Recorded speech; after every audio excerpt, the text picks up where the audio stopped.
presentation, the planning commission can ask questions of the staff or the applicant, but the audience can't at that point. Then we'll open it up for public testimony. So after that testimony and any rebuttal, then that closes the public testimony portion, and the planning commission will deliberate the file and make a decision. So that's how it's going to go. Also, if you got a cell phone, turn it off, please. So, okay, so it's time to start. No, never. We're all set?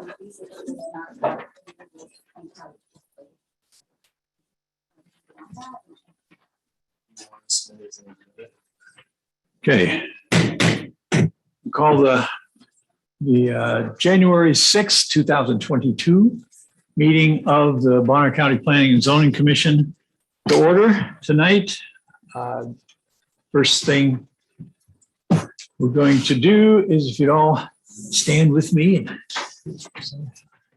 Pledge allegiance to the flag of the United States of America and to the republic for which it stands, one nation, under God, indivisible, with liberty and justice for all. Thank you.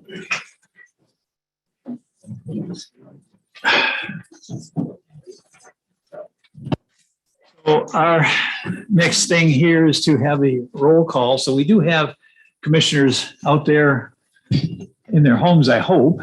So let's take a roll call from online. Who's out there? Dave Frankenbach. Okay. And Commissioner Bailey, are you there? Oh, where do you go? He's on. He's just muted. Okay, I think you're muted, Brian. I haven't seen the issue. Is that better, Don? Better. Hello? Okay, Commissioner Bailey is here. Do we have Commissioner Glasso online? Uh-oh. Is she shown as being online? I don't see her as a panelist. And Reeves is not. She's stuck in Spokane. I think, is Suzanne the number that's on the Yeah, the participants? Mr. Chair, Hello? There we Hello? go. her number. Hello? She's there. There you she go. is. that's Suzanne. Thank you. Commissioner Glasso, and I want to let you know that the Verizon repeaters were out the other night. So I am in, but I may not be able to stay in depending on the repeaters, but I am in. Okay, thank you. So let's see. And we know that Jennifer's not going to be. So that's it. And Commissioner Davis presiding tonight as chair. We have a quorum therefore. Okay. All right. So, and there's no changes in the agenda as far as I'm aware. Okay. And the consent agenda tonight, we have the minutes from December 16th meeting. Did the commissioners have a chance to look those over and any changes necessary? Not that I saw. Everybody's okay with them? I don't hear any complaints. Look good to me.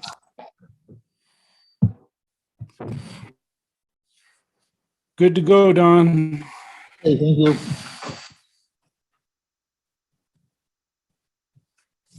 All right. Put that there. Okay, that finishes up our consent agenda.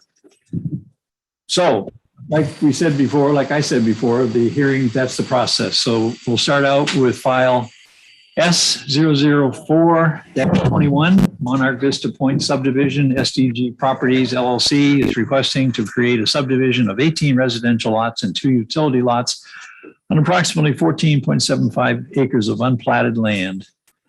The property is zoned recreation. The project is located off Midas Drive and West Garfield Bay Road in Section 21, Township 56 North, Range 1 West, Boise Meridian. So first we will have the staff report. Please. Good evening, commissioners and members of the public. We are from Bonner County Planning Department. We are starting with file S0004/21 Monarch Vista Point. It is a request to subdivide an unplatted parcel of land into 18 residential lots and 2 utility lots. So the subject site is located in section 21 of Township 56 North, Range 1 West of Boise Meridian. The site is accessed off Midas Drive and West Garfield Bay Road. Both are Bonner County owned public right of ways. The applicant is requesting to subdivide the parcel into 20 lots, 18 residential lots and 2 utility lots. The size of the residential lots will range from 21,170 square feet to 75,453 square feet. The utility lots will be sized at 17,347 square feet and 21,157 square feet. This is the preliminary plat that was submitted by the applicant.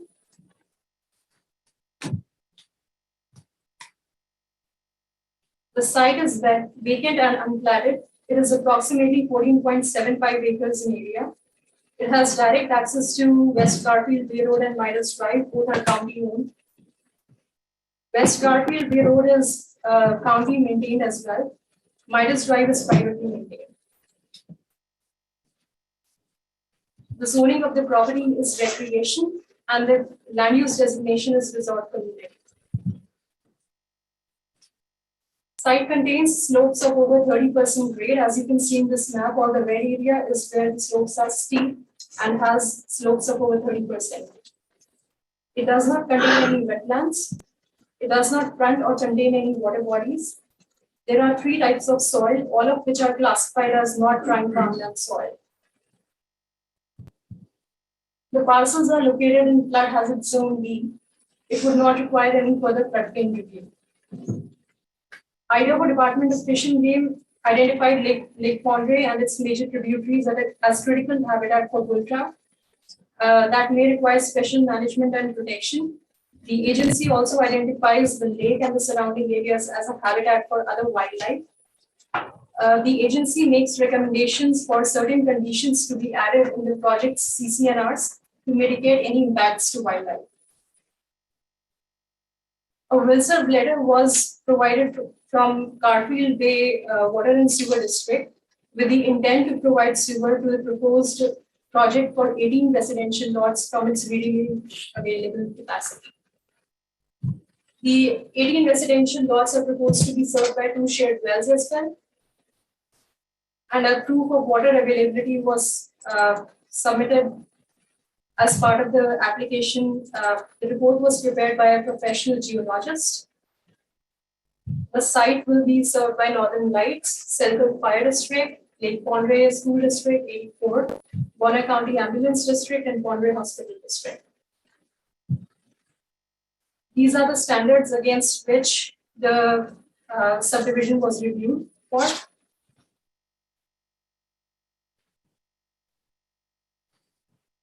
This is the standards review which every subdivision has to go through before they can be approved. So I will not go through each of these standards one by one. They were all laid out in the staff report in much detail.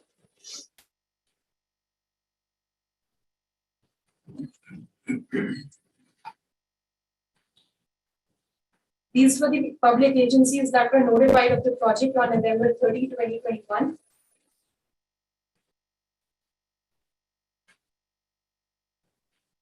Bonner County Road and Bridge Department commented on notes that need to be added to the plat, requirement for encroachment permits, clarification of lots accessing Midas Drive and those accessing West Garfield Bay Road, improvements to be made to Midas Drive, request to dedicate 5 feet along frontage of West Garfield Bay Road. Panhandle Health District recommended the applicant to contact the agency early in the planning process to determine project feasibility. Idaho Department of Water Resources take no position on the proposal. According to them, no approval is required if well is to be used only for residential purposes, with no more than 13,000 gallons per day and half an acre of irrigation. If the water is going to be used for more than half an acre of irrigation or more than 13,000 gallons of water is going to be used, or the wells are going to be shared, then they would require to apply for permits. Idaho Department of Environmental Quality replied with their standard comment: they do not review projects on a case-by-case basis. Idaho Department of Fish and Game made suggestions to be implemented and conditions to be recommended to be included in the project CCNRs to reduce impacts to wildlife. They also commented that grading and erosion control plan that was submitted by the applicant and the sewer hookups are anticipated to eliminate any possible negative effects to the water quality. Northern Lights commented that they would serve the proposed subdivision. No other agencies replied, and we received several public comments that raised the following concerns: postponement of the scheduled hearing, traffic and road maintenance, inadequate access through West Garfield Bay Road and Midas Drive, safety concerns due to existing road width and unimproved design for the increased amount of traffic proposed by the development, inadequate Garfield Bay sewer infrastructure, wells and water runoff, proposed density of homes, water availability, fire suppression, critical wildlife disruption, negative impacts on existing infrastructure, and altered rural character.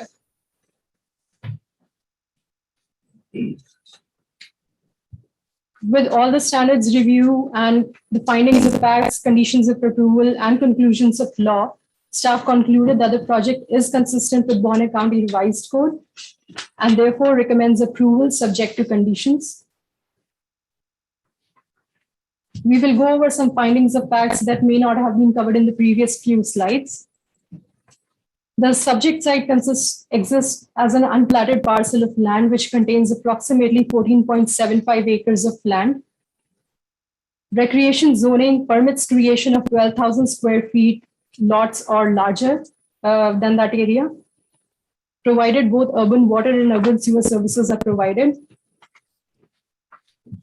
The utility lots shall be reserved only for the utility purposes and would not be developed for any other purposes. That would be indicated on the plat notes. Single-family residential development is permitted by right in recreation zoning. Garfield Bay Water and Sewer District provided a will serve letter with the intent and will to provide service to the 18 residential lots. A water availability report was submitted by Harmony Warren, an Idaho State licensed professional geologist.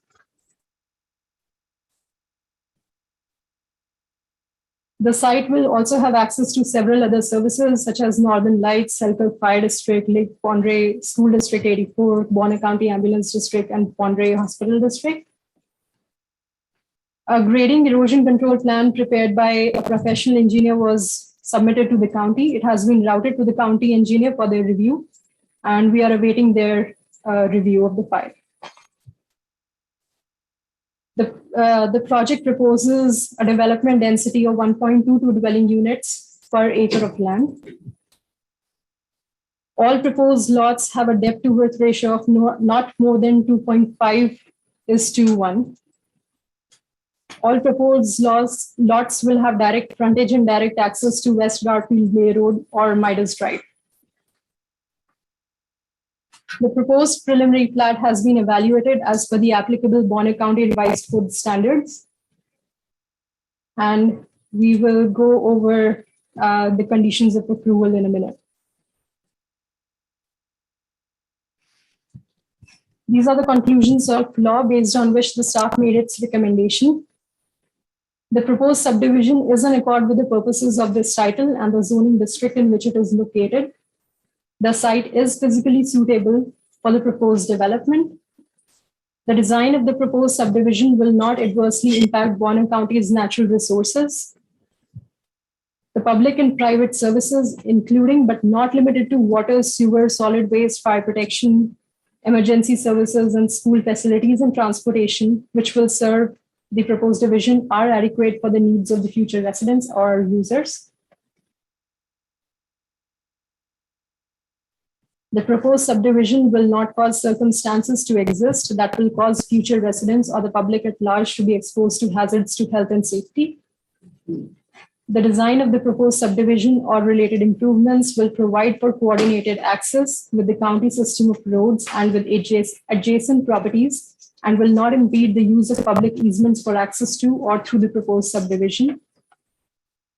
The proposed subdivision is designed to comply with the design criteria for subdivisions set forth in subchapter 6.2 of Title 12 BCRC.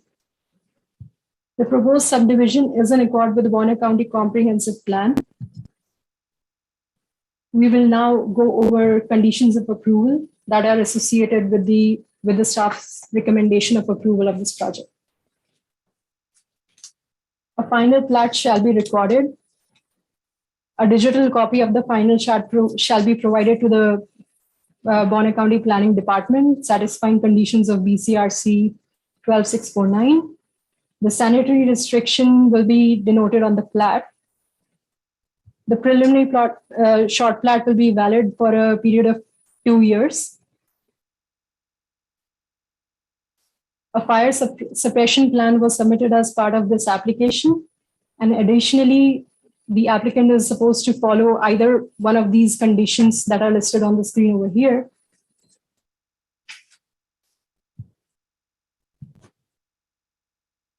There was a modification made to condition 6, and I have highlighted that condition. The application was routed to Bonner County Road and Bridge Department.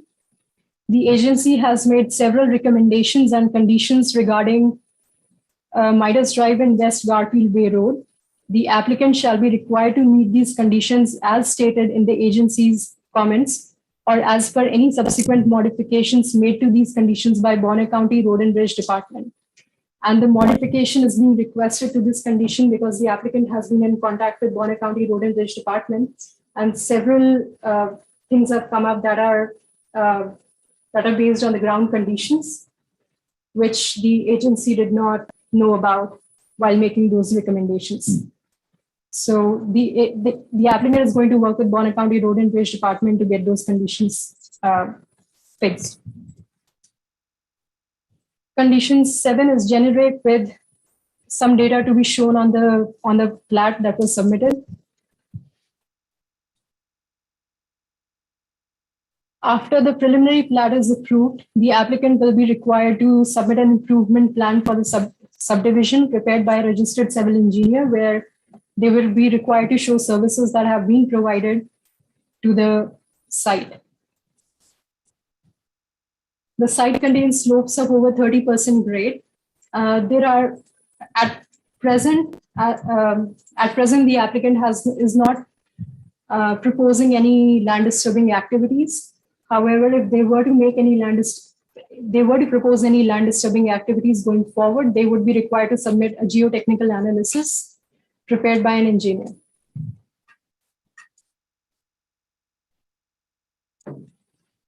And the last condition is that the applicant shall install, prior to all ground disturbing activities, all temporary erosion control measures as designed and approved.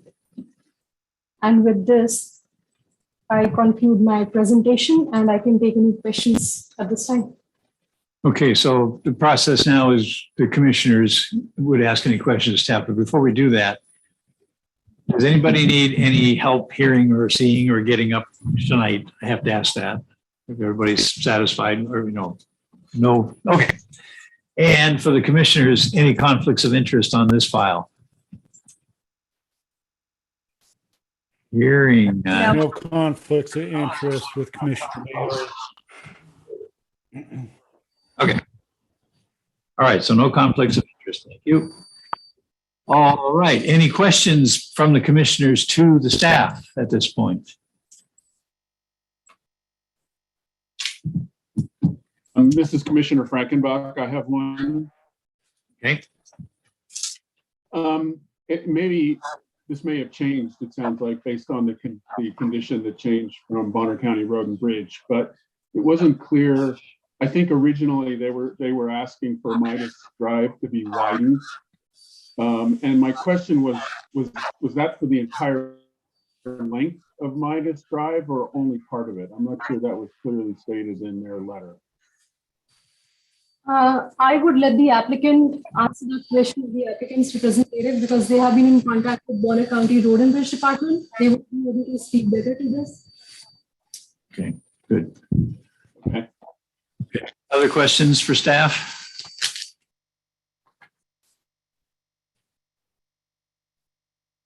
So I have one. This is recreation zoning. And I don't know if we can put it up, but there's a table for lot size in the code in section, I forget which section in section Title 12, but 412. 412. Okay, so what I'm asking is, what is the minimum lot size in this zone? 12,000 square feet. 12,000 square feet. So that's well under half an acre. It's more like a quarter of an acre. Yeah, and this proposal, the smallest lot is about half acre, and the largest is about an acre, 1.7 acres, somewhere there. Yeah, there we go. So 21,000. Yeah, so that's a half acre to about 1.7 acres or so. So they're not requesting to go down to the minimum lot size. Okay. All right, any other questions for staff? Okay, hearing none, thank you for the staff presentation. So now the owner or the applicant or the applicant's representative here. Ooh, we don't have one. Do we have one online? It would be anybody with their hand up or? Right, so we had one person with their hand up, I lowered all hands, but if the project rep is online or the applicant's online, you can raise your hand and I'll give you permission to talk. Oh my, there we go. No? Interesting.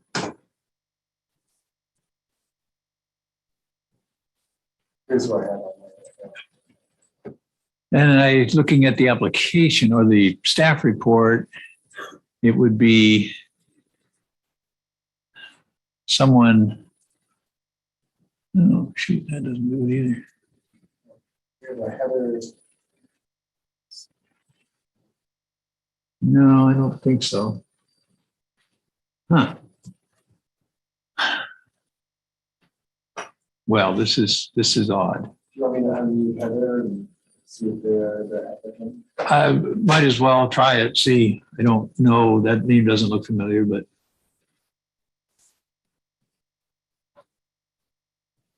Heather, are you the applicant or the applicant's representative? No, I'm one of the residents on Garfield Bay Road. okay, thank you. Well, so we don't have an applicant. Interesting. Well, okay, we just proceed without the applicant. If we have questions. We'll handle this. I know it's yeah, the staff will try to do the best they can to answer the questions whatever questions you have, sir.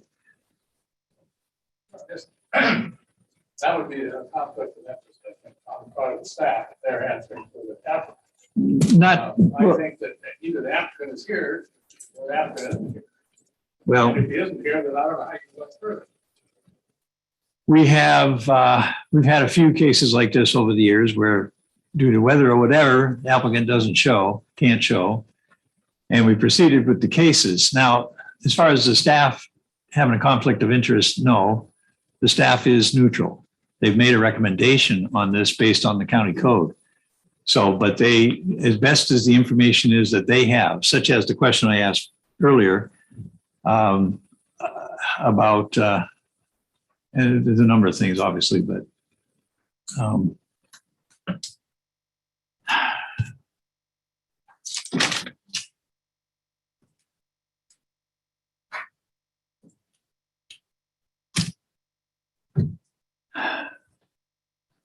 Well, I'll tell you what, let's just go ahead. So without the applicant, the next, you've seen the staff's presentation, how it fits code or doesn't, and the recommended conditions of approval.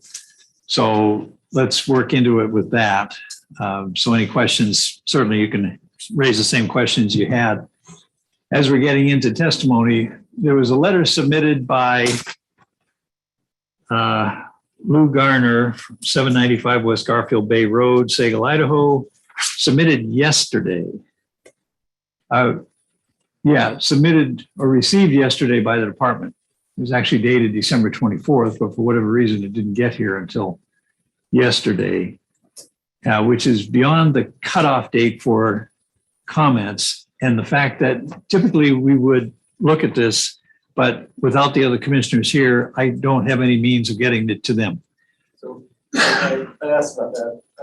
Any exhibits that were submitted, we can you can have staff read them into the record if you want. Yeah. Or you could read them and summarize with the other commissioners, or I can grab a scanner and I can scan them and email them to the other commissioners. Yeah, and I'm not so sure that all of them, besides we've got two commissioners who are not in communication with us, even though we've got a quorum. I did look over it myself, and I think the person has raised pretty much the same concerns that others have. Talks about the geologic conditions, the water, the road, wildlife, density, emergency evacuation route.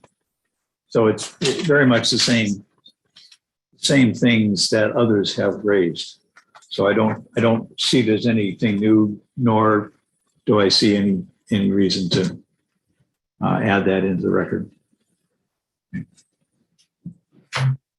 So therefore, without the applicant, we'll proceed then with public testimony.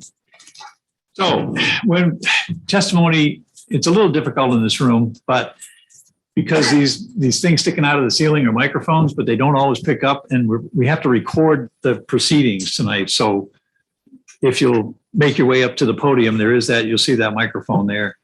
And that one definitely picks everybody up speaking at it. So if you wish to speak on the file, proceed to the front, state your name and address for the record, and then give us what your concerns are.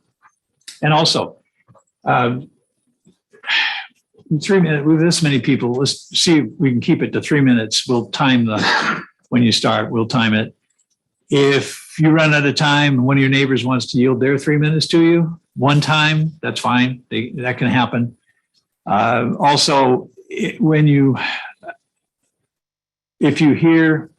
you're next to testify and you've got something new to add to the picture, fine. If it's just what the previous person or persons have said, acknowledge that and say, I'm there too, so that we can move things along. Any other questions before we go? Yes, sir. Yes. My wife would like to speak. Mhm. Does she also have 3 minutes? Yes, So it's individual. individuals, absolutely. No, families, it's fine. That's the applicant. The applicant for the subdivision. All right, okay, you're on the spot. We've already had the staff presentation. Okay. So if you would go up to the podium up there and announce yourself and who you are and where you live. We actually, our representative is going to speak, is going to be in here in just a second. All right. He just walked right out the door. Okay, Sorry about that. all right, a little bit of a stop here. So I guess, well, okay, your main speaker is coming, so, Yeah, I think I just heard the door. I think he's walking right through. yeah, good.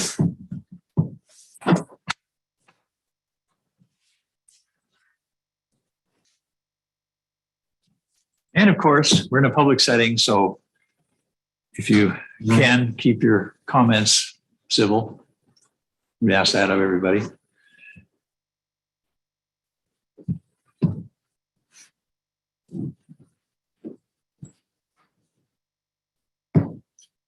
Must be shaking the snow off his boots.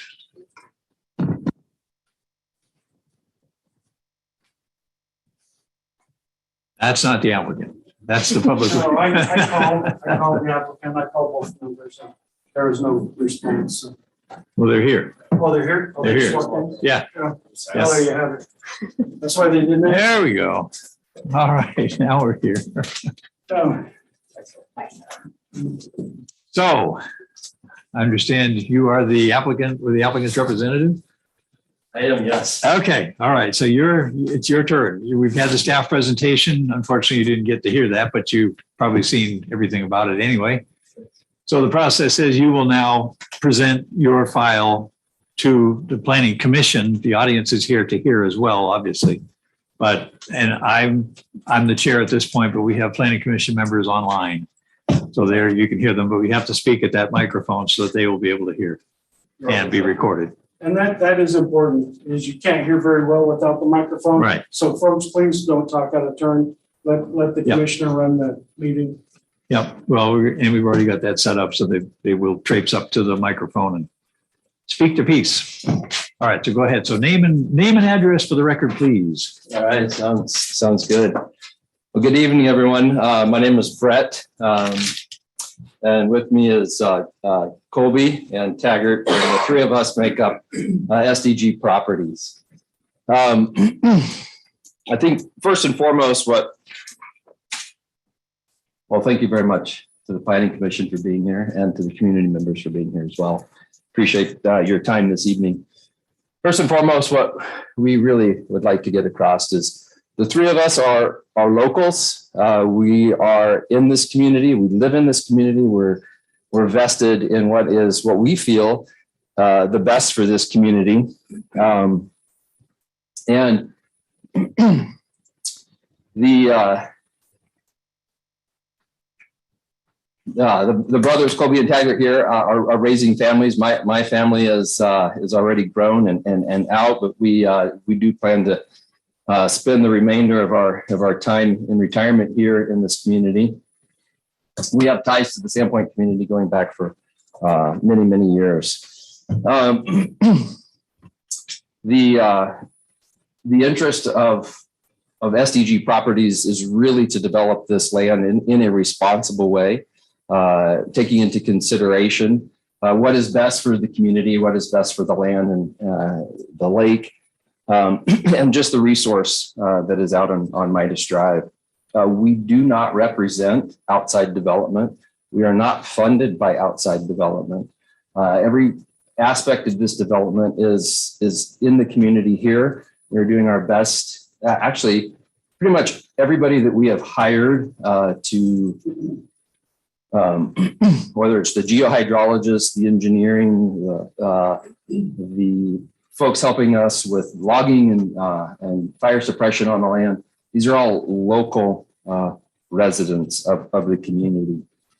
So our interests are not funded, nor do they represent any outside financial investment. Our intent is not to develop this property solely for maximizing financial gain. Indeed, the majority of the reason why we're developing this property is for personal use, for our own family, and for friends. The far majority of the lots, not all of the lots, but the majority of the lots. Our proposal to date is in complete compliance with the rules, regulations that have been set forth by the authorities that oversee the development of such property in communities like this. We are not asking for any variances. We're not asking for any special interests, change in the rules, change in the regulations. Our intent has been to comply completely with the rules and regulations that exist for developing such a piece of property. We have tried to partner with the local community and with all of the folks responsible for the development of this land. We have set forth to develop this land in a very conscientious way, taking into account not only the topography of the land, but the existing community and how it has been developed, as well as the surrounding flora, fauna, and the lake. Development of this land is inevitable. As you know, many of you in the community, this property has changed hands several times. Over the last 2 decades now, it has had several proposals for development. So to this end, we believe that our proposal is really the best stewardship of this land. We appreciate all of the comments that have been sent in from the community. Those concerns are not foreign to us. We are all property owners here in Sagal and Sandpoint, and we see what is happening in the Sandpoint area as far as development. We have these concerns for our own property. We also have these concerns for this property that we are developing. We'd like to address some of these concerns which we feel are relevant to this piece of property. The first one really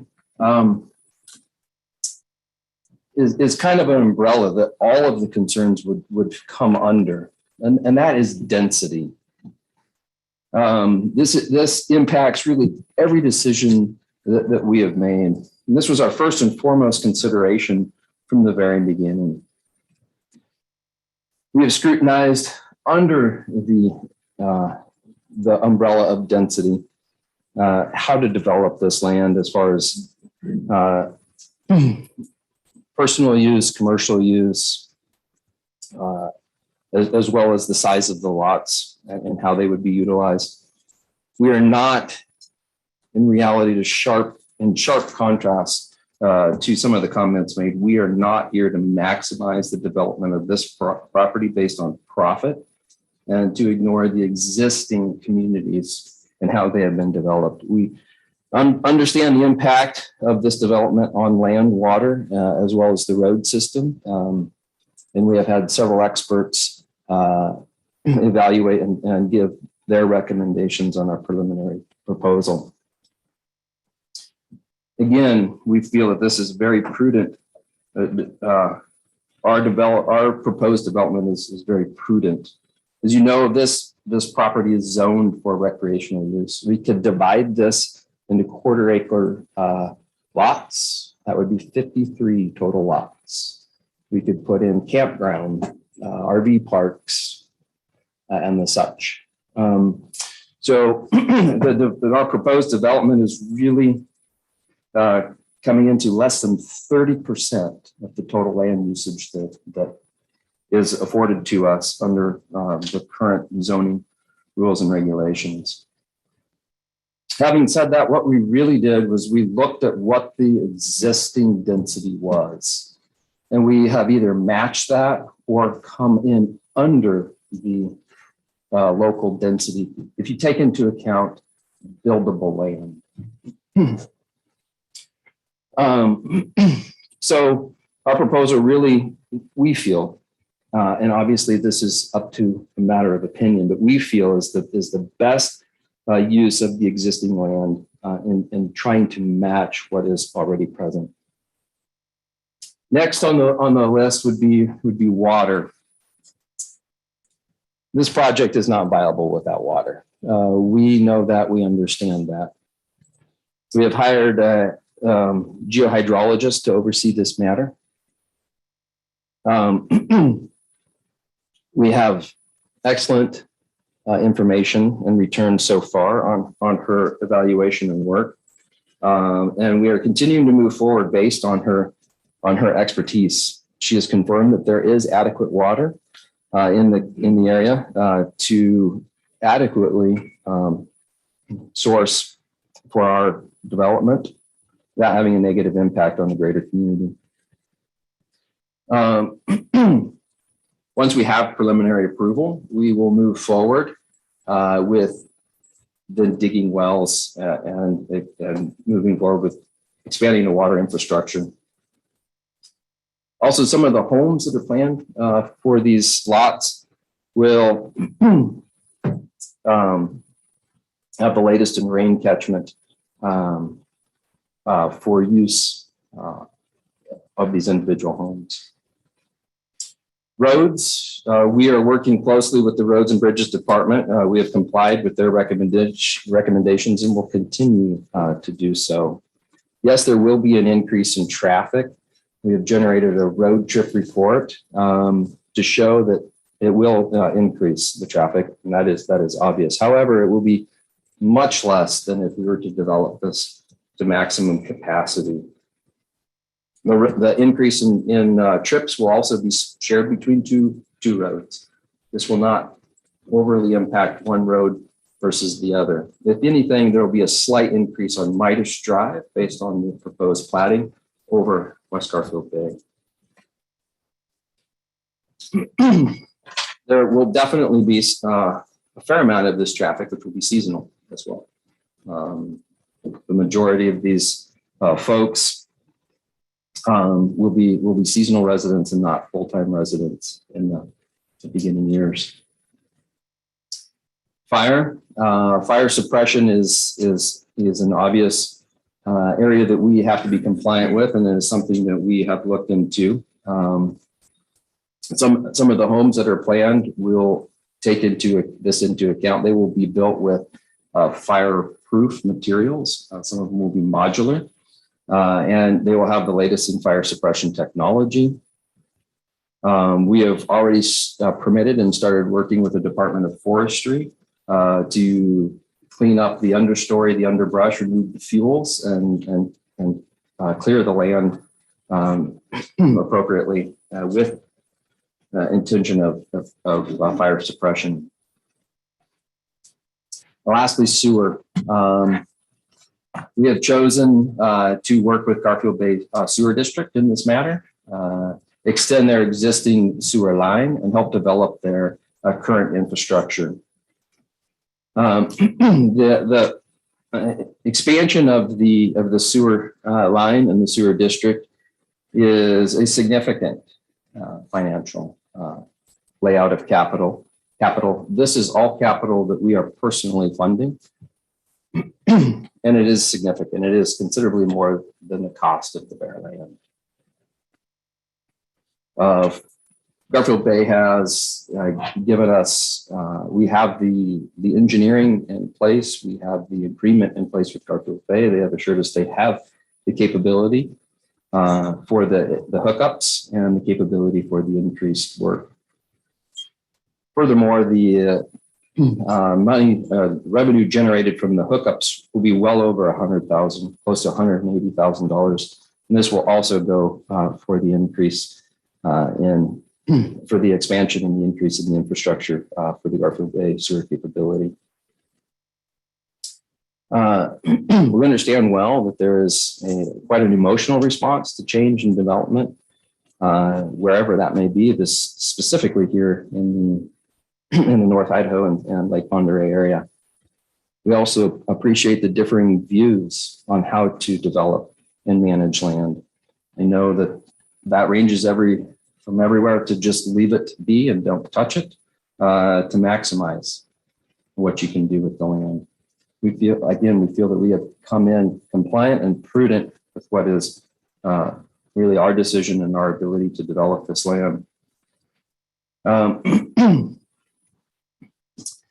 We do see this as a privilege, and we feel that we are in good conscience doing the best with this piece of property.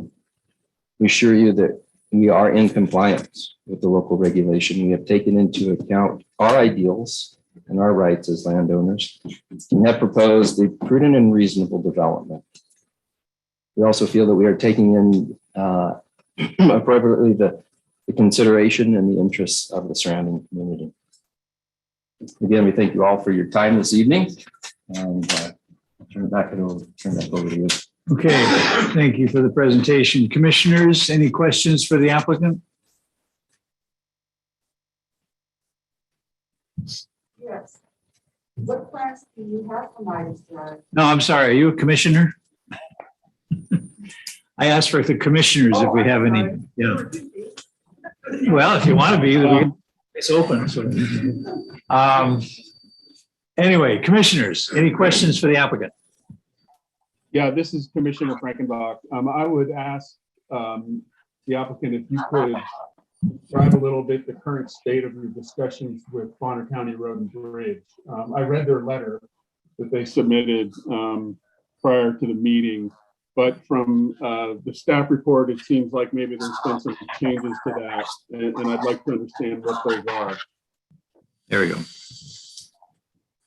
Thank you, Commissioner. So, here's the question. Was that a question directed? Yes, that's to you at this point. Sure. Okay. Yeah. So, and the staff explained that there's recent discussions with the department about road improvements. So if you would fill us in on exactly what that, the changes from what was in the staff report. Sure. So, and I'll ask Colby and Taggart to jump into the original road and bridges, basically, it's all incorporated county road. The recommendation from Road and Bridges was essentially to minimize the impact of closing the road or otherwise blocking the road as far as any development. Mainly that's going to be and the recommendation is when we're done is to leave the road in as good or better condition than it was when the project was started. Recently, there's been some discussion as far as the width of the road and determining what the current width is and expanding that where possible. And we will be moving forward once we have preliminary acceptance. We will be in compliance with the recommendations as far as feasible. We're not going to turn this into a division or a border. There won't be traffic lights, intersections, and such. But we will comply as best as possible where it is able, where we are able with the road and bridges recommendation. Does that answer your question appropriately? Yeah, David, that answer the question? Yes, thank you. So one question did come up about predominantly talking the site frontage on Midas and Garfield Bay or beyond. Did the department say anything about conditions to the north of the land on Midas Drive or Garfield Bay Road, West Garfield Bay? Not to my knowledge. Yeah. We aren't proposing any new roads off of this road either. Right. Okay, any other questions from the commissioners for the applicant?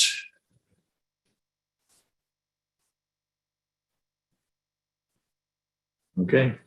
Any further additional information from the applicants? Nothing more? Okay, fine. Don't have to. I mean, So understand, now we're going to have public testimony, and if you can jot down or keep track of any comments, obviously a lot of the comments have been put in writing so far, and you've seen those, but there very likely will be some additional ones, and then you'll get a chance to respond to those comments after the last person has testified. So, okay, thank you for your presentation.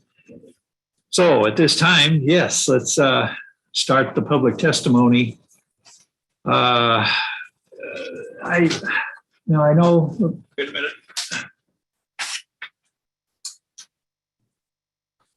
Rather than going through the list, I mean, this shows who's here, and it does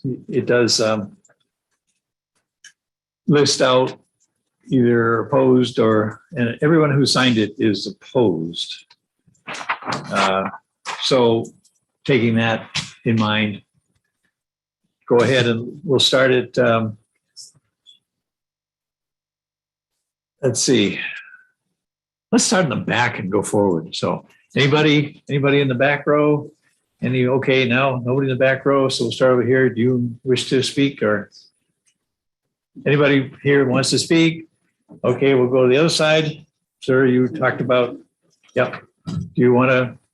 Yes, yeah. So come on up and name and address for the record, please.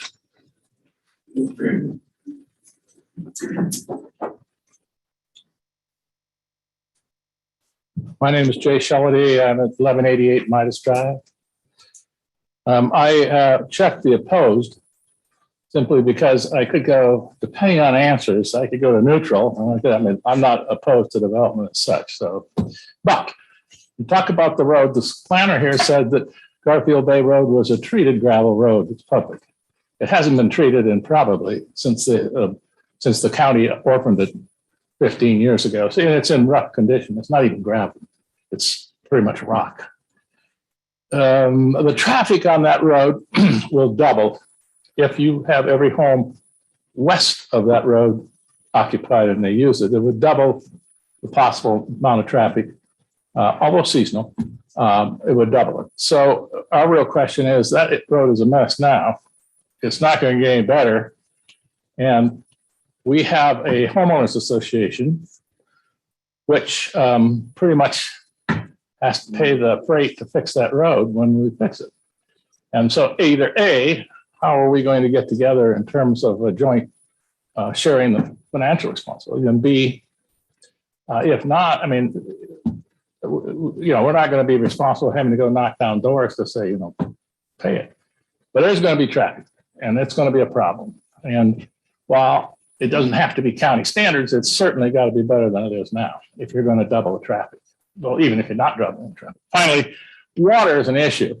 I don't care which hydrologist you get, they don't really know. They really absolutely do not know. They're making an educated guess on water. And we're above you. And I can guarantee you that in the summer, it gets stressed at times. And we have reservoirs. And so you might, on one of your sites is above the road, the other, I think, is that correct? Is how you got it? Yeah, one bowl might be different. I don't know what the West Garfield Bay people, how they have their water, but I know that we don't have an overabundance up there. I'm not sure. I'm not a hydrologist. I don't know if you're going to take from us. I don't know if you even looked at what we did up there in order to make your own calculations. But those are the two issues that I have more than anything else. Sure. Okay. Thank you. So you guys will get a chance at the end after everybody. So keep track of who said what and so forth. And all right, next.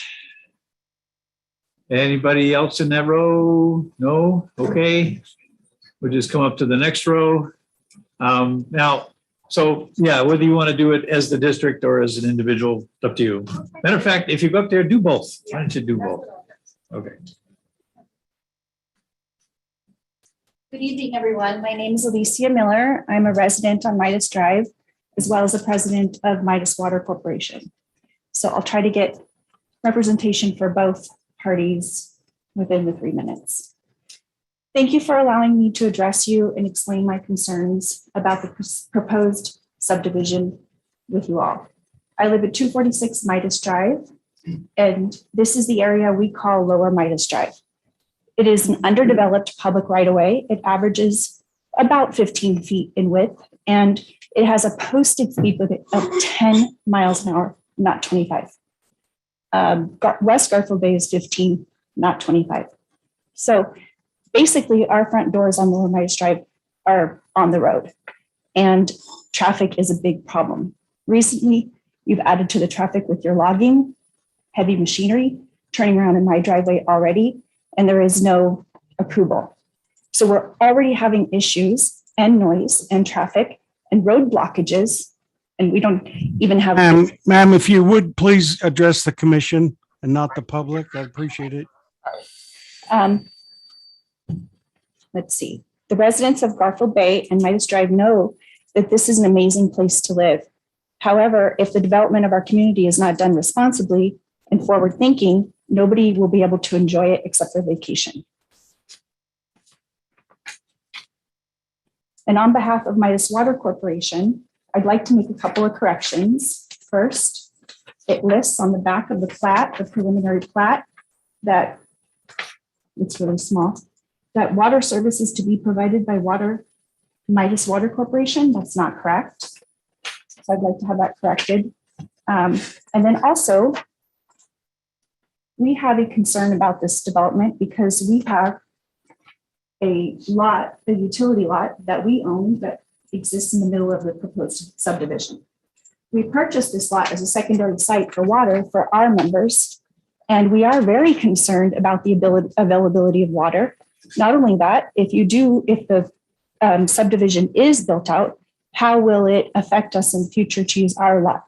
Will we be able to use it with all of the stuff that's installed? Will there be, utility issues, sewer line issues, or anything like that? If we're not able to use that lot in the future due to this subdivision, then it would be a loss of an investment to our members. So I'd like to ask that you take that into consideration and please, based on this proposal, vote no until more can be done as far as the water situation is concerned. Thank you for your time. Okay, next person who wants to say something. Down this row, further. No, okay, now we'll go to this row here. Ms. Featherston, do you want to? Yeah, sure. Go ahead. Yep.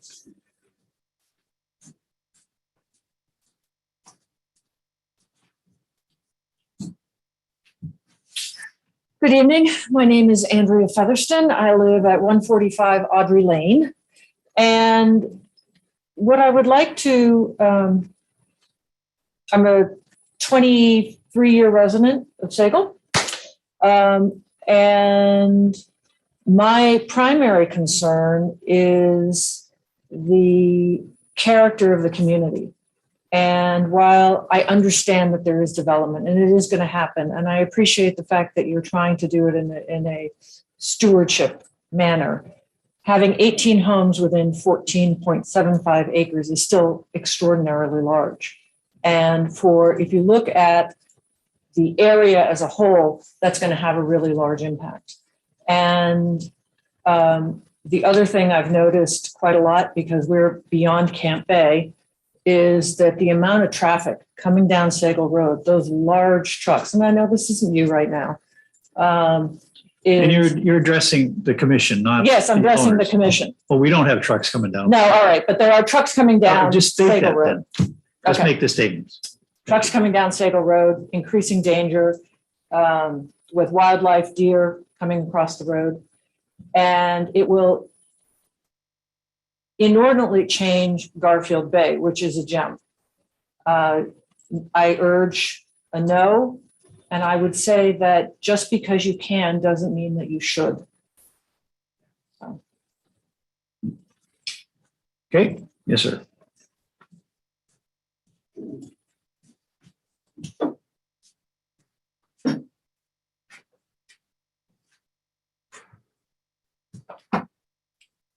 Thank you for this opportunity. You just heard my wife. My name is Patrick Rossi. I live at 145 Audrey Lane, which is in Martin Bay.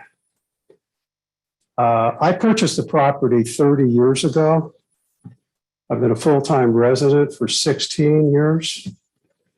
And the reason I bought the property was Sagal then, and to a large extent now, is a rural, beautiful community of ranches and farms. And we have a ranch. Our property size is 5.65 acres. And I think that's very important to this whole discussion, because now we have a little over 14 acres shared by, I think, 18 residents that are proposed on that property. I think it's much too intense. And my concern, and I speak to you fellows here, is with the county, is this is called phase one. I'm concerned what that means. And I think we're all concerned from the standpoint of what does the future hold if this development goes forward. What are we looking at down the road? And what are we agreeing to? And what happens then? And then the property sizes get even smaller. I recently found this document, which I think says a whole lot for what we're after. And this is the Sagal Community Area Plan. It talks about what my wife touched on, which is the look and feel of the community. rural America, North Idaho, which is not subdivisions and small plots of property and small homes, not necessarily small homes, small properties. That starts degrading the reason why we're here. And I think we all want to collectively be very sensitive to that. Sago has a look and feel. And yes, it includes traffic and noise and wildlife and all the other things that we hold precious to us. When we start putting properties out there that are this small, and we invite future developments that are this small or even smaller, we've lost it all. Those are my comments. Thank you very much. Thanks, sir. Okay, next, further down the row. Yes, ma'am.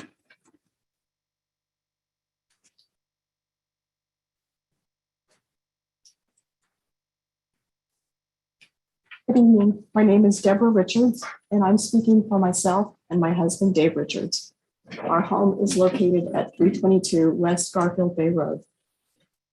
We appreciate your service to the residents of Bonner County, and we're grateful for the opportunity this evening to have our questions and our concerns addressed. We acknowledge that continued development will come to our area. And to that end, we hope to ensure that future development is smart and sustainable with as little negative impact as possible to the environment and to the people who have chosen to make Garfield Bay their home. We have two main concerns, both regarding infrastructure. The first is domestic water. What assurance do we have that there's sufficient water to support a development of this size without negative impact to the existing wells? We're concerned that not all existing wells have been counted for in the proposal documentation. The hydrologist recommends that a test well be drilled and monitored, but there is no requirement for the developer to actually complete this. If we all find out after the fact that there is insufficient water or existing wells are negatively impacted, what happens then? Our second concern regards roads. Our property fronts West Garfield Bay Road on the east and backs up to Midas Road on the west. Because we're sandwiched between the two roads, we have an interest in how they are improved or maintained. Extensive improvement would need to be made to Midas Road to accommodate the large traffic increase being proposed. Improvements are recommended by Roads and Bridges, but we do not feel this has been adequately addressed by the developer in the application. In addition to improvements, road dust abatement is already a major problem in the summertime and will only get worse with increased traffic. As a side note, the water shutoff valves for 3 Midas Water Corporation customers are located in the road on Midas. These have already been buried by road graders this year and will need to be dug out in the spring. We have concerns about damage to these shutoffs if road improvements are made without regard to the shutoff locations. At this time, we believe there are too many unknowns and unanswered questions to move forward with this proposal as written. Therefore, we respectfully request that you deny this application for the Monarch Vista Point subdivision. Thank you for your time and consideration. Thank you for your testimony. Yes, next, you've got, all right, yeah, that'll be marked as an exhibit. And, yes, sir, go ahead.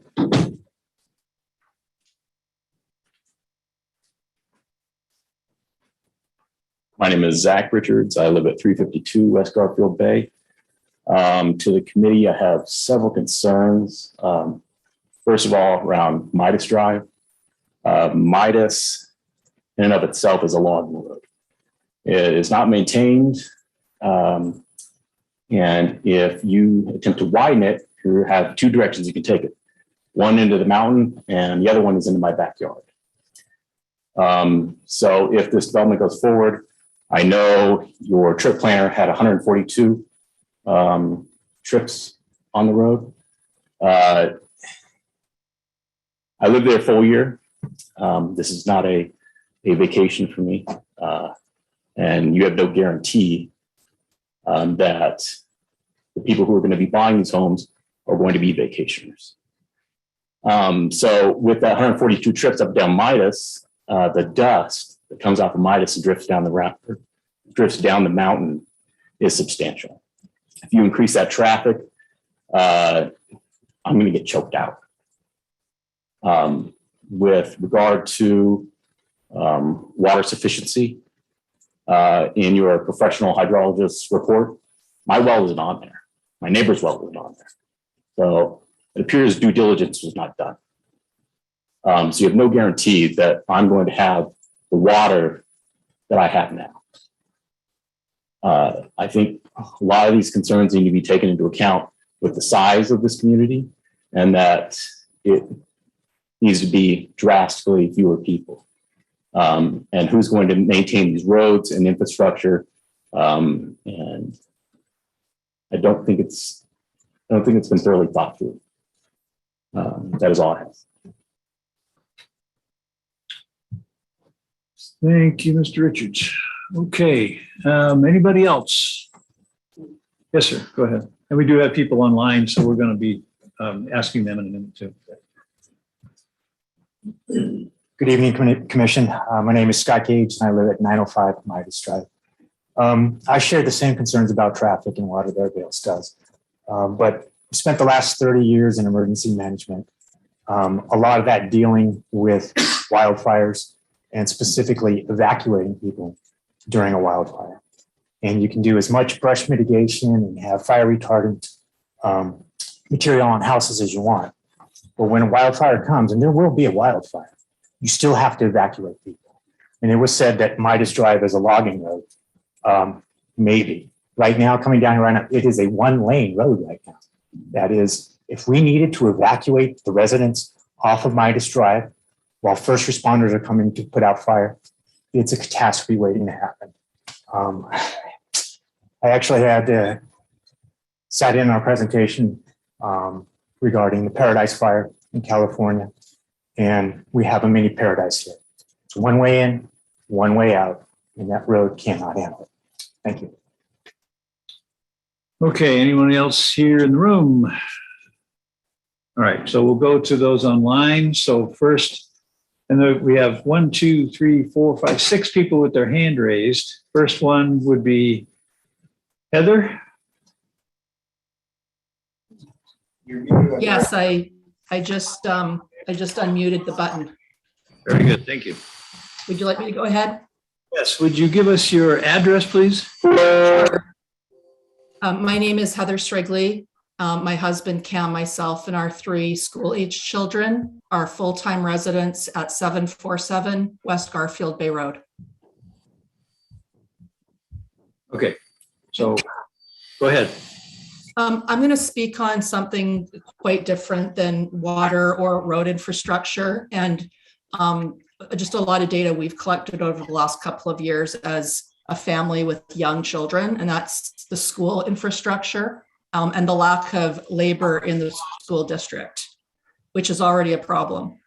So we purchased our home here in 2018, and we became full-time in 2020 for all the wonderful reasons that my neighbors have already outlined.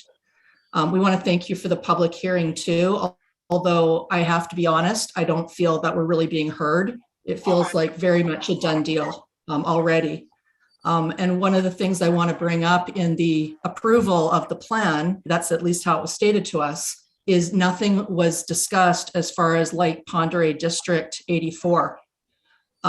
This is the first time, and I haven't lived here forever, but this is the first time I can remember a school anywhere in Idaho canceling school over weather. And we just got a note that it'll be canceled for a 3rd time tomorrow. That's in part because of the poor condition of the roads, especially out here. And it's especially since COVID-19 and the escalated cost of living. It's impossible to find bus drivers. I have a 2nd grader and a 5th grader that are an hour and a half to get just from Sagal Elementary to the bottom of our hill because there are no school bus drivers. I don't know, listening to SEG development, you said you don't have school-aged children. I will tell you that the shortage in the school district is profound. School counselors do not exist. They're shared between 3 to 4 schools.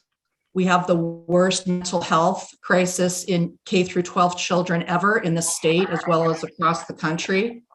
And there is no support. In the last year, our school sizes have already gone from 18 to 25, and that's just at Sagal Elementary School. So when you say that there is not going to be an impact, it's hard to believe. There's already been an impact. I worked as a substitute teacher last year. I get called every single day to substitute in this school district. There are just not enough people. So like many of my neighbors, we are about progress. I wanted to bring up the lack of technology infrastructure, especially on days like this where the kids have to school from home, but there's no technology to even connect them to their schools. Yes, there's Wi-Fi. We do not have cell phone coverage. And yes, yet it's an expectation for remote work and for remote school work. Many of us chose to live in this beautiful community versus a large city. We are not anti-development, but we want many fewer homes with a lot more due diligence. We even contacted Tom Albertson, the school superintendent for Lake Pend Oreille School District. Like I feel now, he has also ignored us. For 2 weeks, there's been no response from our own superintendent. So overall, the infrastructure in the Bay, as beautiful as it is weak. And it's in its early stages, whether we're talking technology or roads. We can't even get our own roads maintained on West Garfield Bay Road. And now, without cell service, we have Amber Alerts, we have school shooting warnings, we have our third school day notice, snow day notice, and the power outages are regular. So when we add 18 homes, and just like neighbor Zach just pointed out, you cannot guarantee that they're going to be seasonal home buyers.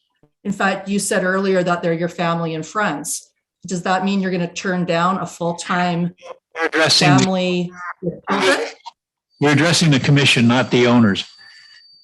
Please. And also, I'm asking the developer. The developer stated that they will be seasonal homes. I'm asking the developer how that can be guaranteed. thank you. So your 3 minutes are up. And thank you for your comments. All right, next online, Danette Hill. And you're muted. Can you hear me now? Thank you. Okay, you're unmuted. Thank you. Thank you. Address, please. My first name is Danette. My last name is Hill. My husband and I live at 23 Watts Edge, and our property extends to the east part of West Garfield Bay Road, right before the proposed development. We are in opposition to the development. We are not anti-development. We have concerns about the infrastructure and the density proposed. And let me address, I disagree with the conclusion of the staff report, section D, the services of water. It seems to be a foregone conclusion that Harmony Warren's report is a proof of water visibility. And I will quote from her report. She said, it is capable of transmitting enough groundwater to supply up to 4 wells and not likely to impact nearby existing domestic wells. Warren Geo recommends this information be confirmed after a well is installed.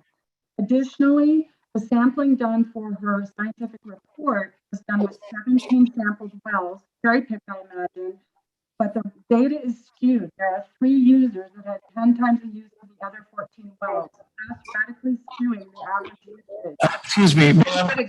We're not really able to understand what you're saying. It's getting really garbled. I don't know. I'm sorry, we have really bad weather here. I apologize. I wish I could have submitted these in person, but you know, the road conditions. Can you hear me a little better there? Not really, no. Sorry. Oh, goodness. Commissioner Glasso, on Zoom, we can't hear it. Yeah, the people out, we got lots of electronic connections, so all of our commissioners are out at their homes tonight, and they can't hear what you're saying, so. Okay, is there a section that I may add comments on a chat perhaps? That's not what. I'd like to include the comprehensive plan violations, sections of the violations, section 2.13 of the Bonner County Comprehensive Plan. It's a violation proposed subdivision. The section 2.8, future development should not adversely impact. And lastly, there's many recommendations in the staff report to the developer, but I quote the developer, "He will comply as best as possible." So I have very large concerns about the and the developer, as quoted, complying as best as possible. Thank you. Okay, we didn't catch very much of that, but yeah, I don't know. Thank you for your comment. Okay, next we have MK Palmer.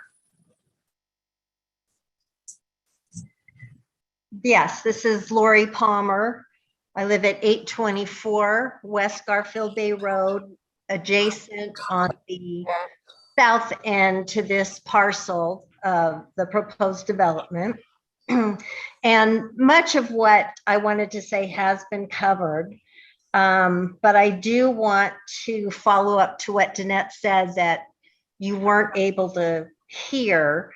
I think she was referring to the hydrologist report, that it's their opinion that there will be sufficient water. It's not likely to impact existing domestic wells. And they recommend that a well be drilled on site and monitored and tested to ensure that. But there's no assurance that that will actually be done. There's no requirement that that will be done. So we are concerned about negative impact to existing wells that would also affect our property values. The road and bridges, from my reading that the developer did not address, recommended widening West Garfield Bay Road by 5 feet. I did not hear the developer address plans to do that or any assurances that that would be done. Our road is 1 lane, basically, in most of it. And we also have the concern in the event of a fire evacuation that there is insufficient room for emergency vehicles to respond and citizens to evacuate at the same time. We actually had that situation a couple of years ago when a home or when a shed caught on fire in the Forest Service homes that are located down the road on West Garfield Bay Road, and emergency equipment was staged along West Garfield Bay Road. We all know that when two-way traffic, when we run into somebody on the road, somebody has to pull over so the other one can pass. Also, we have non-maintained Forest Service land down the road from us that is a fire waiting to happen, a wildfire waiting to happen. We are already in a situation of increased risk of wildfire. We have 1 way in, 1 way out. And just feel that the size, though we agree a property owner has the right to develop property, we just feel that the size of this proposed subdivision is not adequate, that it's too large for this area. And though it falls within applicable zoning requirements, those requirements apply, to large areas, not particular parcels. So we feel that it would be imprudent and irresponsible to develop the parcel as proposed. And I thank you for your time and the opportunity to voice our concerns. Thank you, Ms. Palmer.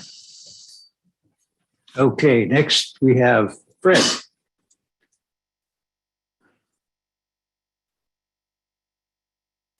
Fred, you're muted on your end. Okay, thank you for the opportunity to address the Planning and Zoning Commission. My name is Fred Gaudet. I have a residence at 15 Eagle Flight Way, within 300 feet of the proposed subdivision.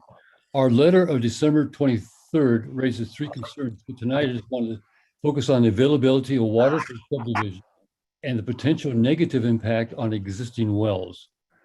The hydrologist Warren concludes in his paper that a quote, realistic average rate, unquote, from the 17 nearby wells is 10 gallons per minute. However, this average rate varies. The analysis of 17 wells in a quarter-mile radius includes 4 wells that have extremely high water gallons per minute. When these 4 wells are excluded, the average rate of the 13 wells remaining is about 4.4 gallons per minute. This 4.4 gallons per minute for each new well on the subdivision would mean less than a half gallon per minute per resident, hardly enough for each parcel. And furthermore, somebody already mentioned, the analysis that Warren has does not include all the domestic wells that are there. I know at least 7. I heard a gentleman say another 2, so maybe there's 9 or 10 wells that was not included, which could raise or lower the realistic averages. Warren also recommends in conclusion that the amount of available water would be confirmed after a well is installed on site. Other people have mentioned that. In other words, the amount of water available is an estimate and is not proof of water availability as stated by SDG Properties. Proof of water availability for the division can only be known after a well is drilled on lot 7 or 20 and tested for these 4 hours. And Warren's assertion that are not likely to impact nearby existing wells is not supported by any evidence. His opinion is based on the average of 10 gallons per minute, which includes the 4 wells at the extreme edges of the quarter-mile radius. If the new wells will be drilled on lots 7 and 20 near the center of the subdivision, a more realistic rate would be 4 gallons per minute. With 2 wells providing water to 18 residents, it seems reasonable that there will be a negative impact on nearby existing wells. SDG Properties also states that each water system will have a cistern. There is no mention of the size of the cistern, nor how long it will take to fill the cistern. If each cistern in each system has a 500-gallon capacity, it would take over 4 hours to fill. One cistern, if it's 1,000 gallons, over 8 hours to fill. No matter the size of the system, it would take hours to fill. Both would definitely have a negative impact on existing domestic wells. Until there is clear, quote, proof of availability pursuant to DCRC 1262.3D, quote unquote, and evidence of no impact on the existing, the proposed Monarch Vista Point subdivision should not be approved until there is adequate and consistent proof of water availability. Thank you very much for. Thank you, sir. Okay, next we have. What happened to the other single name? Okay. Jeannie. Okay, can you hear me? Yes. Okay, my name is Jeannie Tolkacher. My husband and I live at 827 West Garfield Bay Road. We are full-time permanent residents and have owned this property for a little over 20 years. I know that you want us to keep our comments brief, and I'm not going to repeat what my neighbors have said, but I do want to draw your attention to something that I find significant in the hydrologist report. We know that they have sampled 17 wells, but what they're not telling you is that the information they are basing their assessment on comes from wells that are anywhere from, for the most part, 20 years old or more. Out of the 17 wells they used as evidence, there is only 1 well that was drilled in the last decade, and that well was drilled in May of 21. So that's not even a year old. Of the remaining 16 wells, 11 of them are 20 or more years of age, And 7 of those wells are in the 28 to 41 year range. Additionally, there is no information provided about whether all of these wells are still operational, how many households are tied to each well, how many users are in each household, whether the households live here full-time or they're part-time. And most importantly, there's no information on the current production capacity of each of those wells. For example, if you look at the oldest well in this study, it comes from September of 81. It's in a well driller's report called Warren. That well is 41 years of age, and the information that the hydrologist is using about the production capacity of that well is 41 years old. There's nothing to tell us that there's adequate water supply now. Based on not having enough information about the adequacy of water for current residents, we believe that it's imperative that this subdivision not be approved at this time until there's assurances that there is adequate water to support not only the current residents, but any future development. I also want to thank the commissioners. You have a thankless job, and we really appreciate the time you're taking to hear us all out. Thank you very much. Okay, thank you, ma'am. Okay, next we have Jim Gall.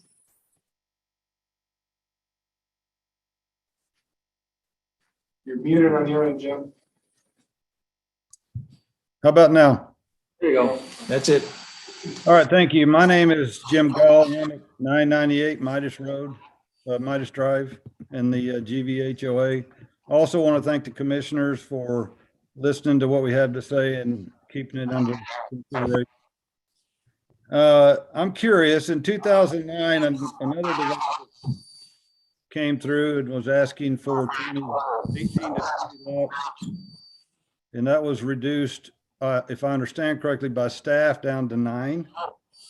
So there was some thinking back then that just hitting the requirement was not good enough for that development. It was better to have less lots. So I'd like that consideration to be thought through a little bit. I'm going to reiterate just a little bit on the widening of the road. At that time in that development, they were required to make all the slopes meet county standards and the width to meet county standards. I think that would be important as a requirement. There is an upper road that is currently there on lots 8 and 9 of the proposed development. That runs right in front of my house. The previous development, as well as I hope this one, would be required that road is removed and access is only from Midas Drive. I think that's important. I'm going to agree with the water capacity and not say much more, but our well, as the previous speaker said, we were listed at 50 or 75 gallons a minute, and it's now probably 2 or 3. And so my opinion is water runs downhill. If there's going to be 20 homes and they're on the same aquifer we are, they could very easily run. So I would like to see what the others have asked, that let's have some proof that the proposal works before we completely move forward. I'd also like to know if there's a commitment from the developer that these are all going to be single family homes and not multifamily or condo type projects. This all might be wrapped up in what you might call the CCNR as an architect. We've called them development standards. It might be nice to see what those CCNRs or standards might be, or if they're going to write some. I think it's important to understand the quality materials that meet with some of the other homes that built. I also think that the county stands not to be responsible for view corridors. I would like to see maybe something in the standards that just says there's going to be some provision that thinks through not blocking other people's views. So I think that's important. I agree with Jay Shelty that right now GVHOA out of default ends up doing most of the snow plowing for the entire community. along with Midas Mountain, which is our neighbors. We have some good neighbors down at the bottom that participate, but not very many. So I think it's important that this developer might reach out to some of the other neighbors, and let's get to a point where we all understand that everybody's going to contribute, and make sure that we don't get, again, left alone doing the majority of the work and spending the money. I'd also like to see possibly in the CCNRs or development standards that ours have no short-term leases. Your 3 minutes has elapsed. All right, I'll quickly finish. No RV storage or boat storage. Okay. So, Thank you. all right. Thank you, sir. Okay, next one, Tony. Yes, hi. My name is Tony Infante. I'm at 266 Midas Drive, and I want to thank the commission for taking in our comments. I'll be brief. Most of the neighbors here have spoken of what I am going to speak of, but I do want to go on a record so that it gets noted and recorded that I do oppose this development. I'm speaking on behalf of myself and my family due to, again, what has already been said, but I will repeat it: limited access to our water, greater traffic, the widening of our road, which is encroaching on our properties, and the quality of life to the existing residents there. I do have a question. Midas is one lane, and I do have a question that could be recorded. Is how is Midas Drive to be widened, and how wide is it to be widened, and then how it would be widened? Again, thank you for your service. Very much appreciate. Thank you for allowing me to make my comments. Thank you. You're welcome. Next, we have Paul.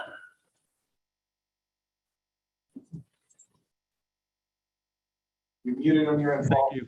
Can you hear me? Yep. Okay, thank you very much. So I agree with the people. My name is Paul Balwell. I live at 31 West Garfield Bay Road. I'm sorry, West Summer Bay Lane, just off Garfield Bay Road, with my wife Bonnie. I agree with all the comments about water and really implore the panel or the committee to require test wells if they think this is something that should be moved forward with. One of the other things is a very close by well. I do not know if it's in the report or not. I know has tested, had arsenic and other chemicals that they've had to treat the water for in that water. So it's treatable in that well. It's unknown if any new well would have those kind of chemicals capable of being treated without a test well. The recommendation by the Roads and Bridges that we saw said that West Garfield Bay Road would need to be widened. On the part of the road where we live, which is just past the creek, there's a significant bluff that's about 40 degrees rise. We're on top of that bluff. On the other side, it slopes down about 40 degrees to the water. So there's only one way to cut in, and the bluff already has significant sloughing and erosion that we work very hard to maintain. Cutting in another 5 feet, moving the ditch farther over into that bluff would make this maintenance even more significant. The driveway runs up along the side of that bluff and feeds and also supplies 2 other houses. It's already tough on the grade. We've lowered the grade once, and I'm not sure with the other utility lines, including sewer and power that run underneath the driveway, if we'd be able to lower the grade anymore. And with the winter thaw and winter snow, the driveway might, may not have access to our house. So we'd like to know what that means about the erosion and the sloughing and different things if you widen the road along our side. We are somewhat concerned about the approval by the Garfield Bay Sewer. There was a recent meeting a couple months ago where it was simply about infrastructure and maintenance needs that are imminent and costly, and how the sewer board was concerned about continuing service to the existing residents. We approved, after engineering plans were reviewed, we approved a significant fee increase every month, but the improvements that are needed will take years, especially to the pumping station If those fail, the sewer is disrupted, and if there'd be a spill, the pumping stations, some of them are right along the lake, and that would be disastrous for the lake health. And finally, if the sewer line is added that goes up Midas Road, the Midas water lines, which supply us, are run along and underneath that road. Those would likely be torn out. We have no idea what that means in terms of disruption or cost to the existing Midas water system, which has permission to have its lines there. So we don't see that addressed in any of the documents. Thank you for your time. We appreciate it. We know that you serve us as best as you can. And we hope that you'll consider this. We are opposed to this in its current state. We hope that you'll reject the proposal. Thank you. Okay, thank you for your comments. Okay, next we have Malin. Yes, sorry, it's Malin Diamond. So me and my wife and our 2 children are renters up on Midas. We're the first house on the left, 7 Midas Drive. And I just want to retouch on the fact that there is very limited water here. We have a garden that we haven't been able to use for 2 years because our HOA's well, which is two wells and 2 3,000-gallon cisterns, is not enough to produce enough water for us to put in a drip system. I'd also like to touch on the fact of the snow removal. I'd like to know what the plan is for snow removal, because right now I'm responsible for that. And I've been out there 5 hours today trying to keep the road wide enough just for a car. I also want to know that I have multiple pictures, and I've been stuck multiple times by logging trucks already trying to get my kids to school. And the longest I was stuck was 30 minutes. And I sat there and timed it. So just with one logging truck, I was not able to pass in my vehicle. So I just want to note that, and I want to note that we're definitely opposed to this, and it needs to be thought out a little more. Thank you. Thank you, sir. Okay, I think we have one more. Kevin? Hello, I'm on. Can you hear me? Yes. Go ahead. Hello. My wife, Margaret, and I live at 921 Garfield Bay Road. We live right at the junction of Midas and Garfield Bay, across from where one of the wells for the folks that live up Midas is located. And I can tell you they are constantly working on that well to maintain the water sources up the hill to the folks that live there. So to say that water is an issue would be an understatement. My second concern is that of emergency management. I can say that I am a Bonner County Sheriff's deputy. My viewpoints are mine and have nothing to do with the Sheriff's Department. I would ask the commissioners to look at how many first responders you are currently supporting. What is the time frame it takes for first responders to respond down to Garfield Bay? I can tell you right now, a code 3 run down here to help somebody takes me 15 to 20 minutes, and that's if I'm close.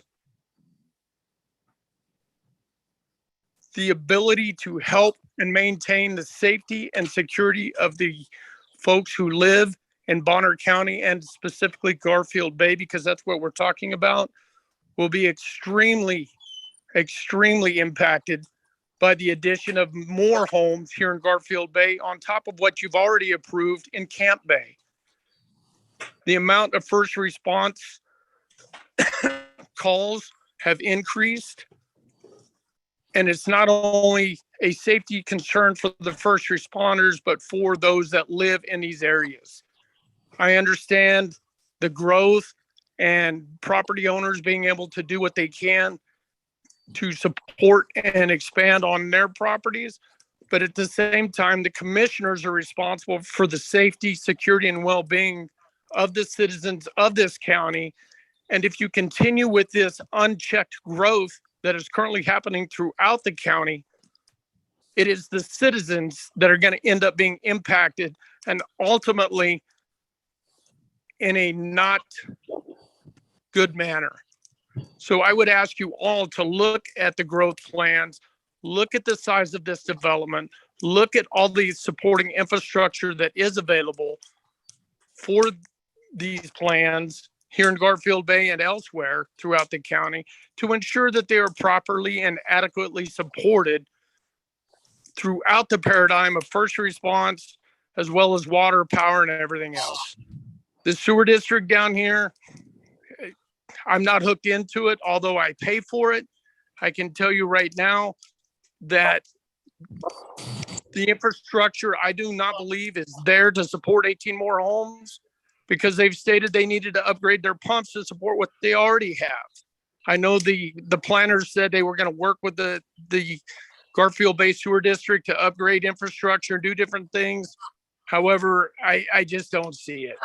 So it's ultimately going to negatively impact everybody that does live here, and not in a good way. All right. Thank you. Okay, thank you, Kevin. All right, I think that's it for people online, and the people in the room have spoken. So we'll go back to the applicant and ask for rebuttal responses. So there's a Why don't lot. you got to go to the microphone up there. So would you go up to the microphone over there at the podium, please? And also introduce yourself and so forth, but. I said, We got to be at the microphone so that it gets recorded. Sorry. so I was going to ask, because a lot of the comments are obviously similar, if we could at our discretion kind of address the major comments, or do we need one Sure. for each one? Yeah. No, not per person, but water, roads, things. you Okay. know, the things. Yeah, so I think the main thing we're hearing a lot of was water, obviously, which is a huge concern for all of us, including us. Road, and then sewer came up there at the end quite a bit too. I know there's kind of a lot of nuances within all those stuff that came up, like character of community. The phase one question, which I'm not sure the answer to that. Some of some small stuff that's on the plans. But I think to address the big issues, so I'll let Colby speak to kind of road and water. I'll speak to the sewer real quick. Going into this property, I knew that we knew the sewer was going to be an issue. We didn't want to do septic systems, anything that was going to impact anyone neighboring.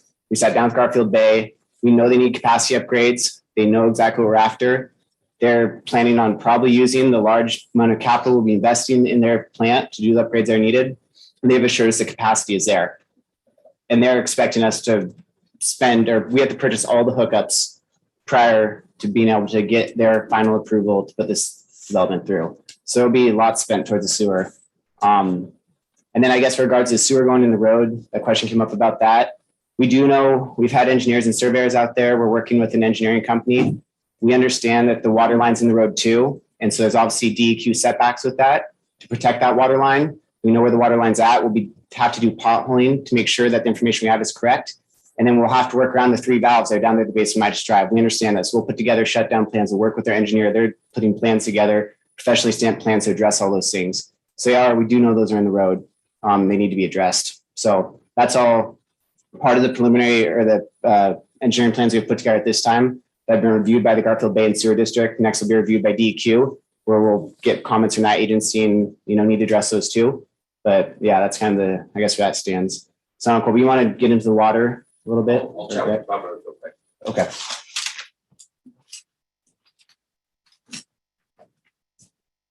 So again, as far as the road is concerned, we do appreciate the impact. And again, we just want you to take into account that what is a potential and what we're proposing, there's a large difference. As far as the impact on West Garfield Bay Road, somebody was talking about the widening of that road. That so far has not been a recommendation. There is a recommendation for widening the West Garfield Bay Road. And like I said in the beginning, that will be considered. Roads and bridges, we're in ongoing communication with them as far as exactly what that means, as far as recommendation versus mandate. But we will comply with what they said. Specifically to you, Jim, and the others that have mentioned taking care of the entire road and the maintenance of that section through there. I can't speak to everybody that's purchasing a lot. Of the people that I know personally, who we've pre-sold lots, they are more than committed to doing their part, helping maintain the road as far as what is through our property. Okay. And partnering with you. I don't know exactly how that looks, but Colby, Taggart, myself, as well as our friends and family, we'd be happy to sit down and chat with you and all come to agreement. There has even been consideration by a couple of people that have pre-purchased this lot for improving the roadway, whether that's a 4-inch lift or potentially, I'm not committing to anything here. Okay. But there is some interest in working with Roads and Bridges and figuring out if there's a capability and feasibility to pave this section through the development, which our property is going to border. So that is in discussion, and we're happy to be in discussion with you more as we move forward. I really think that that's all that needs to be said about the road.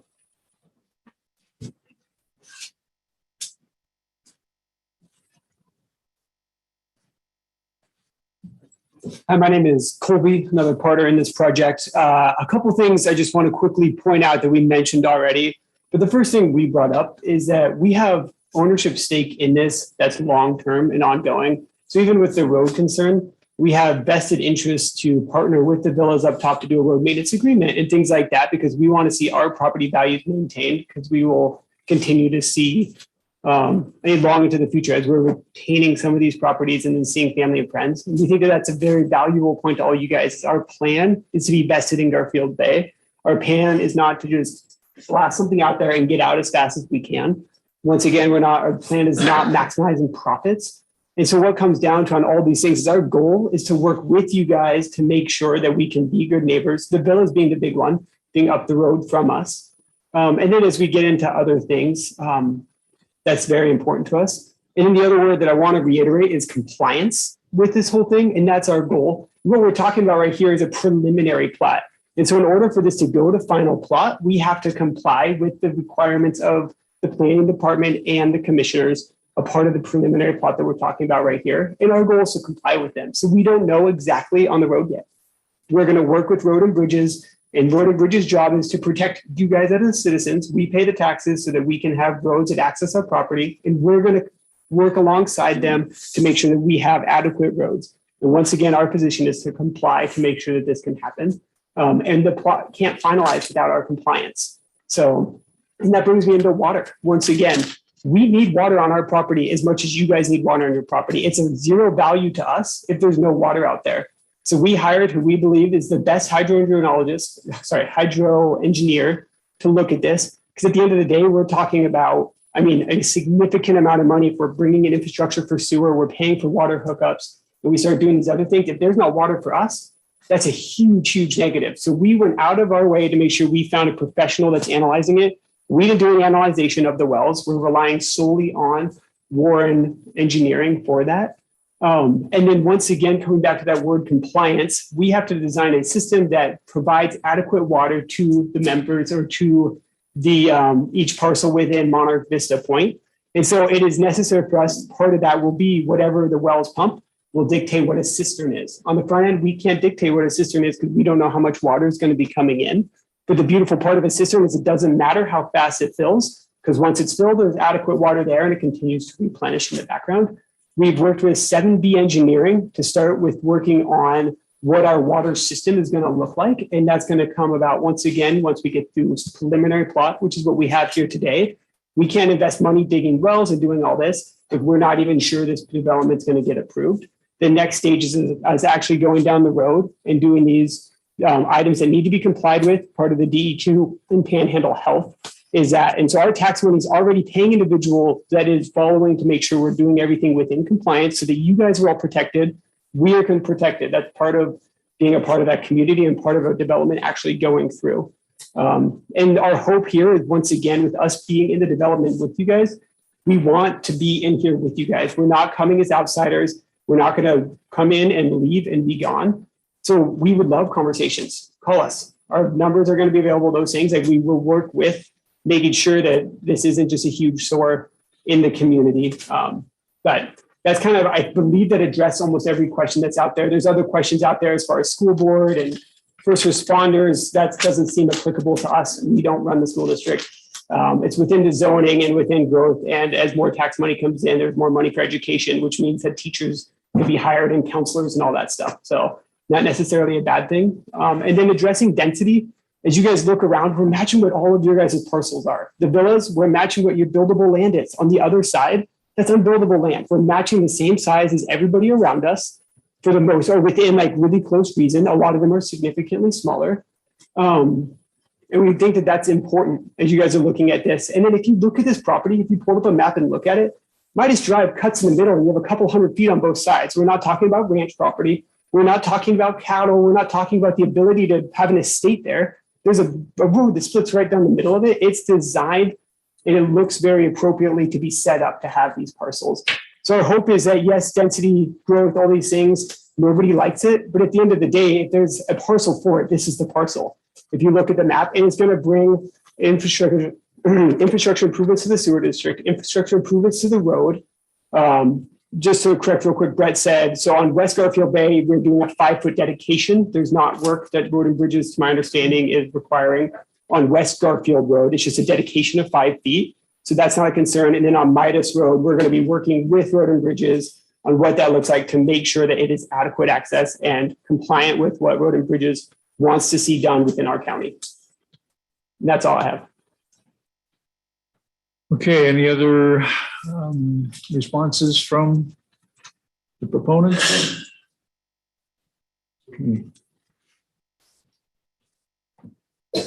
Just wonder if it's worth reviewing. How so?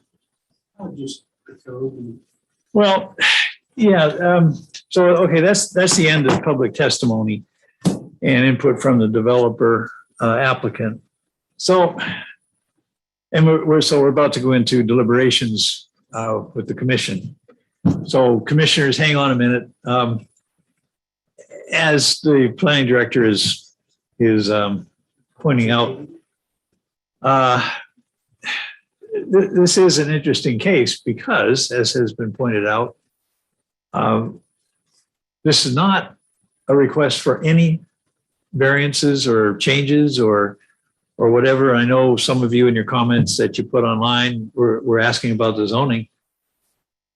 This area around Garfield Bay has been zoned recreation for at least since 2008. I think it was before that as well.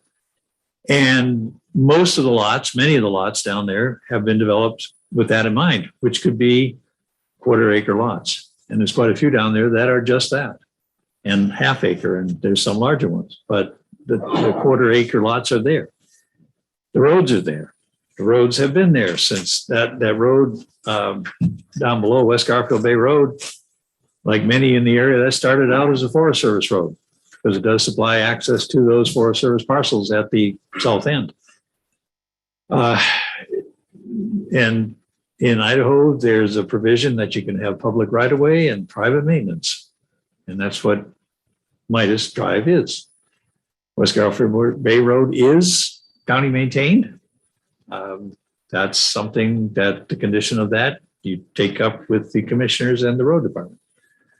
So from the planning commission standpoint, we see the code, we see the requirements of code, and frankly, we have seen in the last 2 years many proposals that don't fit, that ask for a variance, that ask for a lot size variance, that ask for all the variances known to code.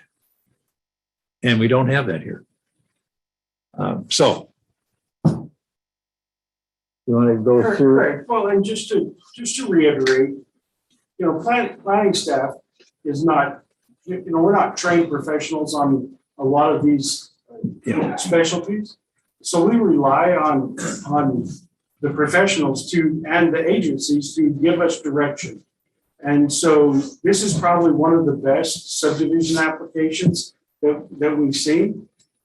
It's for them to provide a water availability study stamped, somebody that's a professional in that field to address water, and then for DWR to not dispute that. I just don't see there was a problem or a concern with water at this point. The roads, road and bridge, they provided just over a page of comments, which again is unusual. Good for them that they have chosen to participate as much. They asked for another 5 feet of right of way. They do that on occasion. They didn't ask you to improve it. They just asked you to give it so they have a wider right of way. They may work out an agreement with you on the Midas Drive and how that's supposed to be done. But this project is a preliminary plat. And so once the preliminary plat gets reviewed and then approved, then the project goes to final plat where all of these things have to be built in blueprint. So the roads have to be built, the water has to be built, the sewer has to be built, all in blueprint. And then we get an engineered cost estimate, and they either put in all that infrastructure prior to final plat, or they get a bond for those public improvements prior to final plat. So before this thing is finally approved, all of these issues will be addressed and a plan will be in place for the development. And I understand the density issue, but boy, the recreation zoning is 12,000 square foot minimum with urban services. This is in a sewer district. Urban water is defined as a private well distribution system.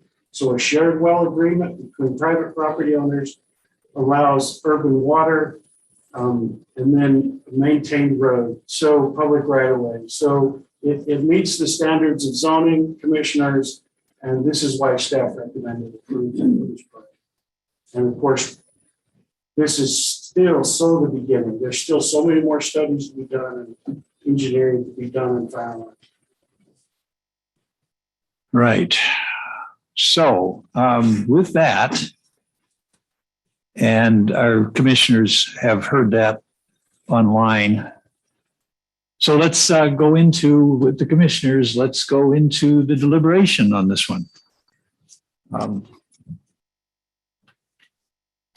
So speak up, commissioners.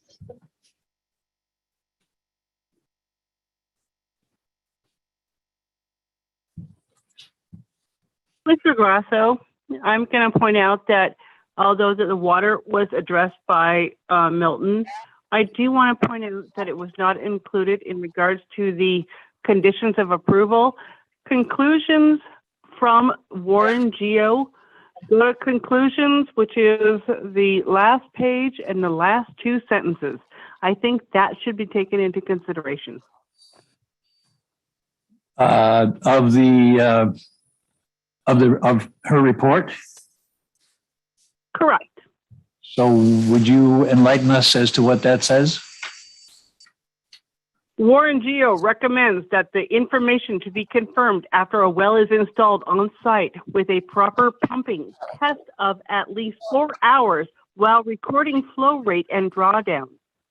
After a sustained yield is established, then it can be determined how many more wells need to be installed. That was not put into the conclusions, and I do believe that that's necessary since it was provided by their own representative. Okay. Thank you.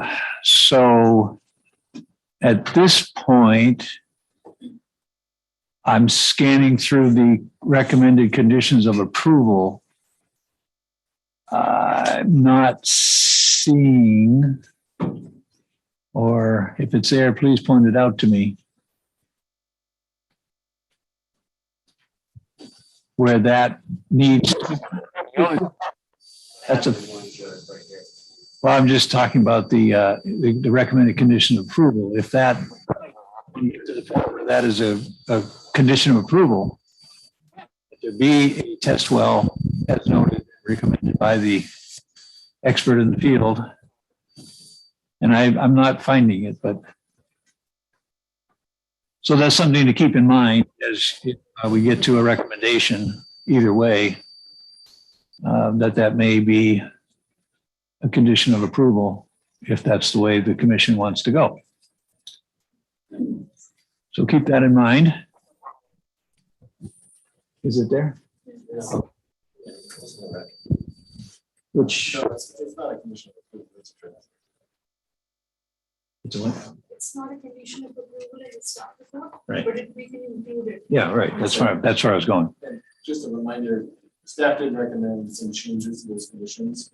So if we do that. We'll have to keep those in mind as well. Right. There are other changes in the staff's report that we can change in our recommendation. If it goes that way for approval, we can add those or change those as we find the necessity. Okay. Other commissioners' thoughts, please? This is Commissioner Frankenbach. I guess I have a question for Commissioner Glasso. When does she think would be the appropriate time for that condition to be imposed, or make sure that test well was drilled and the flow measured?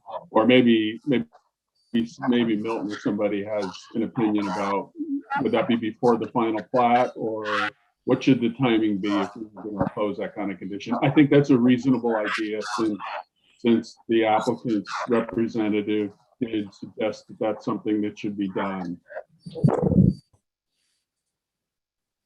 Commissioner Glasso, I'll yield to Milton because I have all the reasons why not to approve this. So I will yield to Milton at this time. Thank you. I will laugh. No.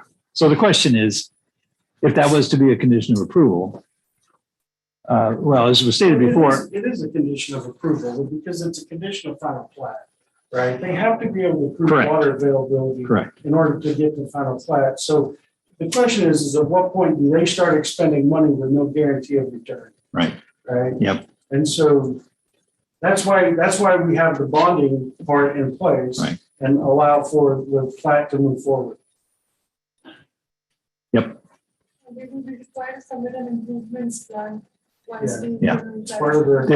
There are a number of things that would pick this up, so to speak, and ensure that it would happen. As was stated, you don't have a final plat unless you're showing you have water supply, period. So it will happen. And frankly, any subdivider intends to show that there's a water supply for all the lots proposed. Doesn't necessarily guarantee it's going to happen.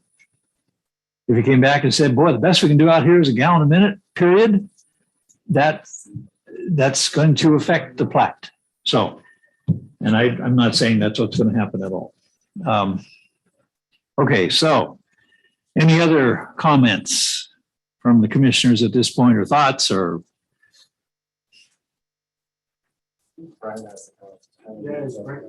Oh, is Brian, are you trying to speak up?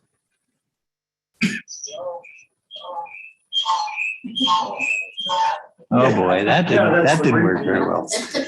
Live radio. We could probably get Brian better on the ham radio than on the other things, but we're not hooked up for ham here. So if I put you on speakerphone, you just need to mute your speaker. Okay. Okay. All right, thanks. Hey, everybody, I'm sorry we're having such a hard time tonight communicating, but however, I'm kind of thinking that everything's got to be proven prior to anybody driving a nail. So there's an awful lot to do, and we're at the preliminary plat stage. Sounds like certified well tests of maybe 72 hours would be my recommendations to prove the water. So that's all I have to say. Thank you. Okay, thank you, Brian. Yeah, that's again, that's a matter of course. It needs to be proven at the final plat stage because it says so right on the plat. Each of these lots has water. So in order to do that, you drill a well, you do a well test, and so forth. It's part of the fabric of proceeding. Thank you. Thank you. Any other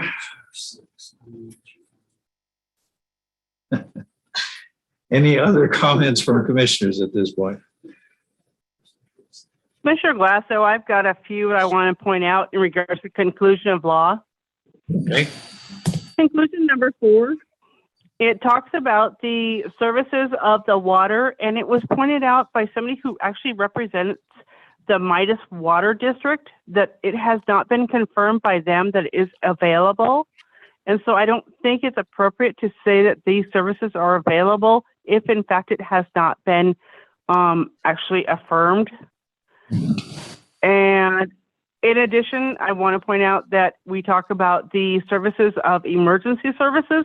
We had somebody who was boots on the ground, and I realize he's not speaking for the Bonner County Sheriff's Department, but he personally responds, and he is telling you, hey, we've got a problem, and you're adding more services where we cannot respond.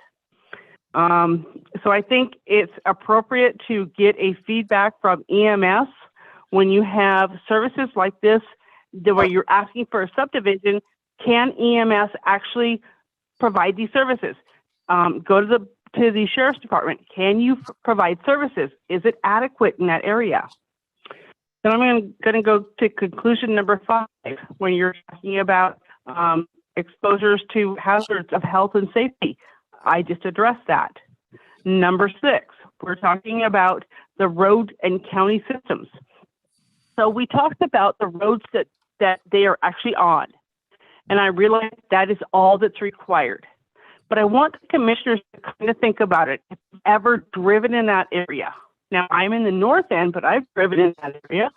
It all feeds on the Stego Road. Stego Road go. It goes on the Highway 95. What happens at Highway 95? We've all been there. We know what's happening at Lakeshore. Right now, it's taking the entire state to kind of reconfigure. How do we make this happen? How do we provide safety? How do we stop people from dying on the highway? And guess what? Now you're going to put in more houses. And I just want you to think about, if it's not this subdivision, it's the next subdivision. We're looking at a planned unit, and that's what 7B project is all about. And we've heard it in the news. They want to make sure that we are looking forward. What happens when you dump all these people onto one road that dumps out onto a highway, and these people are making choices? Do I go or not go? Do I die today or not die today? I mean, you have to kind of think about that. There's a lot happening. So I think 4, 5, and 6 are worth at least examining. Thank you, Suzanne.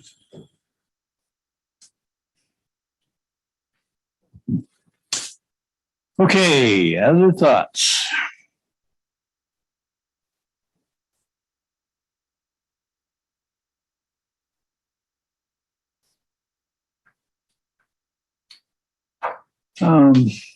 Just a couple comments from me. First place, as the planning director said,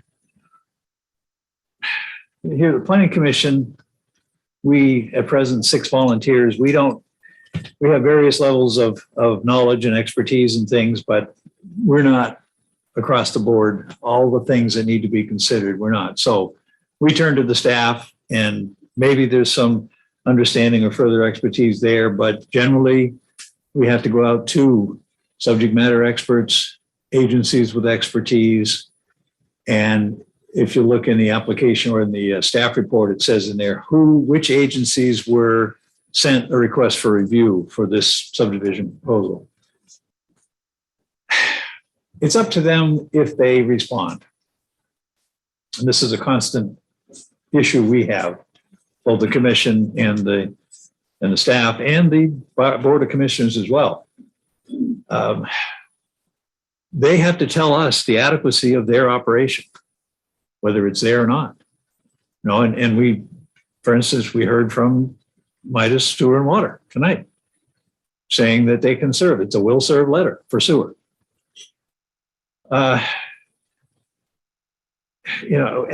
we, that's what we rely on. It's rather than having an applicant go and and hire somebody to dig into, is there really sewer availability for this project?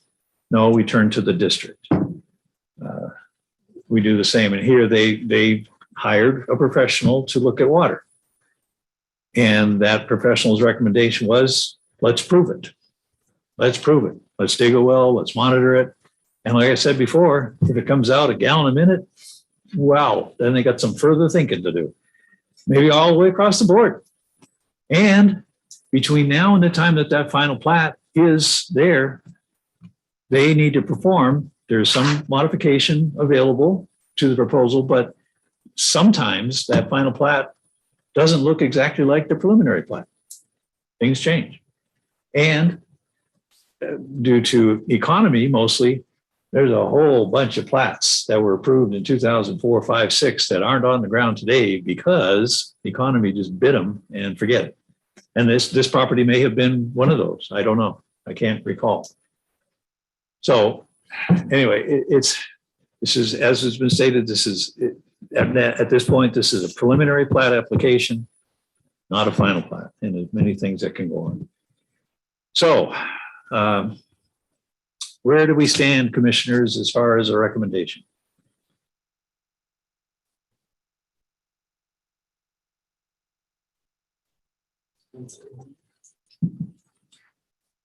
Yeah, it's Dave, Brian, and Suzanne.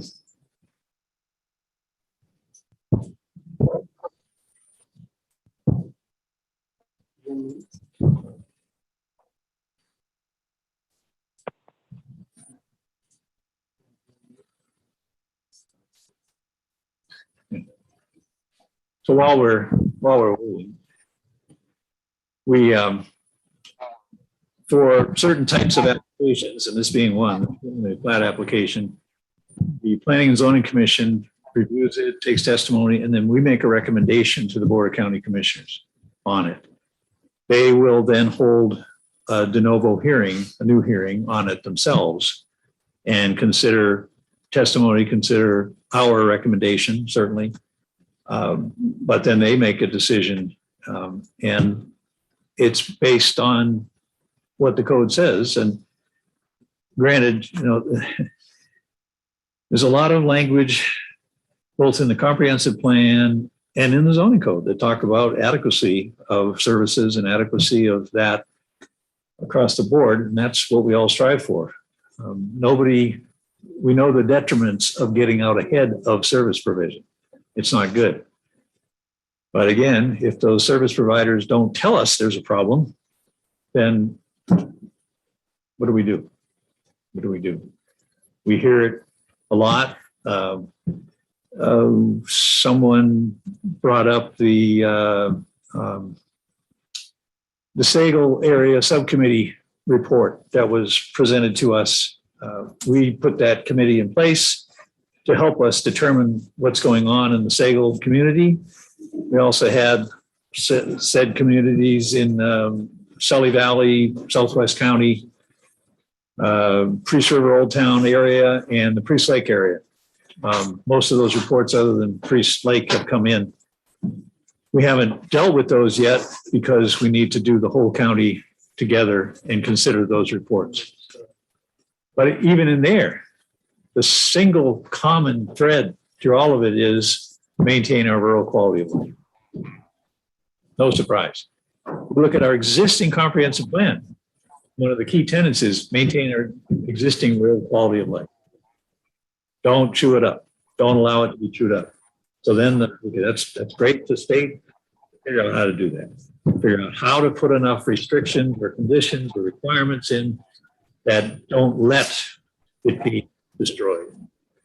So, nice backdrop and filling in. I'm still, okay, at this point, I'm going to turn it over to the commissioners and say, On a radio show. yeah, I go at least a blog, right? So, yeah. Okay, enough dead space. Please jump out there with Commissioner Glasso, There we go. Thank you. I just want to remind the commissioners, we are here in the face of the public in regards to the fact that people don't want opportunities to be afforded that will deter our current value of life, that may cause hazardous conditions, that may take away from our current existing livable opportunities, which includes EMS services, water supply, etc. We are here to make sure that we are the voice of the public.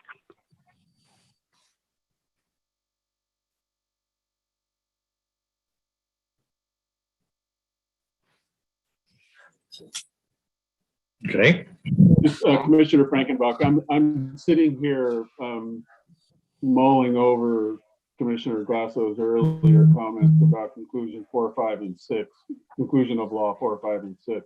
And I'm trying to work through in my mind, really comes down to whether or not the conditions of approval are sufficient to address those. I'm struggling a little bit with, 4, which addresses basically all the public and private services. There are some relevant conditions of approval, but on the other hand, one of the things I noted is we didn't ask for any comment from the sheriff department. I don't know if I never looked at that before. I don't know if that's something we just never do, but their ability to respond at this kind of remote area out in eastern Sagal is something that is worth thinking about, I think, per the one comment from the gentleman who commented from the public. Conclusion 5, I am concerned about the road and whether that really can be made to be safe in the presence of wildfire and that sort of thing. I don't understand if it's even topographically possible to make that a 2-lane road where emergency vehicles trying to get in can get in while residents are trying to get out, for example. So I struggle a little bit with whether we can really reach that conclusion the way it's written, given what we know right now. It may be that can be addressed, but I'm not sure we have the information on the table right now to reach that conclusion. And similarly, conclusion 6 kind of gets into that same topic a little bit, talking about roads and the ability to serve future residents or users without adversely impacting the quality of service or creating hazards or congestion. Again, it may be that it's possible to do that, but I'm not sure we have the information on the table right now to reach that conclusion.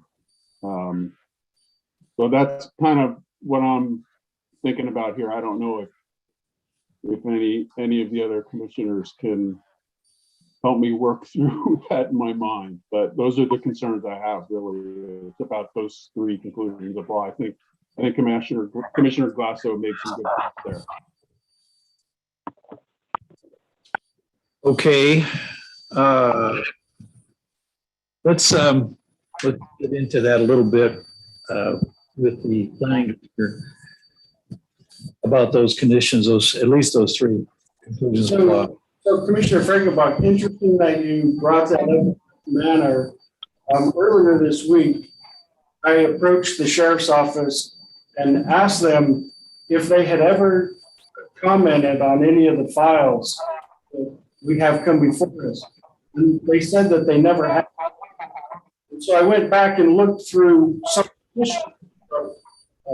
agency review, and the sheriff's office has never been notified as part of that.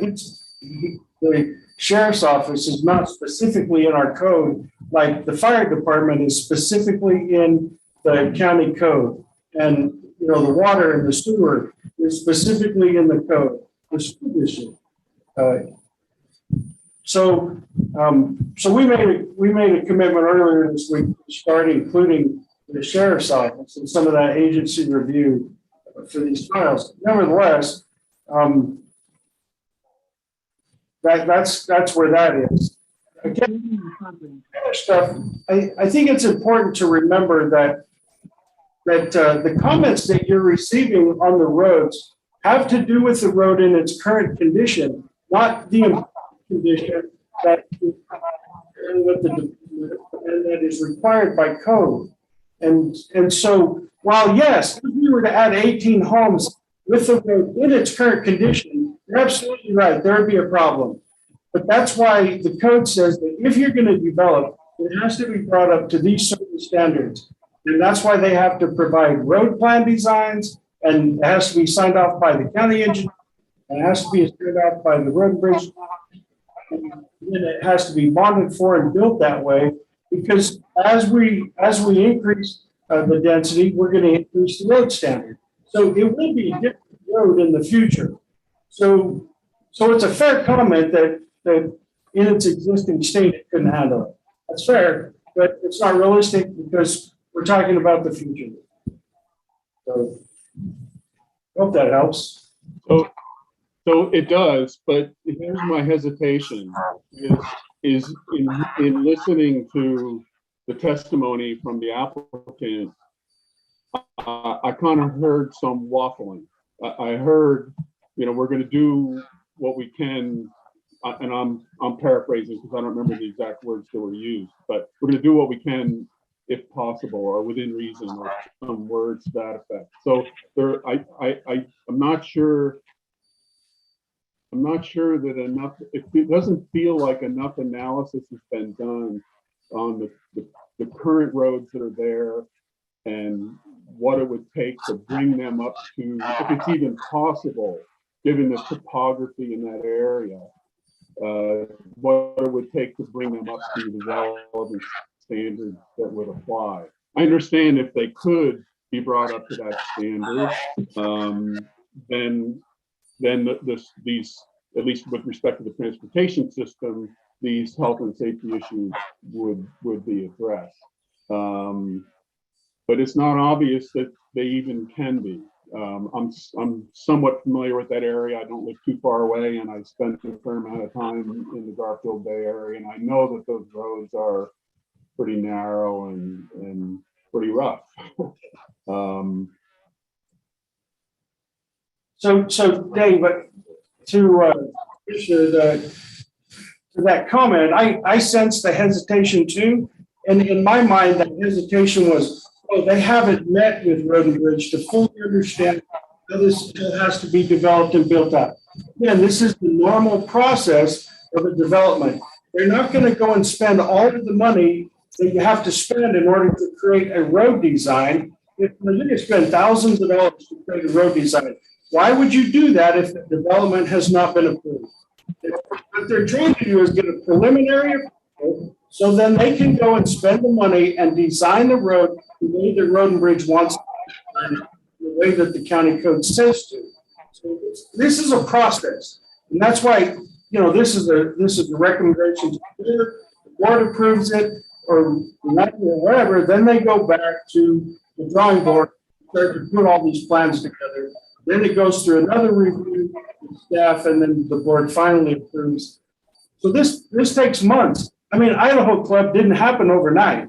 It took years and years to develop that project. Of course, that was 400 lots, but you see what I'm saying? It's a process, and that's why. Right, too. Yeah.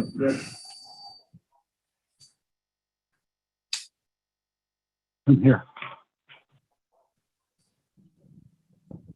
Brian? Yeah. He's here. 2 hours. Comments or thoughts, Brian? Can you hear me, Don? Yes, sounds good. Okay, I can barely hear you guys out here. No, my comments are just like beginning. This is just the final, the starting of a plat, and there's a long road to go here. Most likely over a year plus to even get the thing back to a final plat. So it's a long process, and sounds like these folks want to work with the community, and that's a good thing. And so we've got to strike a balance here, and that's all I have to say. Okay. Commissioner Glasso, can I address something to Commissioner Reeves if she's there? No, she's not. Apparently she got stuck in Spokane and couldn't participate tonight. Okay, so I'm just going to throw it out there. Wait a There minute. was a comment from somebody in regards to height and restricting the visibility. So let's just say that you, any of you in attendance, have a home where you have a view of the bay. Now all of a sudden somebody comes along and they build a really tall structure, maybe a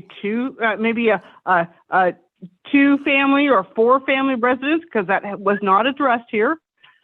Maybe 1 family residence really tall, and now you no longer have a view. What do you think the impact is in regards to the value of your property? I'm going to say 100,000 plus. Suzanne. So I think that needs to be included in regards to our conditions in regards to the height of the structures. Suzanne, my concern is that, first off, we don't have a height limit in Bonner County. So okay, I appreciate that. Pardon? Okay. Yeah. I appreciate that. Thank you. You pointed out something I wasn't thinking of. Yeah, and there's no, at this point, there's no view protection ordinance either, so. That's been discussed. Yeah, you're right. You're exactly right. Thank you. I appreciate that. Where was I gonna go?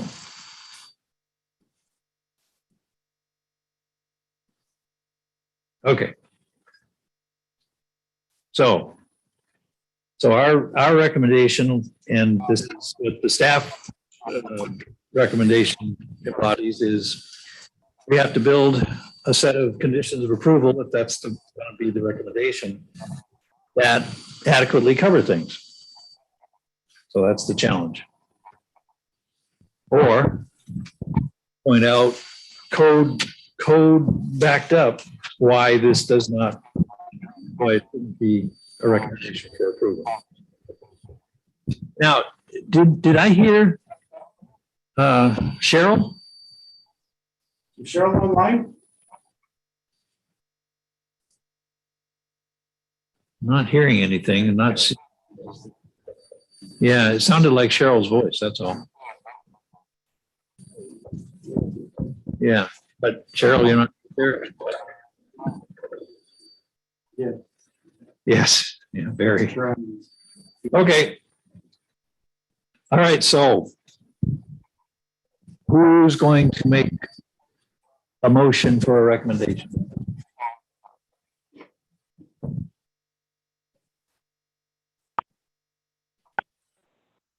Pardon me, Chair, you just said a recommendation for acceptance? No, a recommendation for motion. A motion for a recommendation. I guess that's better. Thank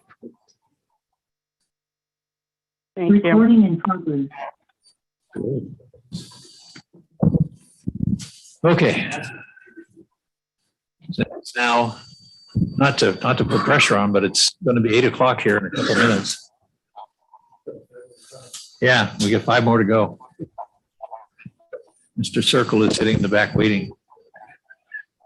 And so is Mr. Brown.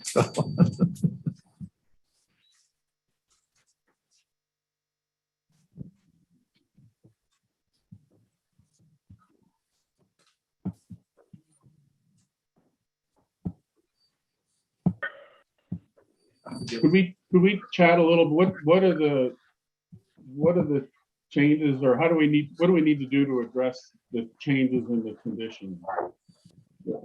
I remember there was at least one condition. I don't remember more than that was different than what's in the staff report. Yeah, changes in the staff report. Are you there to? Let's get staff up here again. And there was one that needed to be changed if it was to go along with the recommendation for approval. Just one condition. Number 6? Yes. Okay, can you, Dave, can you see, or commissioners, can you see up on the screen, condition of approval number 6? That is the modified condition.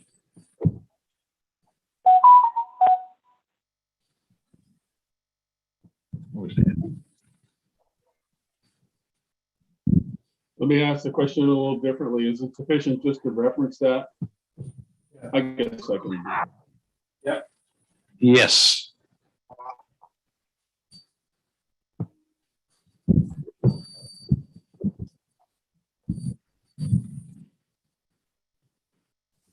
I don't understand. I don't know.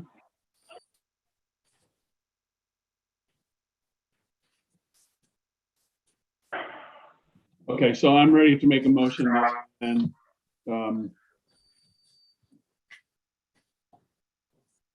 Commissioner Glasso, I don't have Ready. visual.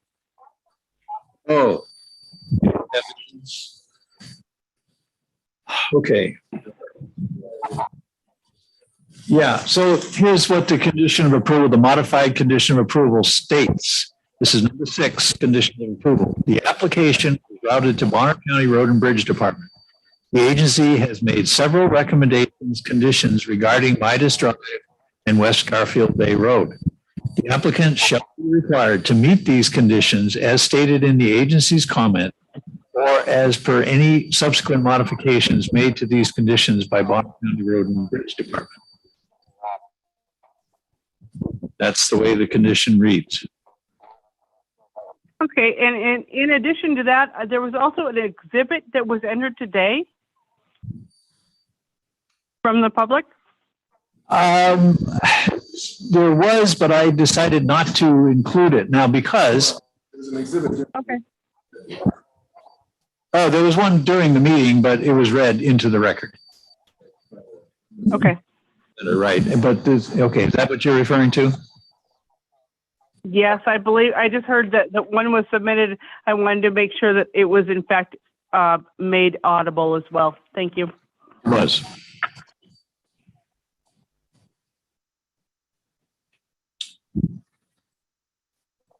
Okay, so Commissioner Frankenbach, you were in the process of moving toward a motion? yeah.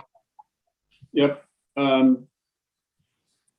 So this is Commissioner Frankenbach. I move to recommend approval of project file S0004-21, requesting platting of an approximately 14.75 acres of unplatted land zoned recreation into 18 residential lots and 2 utility lots located in section 21, township 56 north, range 1 west, Boise Meridian, Bonner County, Idaho. Finding that it is in accord with the general and specific objectives of the Bonner County Comprehensive Plan and Bonner County Revised Code as enumerated in the following conclusions of law and based upon the evidence submitted up to the time the staff report was prepared and testimony received at this hearing. I further move to adopt the findings of fact and conclusions of law as set forth in the staff report and direct planning staff to draft written findings and conclusions to reflect this motion, have the chairman sign and transmit to all interested parties. This action does not result in the taking of private property. Commissioner Frank has made a motion to recommend approval to the Board of County. Oh, well, wait a minute. We got to work with this. We got a motion on the floor. So it's the point of order. Don, do you hear me? I do. Don. Yes. Chairman Don, this is Commissioner Bailey for the record. I'll second the motion. Okay. I haven't asked for a second yet, but go ahead. All right. We have a motion to recommend approval and a second by Commissioner Bailey. Any further discussion on the motion? Hearing none, we'll call for the vote. All in favor of the motion, say aye. Commissioner Davis, if I may, this is Danielle. Yes, ma'am. So we need to amend the motion. We need, that verbiage needs to be included in the motion, amended during this hearing.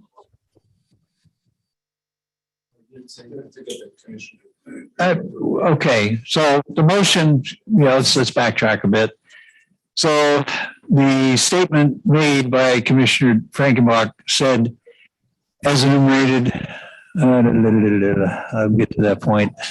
I further move to adopt the findings of fact and conclusion of law as set forth in the And the conditions of approval. Huh. So he just needs to say. Amend it and then reapprove it, recommend it.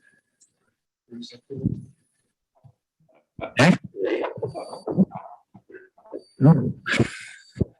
The statement of recommended approval, does it not? Okay, yeah, that's what includes it. So if you could amend the motion to say condition of approval, emphasizing condition of approval 6 as amended. That'll cover that. Because it's in the staff report. I'm reading, maybe the version, I'm not seeing that, the version of the motion that I have. Where am I? Give me a minute here. I mean, I'm fine with that.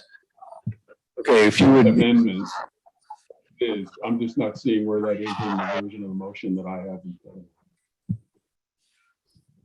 Yeah, because it doesn't reference the conditions of approval. It says as set forth. No, it doesn't. As set forth in the staff report, but it doesn't say anything about the conditions of approval. Recording in progress. Then if you would amend your motion to just reference the conditions of approval as amended during the hearing, I think that would cover it. Okay. I amend my motion to include the conditions of approval as stated in the staff report, with the one amendment as noted in the presentation in the hearing. Okay. Does that second still stand? Yes, sir. Mr. Glasso, can I get a clarification on that? How so? So you're saying that we are going to disregard the recommendations of Road and Bridge? Is that what I'm hearing?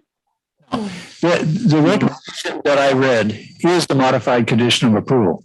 There was a previous condition in the original staff report that didn't state it that way. So this is what I read into the record was the modified condition of approval, number 6. That does. So the applicant shall be required to meet these conditions before the recording of the final plat, correct? Correct. Okay, so everything that Road and Bridge came forward with that they recommend will be required, correct? Correct. Okay, thank you for the clarification. You're welcome. All right, so back on track, we have a motion to recommend approval of file S0004-21, preliminary plat, and a second. And we've had further discussion, so we'll call for the vote. All in favor of the motion, say aye. Aye. Aye. Not hearing Commissioner Glasso. Any opposed to the motion, say nay. Commissioner Glasso, nay. All right, so therefore we have 2 ayes, 1 nay, the motion carries. So the Planning Commission will make a recommendation to the Board of County Commissioners recommending approval of preliminary plat S0004-21, including all those conditions of approval as stated. So as I stated earlier, this will be scheduled before the County Commissioners as soon as possible. Do we have any? Yeah, let's look for a date just so you all will know when it's going to happen. So again, as I stated before, that will be a hearing before the commissioners. It's currently scheduled for February 23rd. Commissioner Glasso, call to order. Yes, ma'am. That would be 3 votes. And that is a quorum. Okay. How much is? I thought that there were 7 seats. 1 is vacant. But it's still a quorum. Okay. It doesn't vote. Yeah. So of the members present, it's a quorum. Okay. Thank you for clarification. Okay, so February 23rd, which is a Tuesday, Wednesday, okay, whatever the day is, anyway. And that'd be probably upstairs in the commissioner's office up there, 1:30. 1:30. And that will be advertised as well in their announcements for their hearings. Again, you can look any of that up on the county website, either on the commissioner's site or on the planning site to get further information about scheduling and so forth. So that concludes that file. We have 5 more to go. So thank you for your patience and for your attendance and testimony. Anyway, so yes, and take these. So let's continue. yeah, if you folks would all go out there in the lobby, if you got to discuss any more or meet your neighbors here, that's great. Thank you. Okay, next case, next file. Excuse me, there's something in my eye.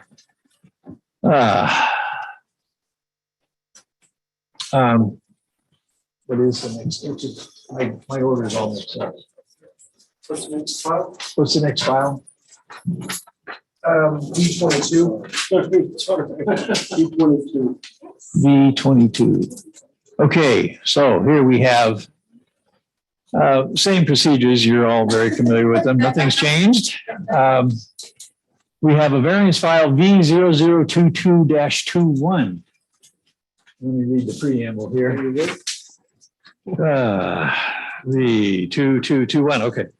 It's a lot size minimum for Mark Young. Mark is requesting a lot size minimum variance to create a 2.7 acre lot where 5 acres is required. The property is zoned rural 5 acre. The project is located off Westman Road in section 5, township 55 north, range 2 west, Boise Meridian. So as the procedures say, staff report comes first. Call for conflicts of interest. Conflicts of interest. Oh, any conflicts of interest by the commissioners? No. Okay. I think most of us know where Westman Road is. Okay. All right, this is Chad Chambers, planning staff for the record. We're here today to discuss a lot size minimum variance located off Westman Road in section 5, township 55 north, range 2 west. The applicant's proposing to create 2 lots, one of which would be substandard zone. So we're looking at a 0.7 acre lot and a 5 acre lot where 5 acres is required for the rural 5 acre zoning. Westman Road is county owned and maintained. This is the site plan provided by the applicant's representative with Sewell and Associates. That's when you see here, this northern lot is going to be, or proposed rather, to be the 2.7 acre lot, whereas the southern is proposed to be 5. So the environmental features, there is some slope on the property, as we can see here on the screen. You know, the yellow is between 15 and 20%. Orange is 30% plus. There are no mapped wetlands, rivers, stream systems on the property. It doesn't front the lake. 2 types of soil on the property: Bonner gravelly Ashley silt loam, characterized as prime farmland, well drained. Ponderosa silt loam, not prime farmland, well drained. I would note that the not prime farmland composes the majority of this property, as we can see here. Was reviewed for floodplain, found to be in zone X. So, you know, flooding risk is minimal, 1 in 500 years. Served by an individual well, septic system, Selkirk Fire District, powered by Northern Lights. It's in Lake Pend Oreille School District 84. These were the standards we used to review the file. These were the agencies that were routed for comment. We got some comments back. Fish and Game said they don't have any comments. PhD, Panhandle Health District, just said that, you know, they want to make sure that, you know, they connect with them about septic systems. DEQ, this was a comment received after the period, so it's not going to be reflected in the staff report. Just said no environmental impact comments at this stage of this project. Didn't receive any public comments to date. So, as staff analyzes this variance request, we look at a variety of things, and the applicant, of course, is expected to kind of explain why this is necessary. So things that, conditions that don't apply to other properties in the area. Obviously, there's some topography. The applicant also indicated that there's other, properties in the surrounding area that are likely legal non-conforming properties, which is to say they're sub 5 acre standard. And size of the property as well as the topography on site does not result from the actions of the applicant for the deed research that planning staff conducted. Circumstances or conditions. Again, looking at those slopes, the time in which the applicant had purchased the property. However, the request for this variance does result from the actions of the applicant. Granting the variance, does it conflict with the public interest? I would just note, again, highlight that we did not have comments for this file and the applicant wrote that variance would comply with aspects of the 1 to 4 range. And I'm going to read a statement. Is Mr. Young here today? Okay, I'm going to read a statement from Mr. Young to give more context kind of towards the end of this presentation, and I'll be brief. So staff did conclude that this is consistent with the Bonner County Revised Code. There are existing services on the property that they are proposing to be 2.7 acres. So the 5 acre property will, remain there. And I just want to kind of highlight something that Mr. Young had indicated. In the event that I'm unable to attend, I want to provide my thought process for the request on the variance and how it might align to the county's desire to improve affordable housing options for local residents. Density development throughout the county. And I just want to highlight this part here. The affordability that the smaller approximate 2.7 acre lot provides with an RV pad and 2-car garage currently leased for 1 year at $900 per month is an important factor in providing affordable housing and entrepreneurial business opportunity for Bonner County, Sandpoint. Our tenant will attest that they would have to move to another city without this option. If I'm required to only lease the RV pad and a garage on 8.5 acres, I will need to sell the property at a higher price than just the 6.5 or 5 acre parcel for a single house. So I just wanted to kind of highlight the reason for this request. And at this point, there are 2 conditions of approval that staff is recommending, that only the site plan that was submitted is followed through with that lot size minimum variance if approved today by P&Z. And that if the lot size minimum is approved, it doesn't supersede any deed restrictions.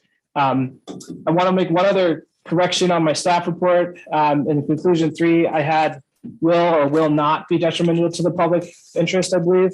That just should be will not, just to clarify for the record. And I can take any questions from planning and zoning.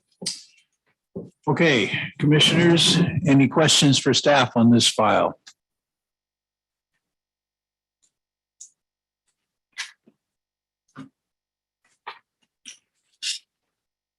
Okay. I had one, and I know, well, this has come up in the last couple of hearings where the commissioners are looking at these files fresh. We don't hear, we don't see, there's nothing in the record that indicates any discussions that the staff had with an applicant.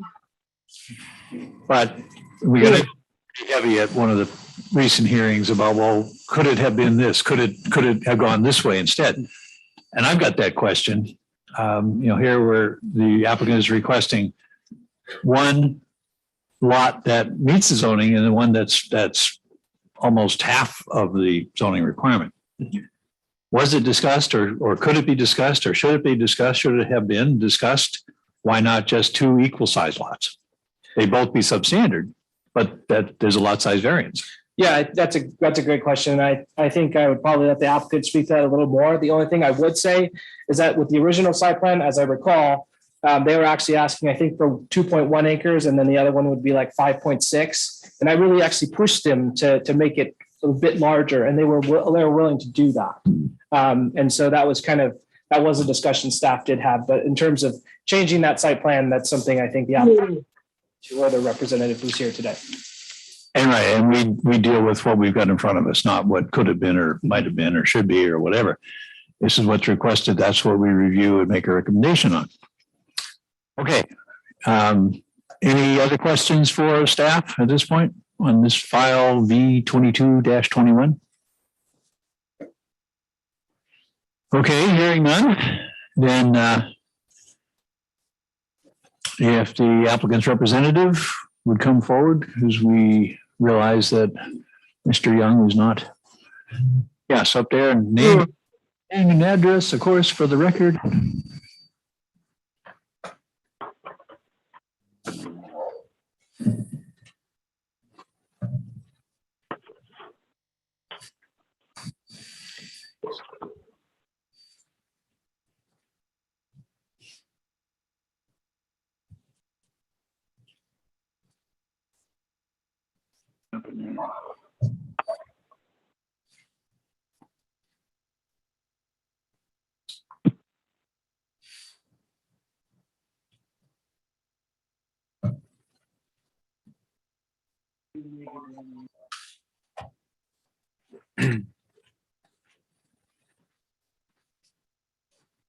What did we do? Yeah.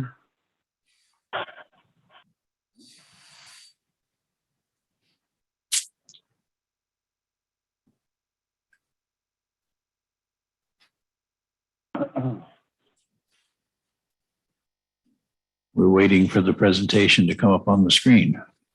That's why it's so quiet.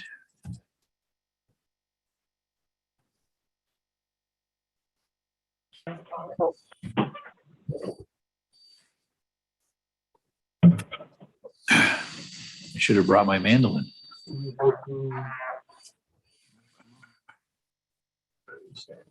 I don't play banjo.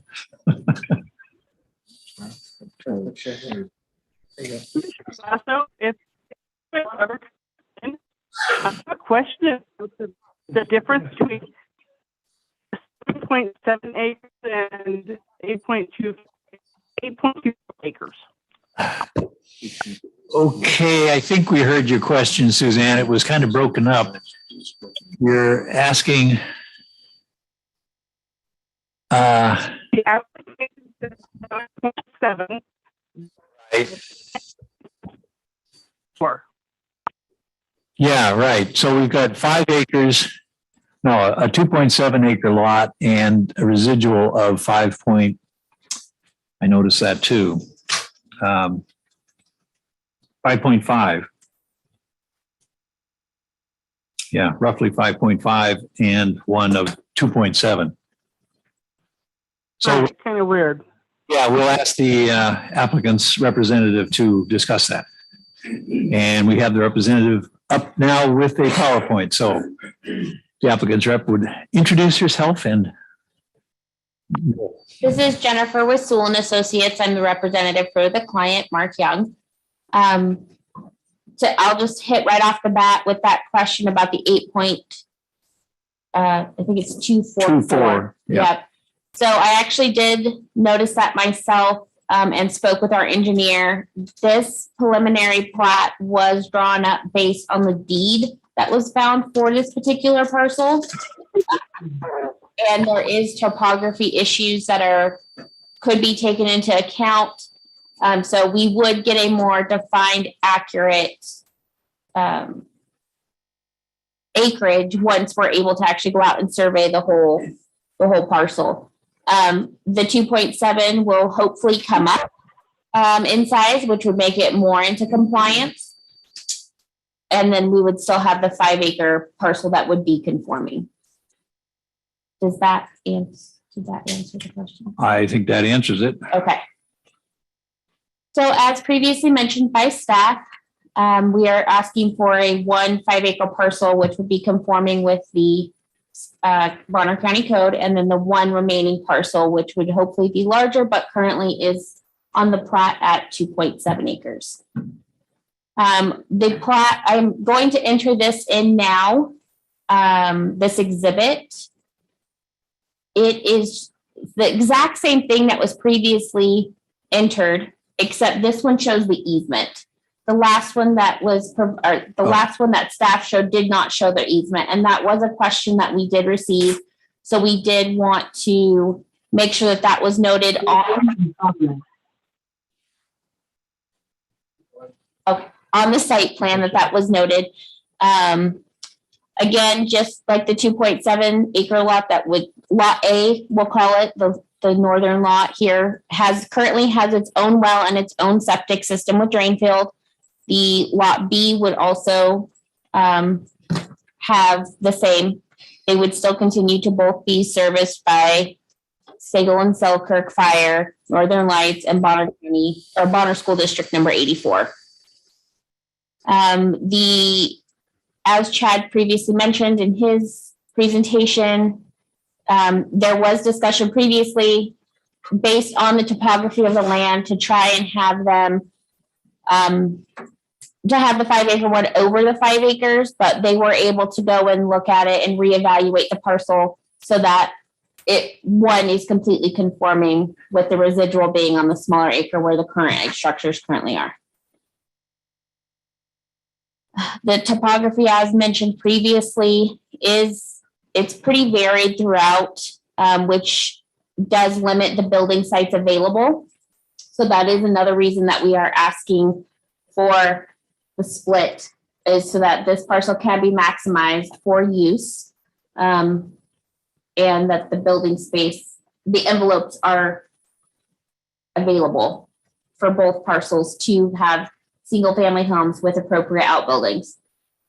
Currently on the lot A, there is a 45 by 45 shop and a 25 by 25 carport, where Mr. Young had said in his statement, he does currently have tenants there. The newer parcel B would be set for a single family home and outbuildings. And then ideally, his plan is to, on the lot A, would be to construct a single family residence. So I think that's all I have at this point. Chad and the staff report did a wonderful job. We just ask at this point that the approval be granted. And of course, we want to thank the Planning and Zoning Department for all of their help and assistance. And of course, the Board of Commissioners. If there's any questions, I'd be more than happy to answer. Okay, any questions for the applicant's representative? Commissioners? Commissioner Glassell, I understand something to exhibit. What was that? Boy, you're really broken up.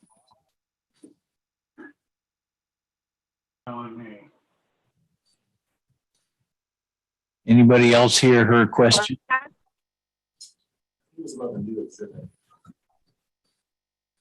Commissioner Glassell, can you? That started out good. Boy, Something came in as exhibit. Either read it or email it immediately to all commissioners. Okay.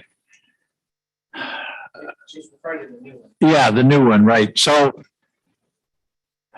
you saw the exhibit that's in the file, the lot layout, and showed the buildings and so forth. A question was raised by a neighbor about access to lot B.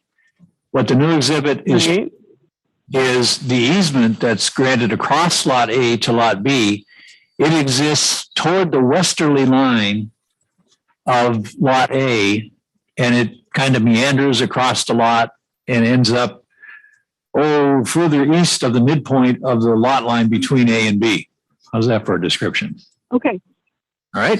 So that, I'm assuming, is some type of map or plot. So that needs to be sent out to all commissioners immediately or not accepted, because we cannot visualize it. Yeah, I know. Boy, have we got it electronically so we can? Okay, it's being emailed as we speak. Thank you. You're welcome. And that's really sharp communication right now. I don't know what you did to change it, but it's really good. I'm in a snow belt, so I'm standing outside. Usually you have to do this from your deck, so Thank you for taking the extra mile. Okay, any other comments or questions from the commissioners? Dave or Brian? No. Okay, David? No, not for me either. Okay, all right. Thank you for your presentation. And that worked. So anybody in the audience have any comments on this file? You've all been very patient and okay, you're waiting for later. Okay, then there's no reason for rebuttal, nobody to rebut. So we'll close the public testimony portion and open up to the commissioners for deliberation. Oh, sorry. Commissioner Glasso, I request a pause until that can come through on email. Okay. How's your, yeah, but nobody said they wanted to. Yeah. Interesting.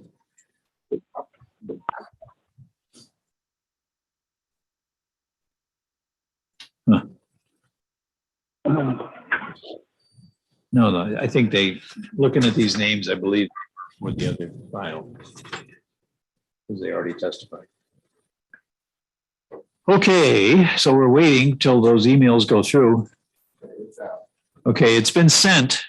So how's your email reception up there?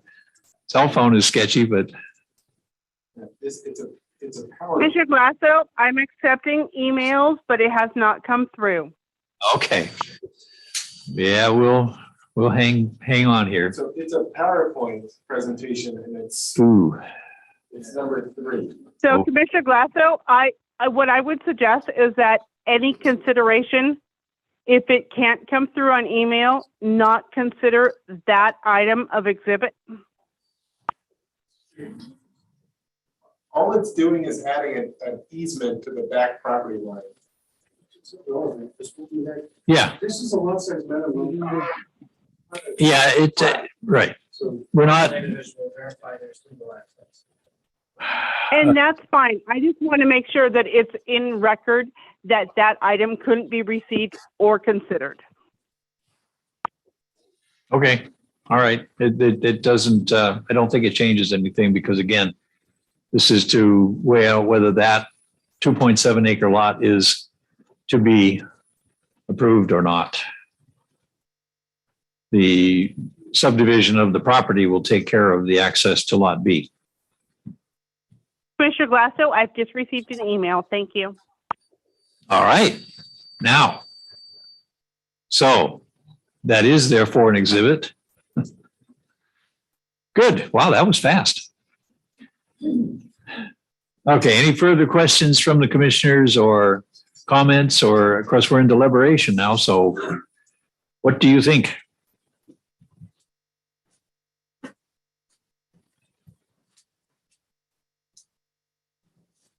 Commissioner Glasso, my concern is the size of the second property. Even if we go back to the point in which the Bonner County first adopted the comprehensive plan and went from no standards to a 5 acre standard, we never considered the 2.77 in this type of area. And I believe that splitting the property into something less than 5 acres therefore violates the understanding or expectation of the residents of Bonner County. Agree. Okay.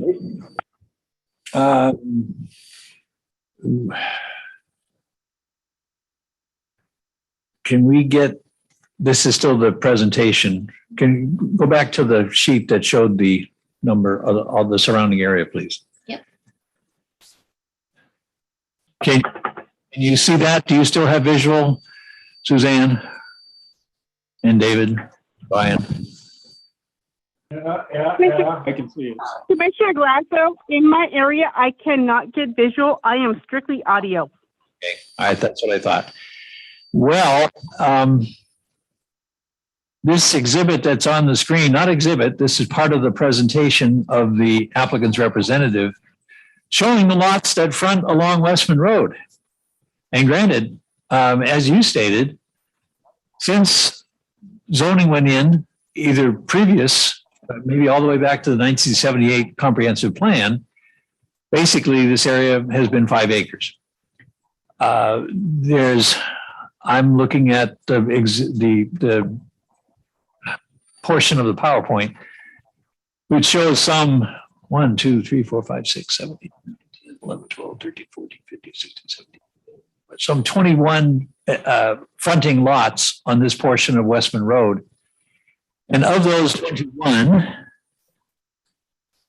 there are 1, 2, 3, 4, 5, 6, 7, 8, 9, 9, I believe, that are less than 5 acres. And some of them substantially less than 5 acres. Can you please tell me how many are less than 3 acres? Less than 3?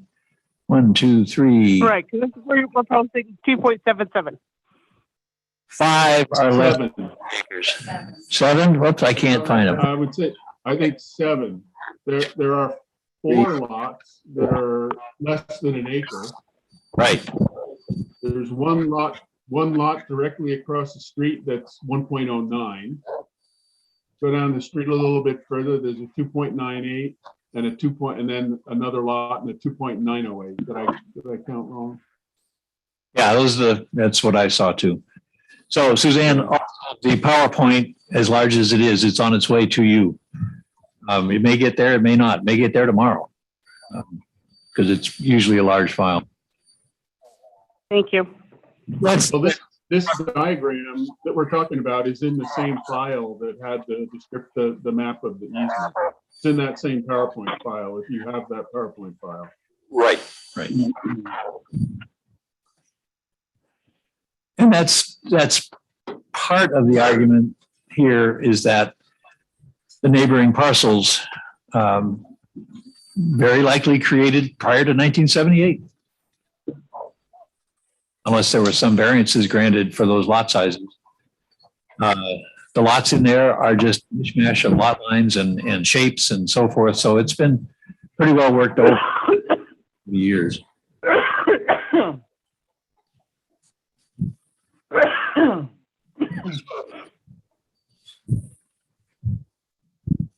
So, other thoughts, concerns, whatever?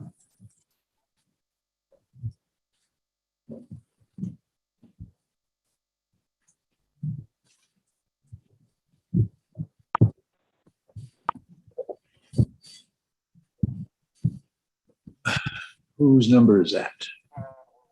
Do we know? 946-0220. Is that Brian? Brian, are you? Yes. Put your hand up.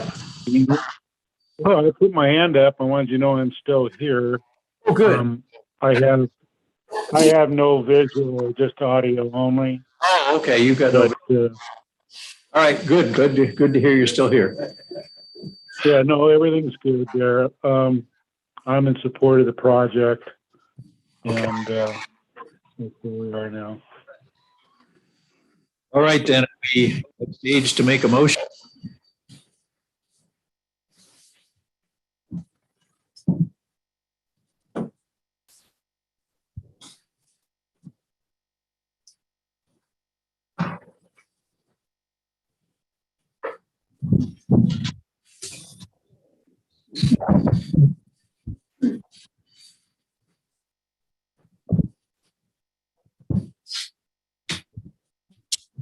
This is Commissioner Frankenbach. I was ready to make a motion until that file. There we go. Bear with me just a moment. I mean, just before I make a motion, just to maybe explain my thoughts a little. In general, well, let me just say, I think the reason this feels okay to me is I look at the sizes of the lots that are across the street, and there's quite a few that are at this size or smaller already, including some that are substantially smaller And I also would note that I understand it's in a rural 5 area, but it's just a very short distance off of 95 as well, which I think factors into my thought process. So with that said, this is Commissioner Frankenbach, and I move to approve this project file B0022-21, request to create a 2.7 acre lot where 5 acres is required, finding that it is in accord with the Bonner County Revised Code as enumerated in the following conditions of law and based upon the evidence submitted up to the time the staff report was prepared and testimony received at this hearing. I further move to adopt the findings of fact and conclusions of law as set forth in the staff report or as amended during this hearing, and direct planning staff to draft written findings and conclusions to reflect this motion, have the chairman sign and transmit to all interested parties. The action that could be taken to obtain the variance is to complete the conditions of approval as adopted. This action does not result in the taking of private property. Frankenbach has made a motion to approve file V0022-21, lot size variance to allow a 2.7 acre lot where 5 acres is required. Is there a second? Commissioner Bailey with the second. We have a motion and a second for this file V0022-21. Any further discussion on the motion?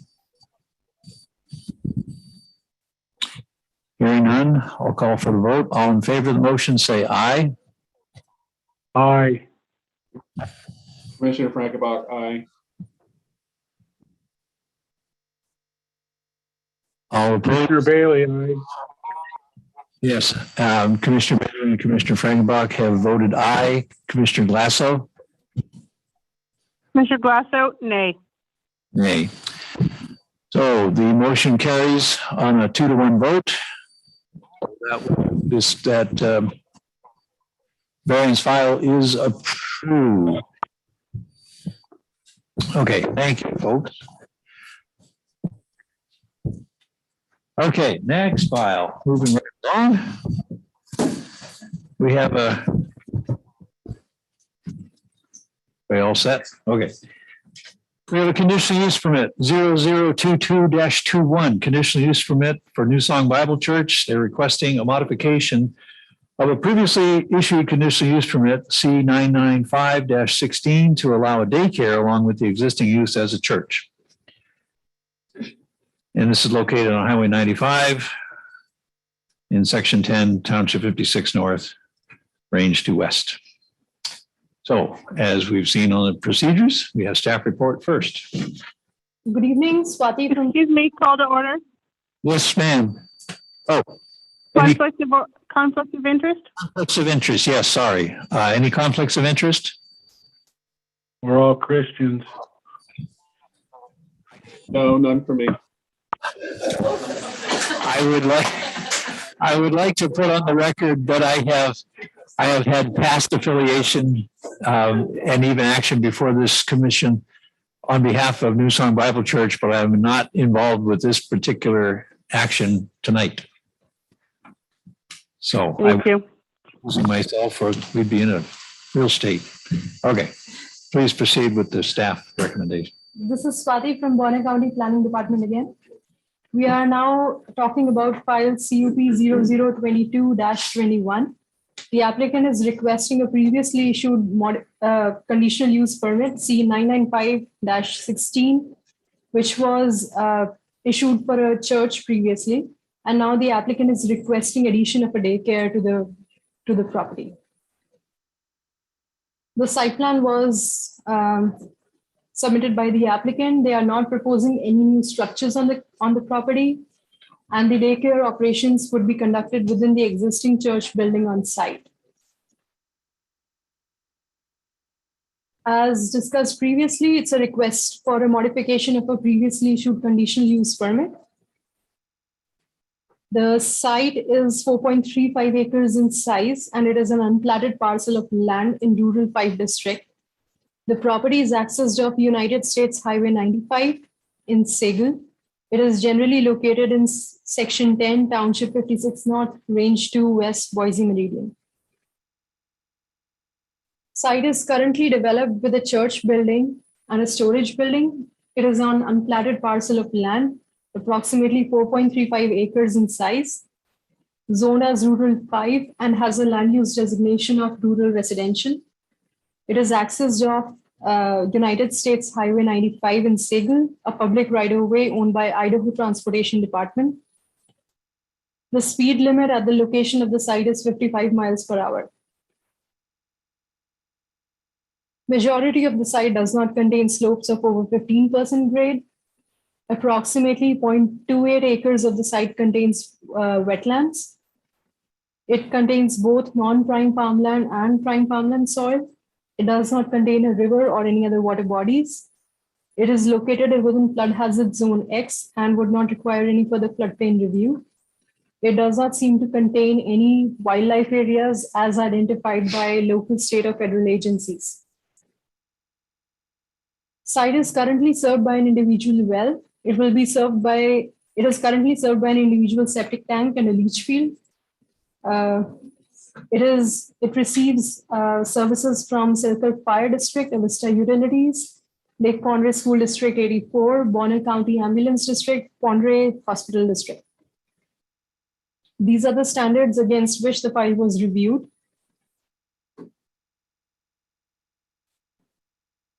The application was considered complete and it was routed to agencies accordingly. Nurseries and daycare centers are permitted as conditional uses in R5 zone. The access is through public right-of-way, United States Highway 95. It meets the standards established. The proposed use should meet the standards established by the Idaho Code for daycares. It is unlikely to result in hazards such as fire, radioactivity, electrical disturbance, noise, vibration, air pollution, or water pollution. It is important to note that the timings of the operation of the daycare would be limited to Monday through Friday, 7:30 a.m. to 5:30 p.m. The applicant is requesting this daycare for up to 50 children and 10 employees. So the total number of parking spots required would be 15. And the site has sufficient area to accommodate 15 parking spots within 500 feet of the principal use. The loading areas as shown on the site plan do not project onto public right-of-ways. The applicant has not proposed any signage as part of this application. If any signages were to be proposed in the future, they would be required to meet the standards of BCRC 12.4.4 and request for a modification of this conditional use permit. Again, the applicant is not building any new structures on the property, so they are not required to meet the standards of meet the design standards. Similarly, similar is the case with landscaping and screening standards. Again, the applicant is not proposing any new structures, so these standards are not applicable to this project.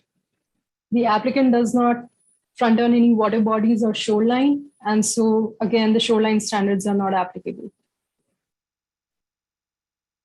No additional impervious surfaces have been created. The grading, stormwater management, and erosion control standards are not applicable. The site contains a small area of wetlands. However, no structures are being constructed, so these standards are not applicable again. No comments were received from any local, state, or federal agencies indicating any potential harm to wildlife or fisheries habitat. So the wildlife standards are not applicable. Flood damage prevention, the site is in flood hazard zone X, and the applicant is not proposing any development as defined in Title 14.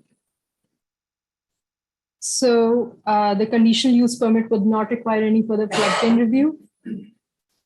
No land disturbing activities are being proposed either. So the standards of hillsides are not applicable again. Following agencies were notified of this request on November 30, 2021.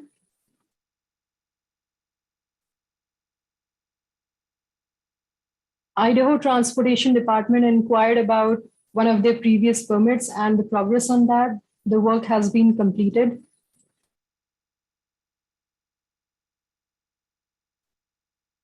Panhandle Health District recommended that the applicant recommended that they review the status of the applicant's septic, water, and daycare licensing and/or permitting.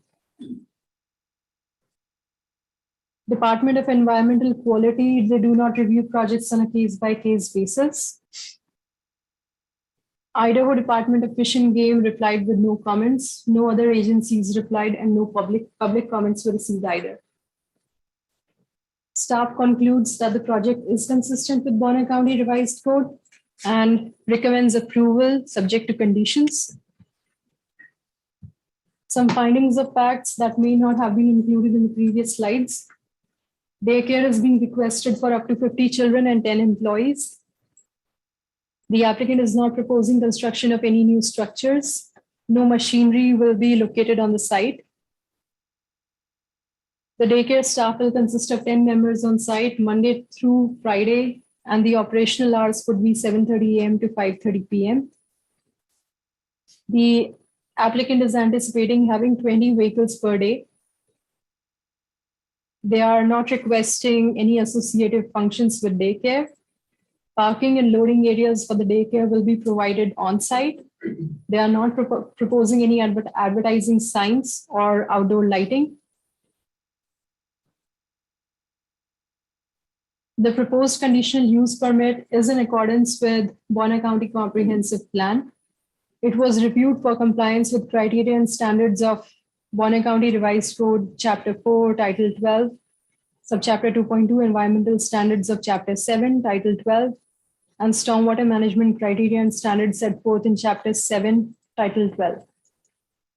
The proposed use will not create a hazard or will be dangerous to persons on or adjacent to the property. These are the conditions of approval that the applicant would be required to meet before, along with the approval of this permit. The use shall be developed and shall be operated in accordance with the approved site plan.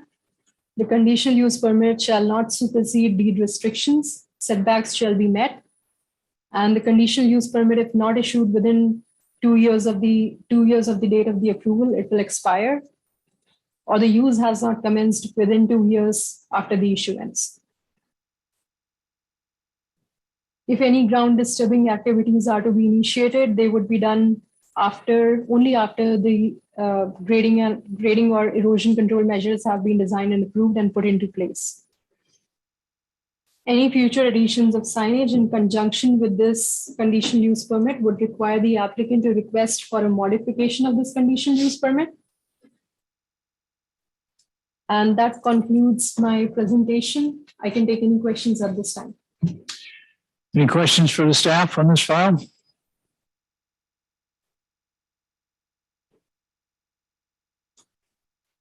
Here. No. Okay, thank you. I have one. Since there is no new construction called for in this, requested in this conditional use permit modification, is condition of approval A5 necessary? Not really, it can be stricken out.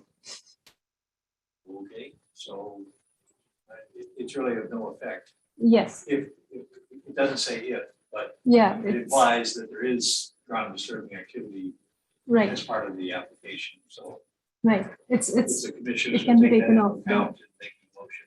Yeah, it can be taken off. Okay, no further questions for staff. Then it's time for the applicant to come forward and if there's anything to be added. Name and address for please. Thank you.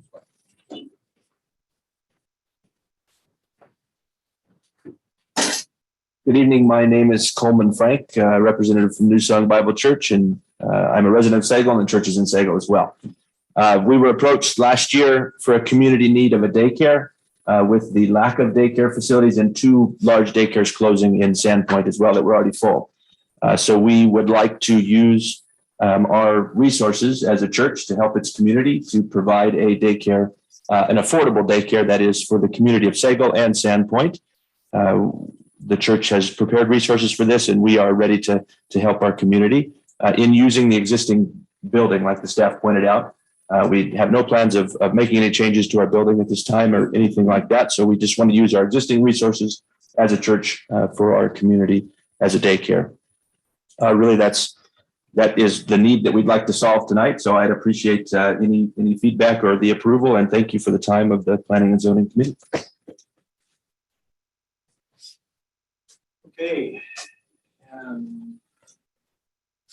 Any questions for the applicant from commission?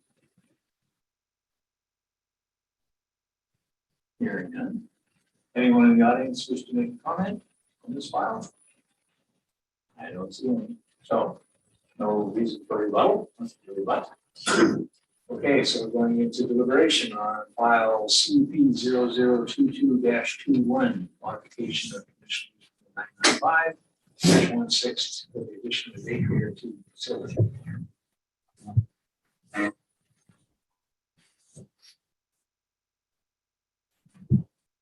Commissioner Glasso, for the record, Commissioner Davis, you stated you have no direct affiliation to the project. Could you state your affiliation to New Song Bible Church? Because you introduced an exclusion, and I think it should be stated your affiliation to New Song Bible Church. Present by the bylaws of New Song Bible Church, I have none. I have not been in attendance for 6.5 years now. So I once was. All right. But not anymore. I appreciate that. Thank you.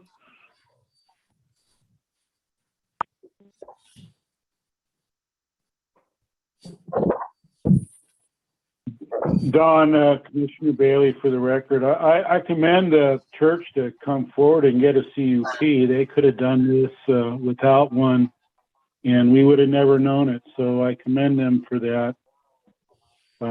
Panhandle Health's comment, I think that they're going to be well under the water usage there coming back into the ground. So anyway, I support the project.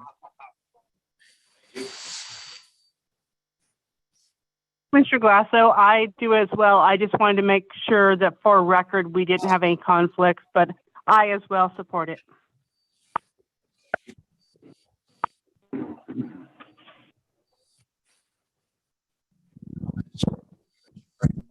Ready to have a motion.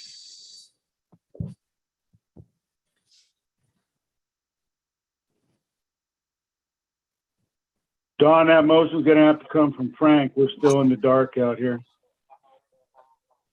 Let me just ask one question of staff, just to be clear. Is there a need to have a condition relating to the Panhandle Health Review, or does that get handled automatically? I don't believe we have a condition that refers to Panhandle Health District Review. No, there was no condition Oh, there. okay. So your question is whether we need to have a condition that adds the review? Yes. Or does that just happen as a matter of course and we don't need to worry about it here?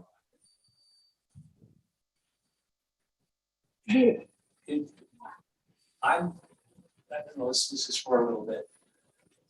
I'm not familiar, so I don't believe any of us are. We'll, as to the requirements from the state to get daycare center. But imagining, and certainly there are that kind of health requirements. You can't just be in the back of a barn. Yeah, Commissioners, this is Milton. I'd recommend that we not put Panhandle Health in there because they're going to have to follow all those regulations anyway. And I just don't know that we're typically in practice to make sure another agency follows through with their own requirements. Yes, that's kind of where we were going. So I think that comment, it is part of the parallel course of this action that will see its own level. So Mr. Frank, does that I answer my question. Okay, this is Commissioner Frankenbach. I move to approve this project file CP0022-21, requesting a modification of a previously issued conditional use permit C995-16 to allow a daycare along with the existing use of a church on an approximately 4.35 acre parcel zone Rule 5 located off United States Highway 95 in Section 10, Township 56 North, Range 2 West, finding that it is in accord with the general and specific objectives of the Bonner County Comprehensive Plan and Bonner County Revised Code, as enumerated in the following conclusions of law and based upon the evidence submitted up to the time the staff report was prepared and testimony received at this hearing. I further move to adopt the findings of fact and conclusions of law as set forth in the staff report and direct planning staff to draft written findings and conclusions to reflect this motion, have the chairman sign and transmit to all interested parties. The action that could be taken to obtain the conditional use permit is to complete the conditions of approval with minus, was it A5? This action does not result in taking a private property. So we have a motion by Commissioner Frankenbach to approve conditional use permit 22-21. Is there a second? Commissioner Glassell, I'll second. Motion and a second for conditional use permit 0022-21. Any further discussion on the motion? Okay, all in favor of the motion, say aye. Aye. Aye. Aye. Motion carries. Okay, so that approves the conditional use permit.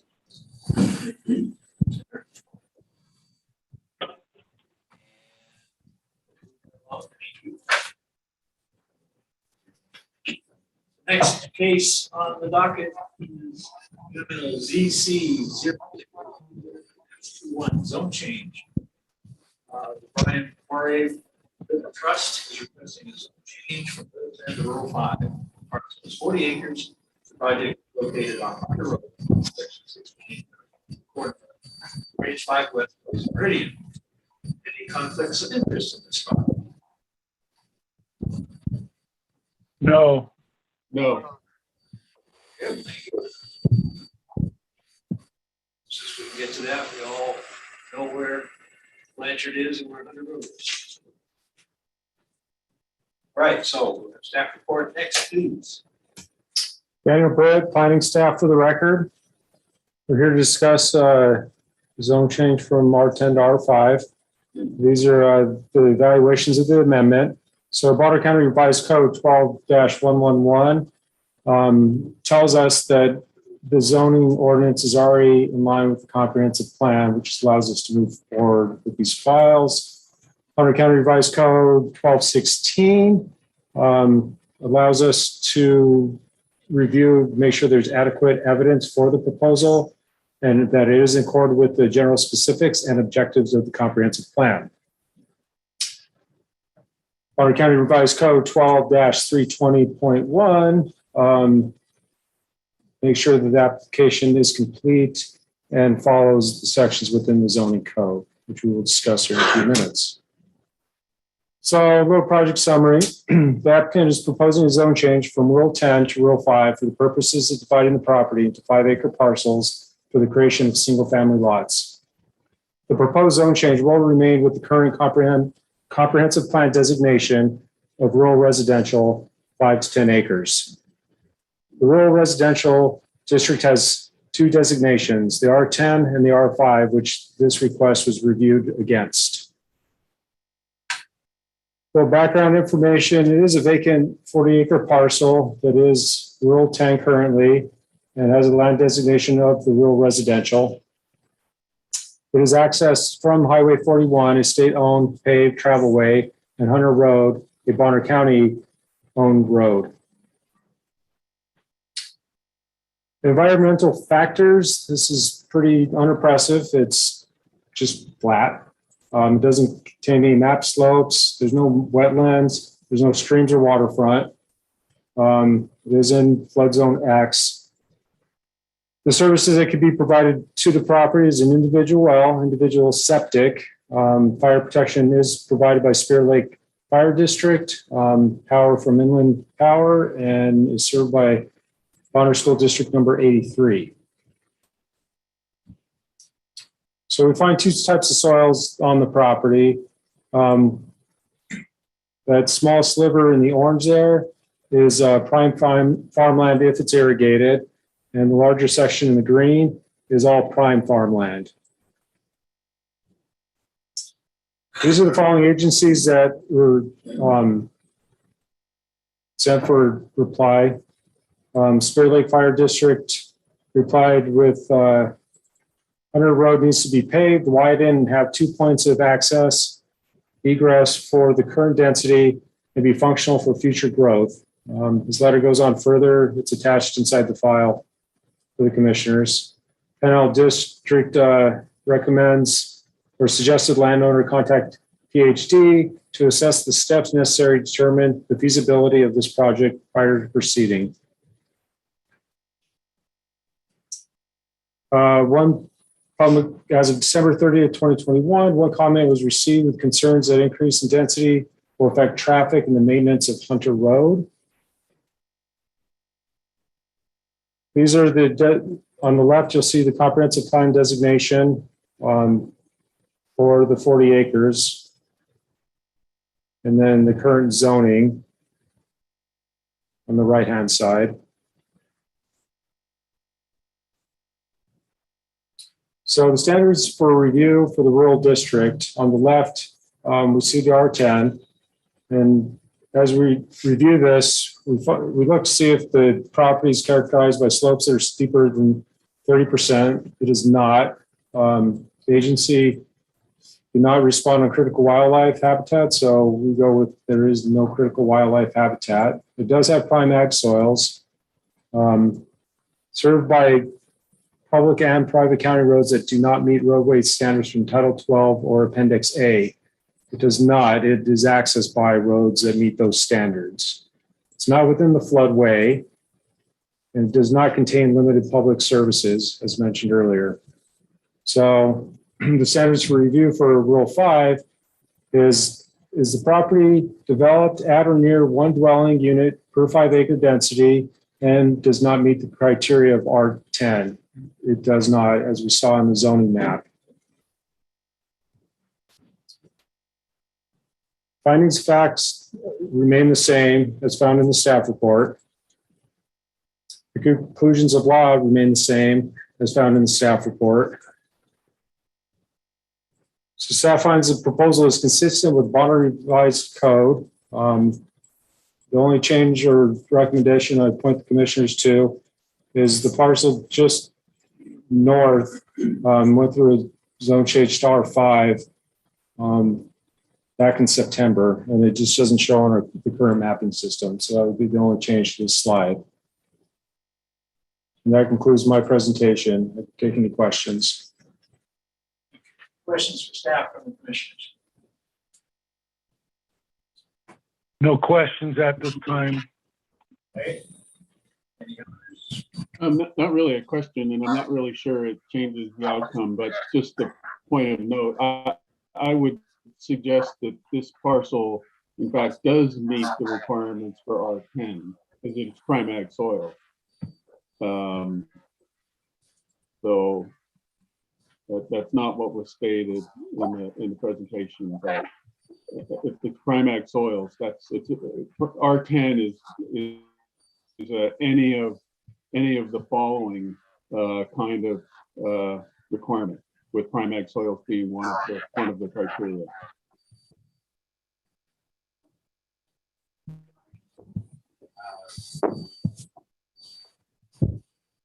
So, Commissioner Glasso, was that Commissioner Freckenbaugh that just commented? yes, it was. Yes. Thank you. Suzanne, any questions for staff? No, I just want a clarification because I do concur. The question I have, I do recall, I think it was change 32-21 which is to the north. One of them was 26. So Commissioner, the property I'm referring to. Right. And that was done in September, so change 26.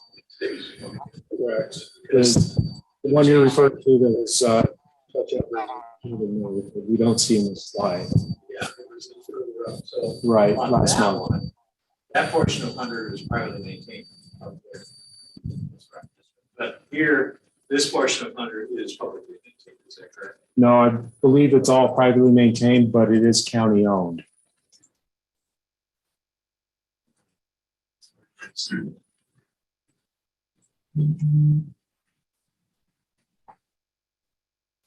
It's on staff report, it's the county.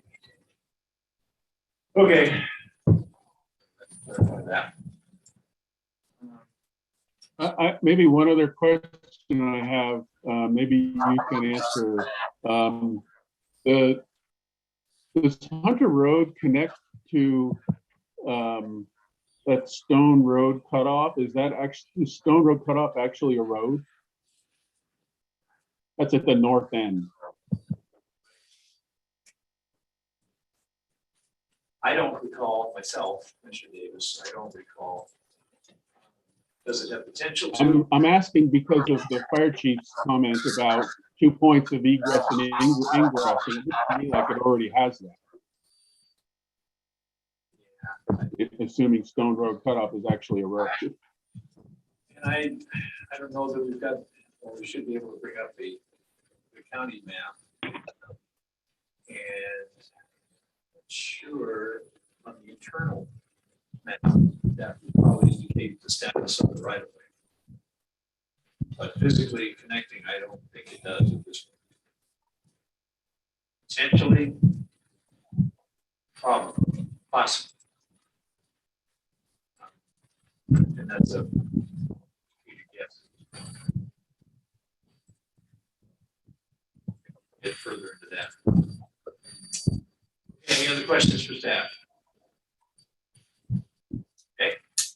So we have the applicants.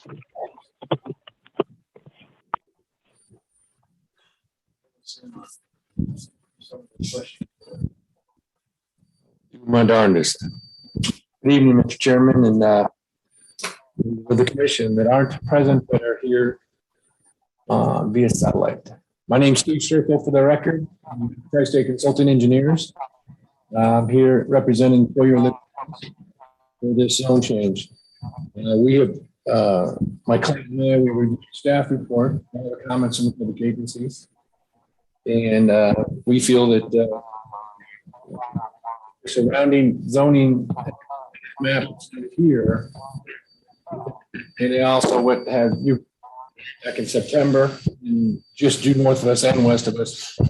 Our R5 is a more suitable zoning for that parcel.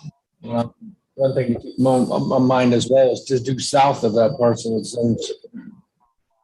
that density is really never going to happen unless they ever get municipal water and sewer, which we all know. So with that said, I don't have any objections to the staff report. We think Dan will put that together.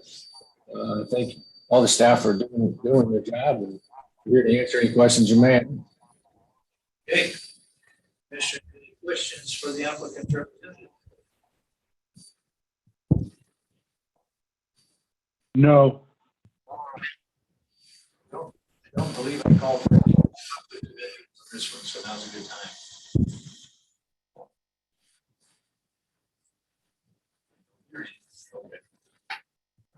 Very good. Okay, no questions. Thank you. Thank you. Anyone in the audience care to make a comment? Just for the good of the order, even speak up before you lose your voice. Okay, thank you. So no sense of having any rebuttal. There's nothing to rebut. Open for deliberation from the commission.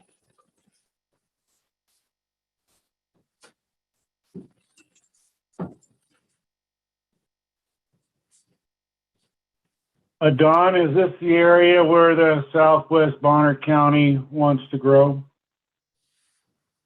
from your meetings you've been with them? It is just as a almost anecdotal reference because we haven't dealt with the Southwest Committee's report, but yes, this is the area that they recognized as a growth area.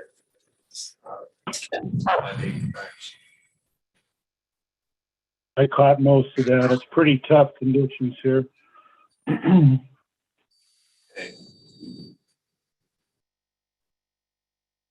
Glasso, I want to point out a couple of things when I'm looking at the staff report, page 2. So when we look at that, we see Railroad Avenue. Yeah, it's chopped up, coming off of that, off the corner. And we would expect that off of maybe a main road, that's 41. And then we look up and there's something cut off. I can't really see what that is. And so, of course, that's cut off and that's chopped up somewhat. But we look at all the other surrounding properties. Are they cut up? No, they're not. They're not because it's not appropriate. So that's something to take in consideration when you stop and look at, are there 5s or are there 10s or are there 20s? What makes the most sense? If it's off a main road, maybe so, but this one is not.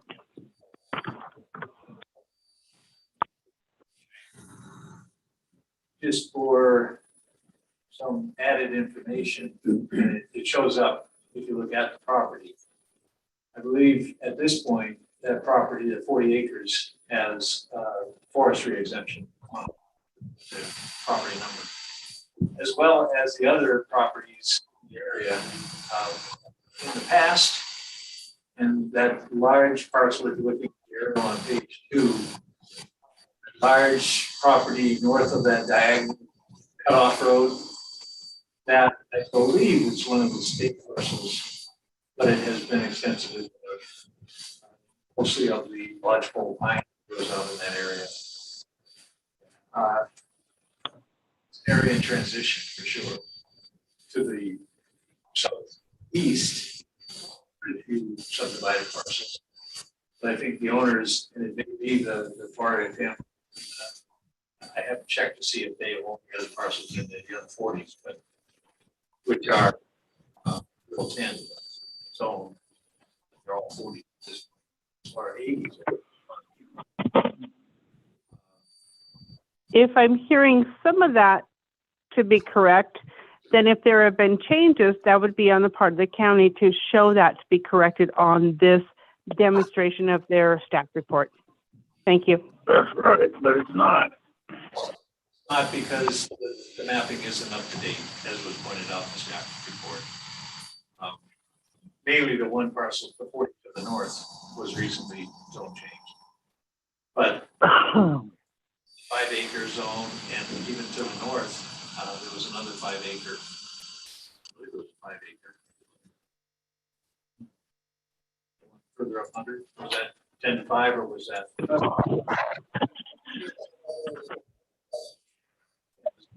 Was to 10 from our 5, our 10 to our 5. Yeah, the 20 acre parcel. Right. Yeah.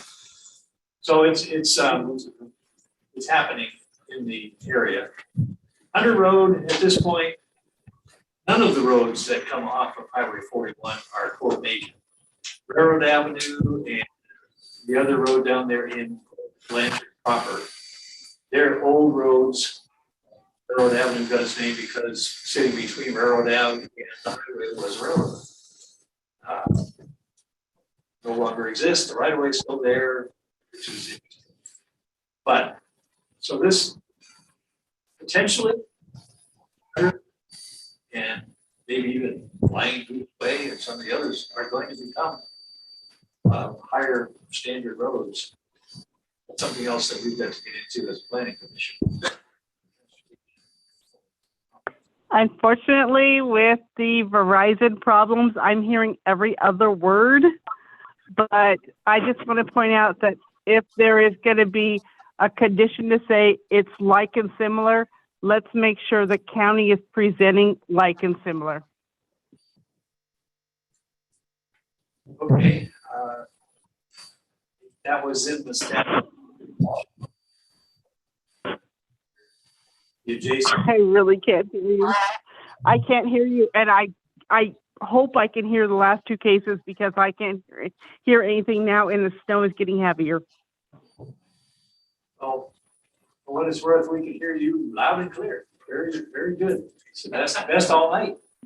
So sorry we can't get our word out to you. I'm not sure how to do it. So it's a little closer to the swallowing it. I just noticed it was our first time. Okay.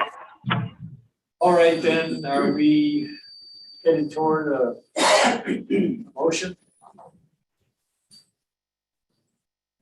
Great.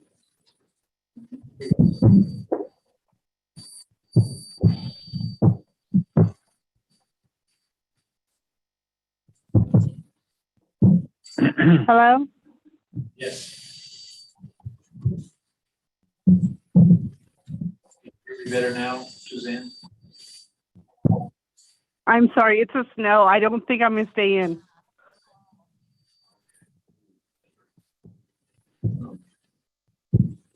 She cuts out. Still make decisions.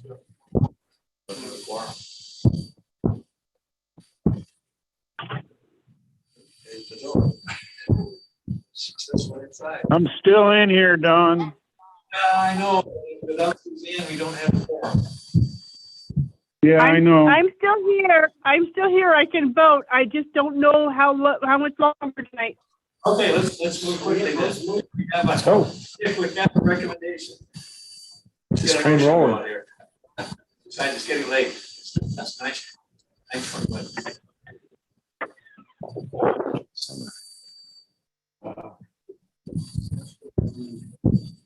Yeah, we still have a staff recommendation. On the table.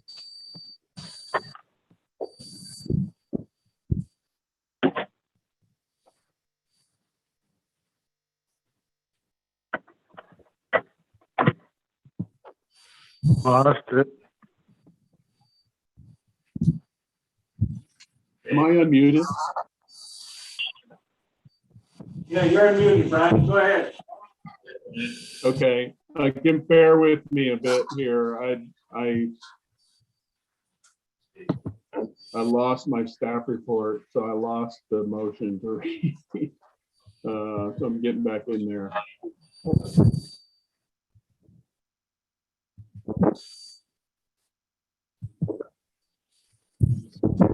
Maybe just while I'm pulling that file up, I mean, to me, as I commented earlier, I think actually this area does, or this parcel does meet the requirements for R10 because it's got the Primax soils. But we have that and/or clause that relates to the density of the surrounding area. And on that, when I look at the map and you see the parcel to the north, parcels to the northwest, parcels to the southwest are all generally kind of 5 acres, or in some cases, maybe once you go south of this property, a little bit smaller. So I think, unlike some of the other of these changes we've looked at in recent past, I think this one does meet that criteria. The surrounding area is already developed at or near that density.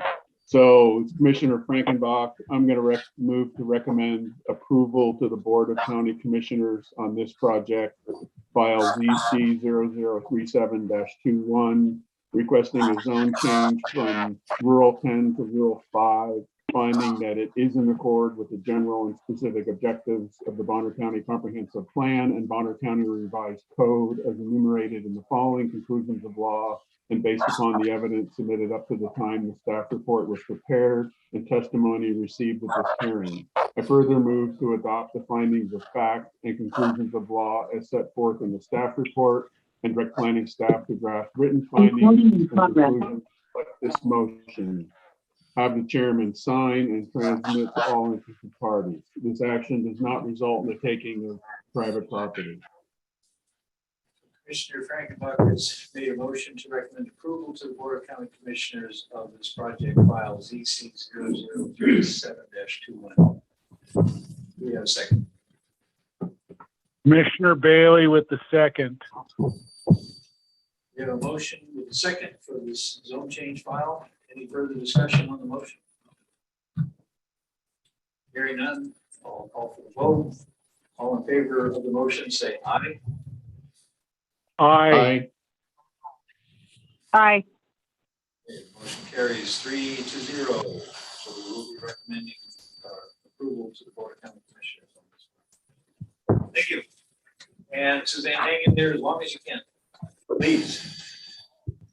Commissioner Glasso, I will send a text to our chair, Commissioner Bailey, if I lose connection. So then he can tell you that I'm no longer on, but otherwise I am on. Thank you for covering that. Okay, the next file is variance 0019-21, variance setback. Requesting a 0-foot setback for 40-foot waterfront and a 5-foot property line setback is required to keep an existing deck. 4-acre parcel in suburban zone on Lakeshore Drive, section 33. First, we'll have any conflicts? No conflicts. Proceed with staff report. Daniel Britt, planning staff for the record. Discuss this file of a reduced setback. The applicant is requesting a reduced setback for waterfront setback and setback. The required waterfront setback is property line setback is 2 feet. The applicant is requesting that these setbacks be reduced to 0. The request is for the existing deck constructed by a previous owner. The property currently has a single-family dwelling and detached garage. Parcel is located off Lakeshore Drive. This is an aerial of the property. A little background on it. It is a residential platted lot. It's approximately 1/4 acre. Is it's access off Lakeshore Drive, which is a county owned and maintained paved road.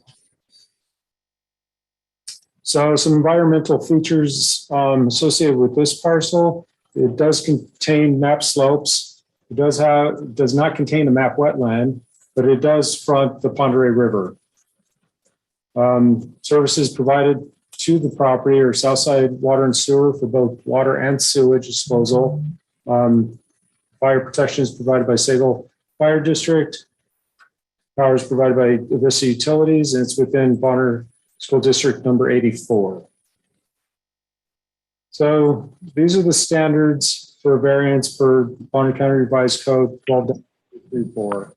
Addition A, or requirement A for the variance, it asks us to look at the property, the shape, the size, topo, other circumstances which the applicant may not have any control over. And B, the second condition, circumstances that weren't the result of the applicant, meaning they didn't create their own problem. And then C, we look to see if it's going to be in conflict with the public interest. So to condition A, or criteria A, sorry, when examining the properties in the vicinity, there are several parcels with either similar decks or patio areas within the 40-foot setback. These improvements are a result of the natural steep slopes of these properties. Given the narrowness and the slope of this parcel, the area to recreate near the water is limited. These conditions are not the result of the applicant, but as a result of lot being split back in the 70s, which created a narrow spot and steepness. Condition or review of B, the staff, sorry, the existing deck was built prior to the current owner. The deck was built on top of the existing seawall. Seawall was built to prevent the erosion of the property into Pend Oreille River. Building a deck on top of the seawall allowed for the property owner to have the ability to access the water. At the time of staff report, no agency comments were received that indicated by granting this variance for a reduced setback for the existing deck will have a negative impact on public health, safety, or welfare. Properties in this vicinity already have similar uses. As we see in this slide here, you can see that red dot at the center of the screen. That's the subject parcel that we're talking about, and the deck just right below it. As you look to the left of the screen, you can see that those folks have considerable development in their 40-foot waterfront setback, as well as the property to their right. I'm sure that doesn't help the commissioners on the phone tonight, sorry. Agencies that were noticed are listed here. Panhandle Health District replied with no comment. Idaho Fish and Game had no comment. DEQ does not review projects on a specific basis. There was one letter received opposing the variance, which we found in the staff report. The conclusions of the law have not changed, and staff finds that this request is consistent with BCRC 12-234. That concludes my presentation. I can take any questions. Questions for staff? None at this time. This is Commissioner Frankenbach. In looking at the one public comment, which I think was from the adjoining neighbor, they're raising an issue that potentially the deck is actually not on the property line, but is actually over the property line. And we're looking at kind of a hand marked up map that supports the conclusion that it's actually on the property line. I think the question in my mind is, it's not obvious to me, is it really on the property line or is it actually over the property line? Commissioner, I think. And so I'm asking staff, I guess, what's the word I want to use? What's the provenance of that survey? And why are we looking at a survey, a map that's got some hand markings on it that kind of have two different conclusions? Commissioner, excellent question. I think it's more appropriate for the applicant to answer the situation, since that was an encroachment onto the neighboring property.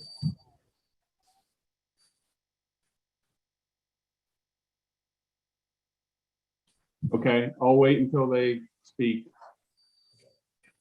Okay, any other questions for staff?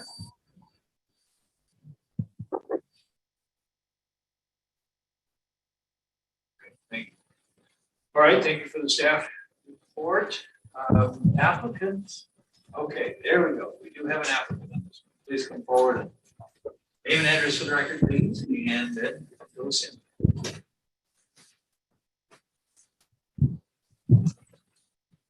Hi, my name is Mark, 2749 Lake Shore Drive, Sagal. I'd like to thank you guys for your time and consideration for all this. Also, just to start off, the question about the deck being over the property line, there's been several surveys done over the last, I guess, probably 16 months. There's an original survey that was done, didn't have the deck or dock on that drawing, but that stakes out the property line. At one point, and that was done by Sewell and Associates. They surveyed that property, which was larger, but they surveyed it for the purposes of that. So they did end up splitting it.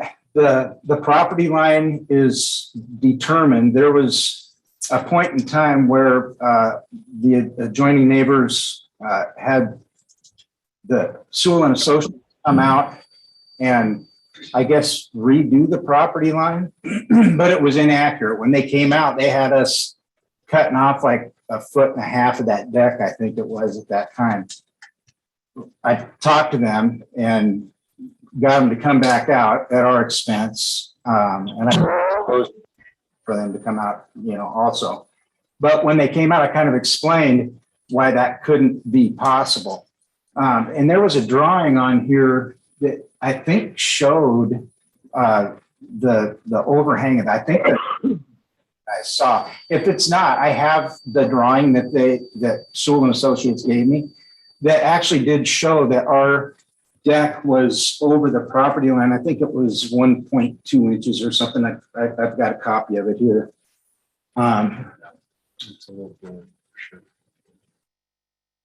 Okay, now. That varies. I think it's 1.1 inches. Anyway, that it was determined that the corner of that deck was slightly over the property line. And so we modified that. We cut it back. I think I ended up cutting 2 3/4, 3 inches off of it. So now it is on our property. Our goal is just to get this thing permitted. We look at it as kind of a loose end that we, when we became aware that the thing wasn't permitted, because we were told by the guy that sold us the house that deck was permitted because it mattered to us. So, once it was brought to our attention that it wasn't permitted, then that's when we decided we needed to apply for the variance. In the meantime, we had this property line issue going on with the adjoining neighbors. And then Sewell and Associates actually came out one more time about 2 weeks ago. And I just talked to, his name's Russell Badgley. He hasn't gotten it on paper yet because he's out 2 weeks ago and he's had some issues where he just hasn't been able to get it on paper. So I couldn't get it in writing, but it reiterates what John Stearns from Sewell and Associates found the second time he came out, because he figured out it was in error, the first survey that he did. I hope that's making sense. Because I was able to show them where the monuments were, and they didn't know where they were when they came out the first time. And it mattered a lot because the line that he had determined would have actually put the neighbor's shop on our property. And that just wasn't possible. There's no way. So they had to go back to the drawing board, which they did, determine that it was the way that it was originally in the survey. Okay. The original survey that they did when they split the property. And then John Stearns, I guess, has since moved on. They brought a guy out a couple weeks ago, as I mentioned, and he reiterated what Stearns did and came up with the same thing and said that your deck is on your property.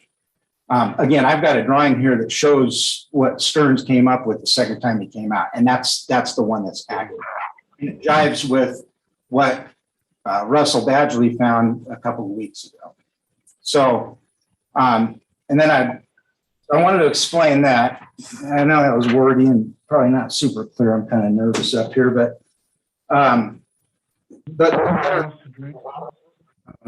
just want to address it point by point. Number one, this deck was built without a permit and not built according to county regulations, which require a 5-foot setback from the property line. Built without a permit. Know that, but we found that out. 5-foot setback. That's why we're applying for the variance. It's there. It's, in my mind, no negative impact to anybody. Number two, the corner of the deck intrudes onto our property. That was true at one point, but it's not now because I modified the deck and it's well on our property. When I say well on our property, I'm talking by a couple of inches. So that's been addressed. It says if this variance is approved, there would have to be a lot line adjustment due to the fact that a portion of the deck is on our property. We are not willing to relinquish any of our property. We're not asking them to relinquish any of their property. We've cut the deck back so that it is on our property now, just to alleviate that. We're not trying to encroach on anybody's property. We're not trying to take over the world here. We're trying to get a variance for a deck because we want to keep the deck. So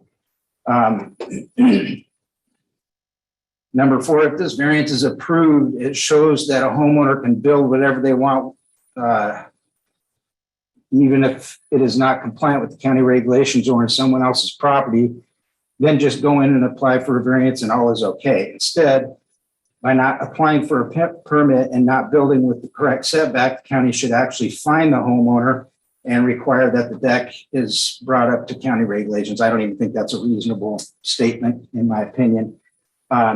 And that's why we're applying for the variance. We want this thing to be legal. We want to be in compliance. And then number 5, we paid money out of our own pocket to have Sewell and Associates survey the lot line. The document that has been supplied to you with Sewell and Associates' name on it has been altered, which I don't know what they mean by that. So you have been supplied with a false document. I don't know who would have altered that. I don't really even know what that statement means, but I've got documentation, and this one here is probably the same one I've got that I'm looking at on this slide here. And it shows that the deck was slightly over that property line. We might trying to get over their property line. If the county allows variance for this illegal deck, it will encourage others to do the same because they will know the county will not enforce their regulations.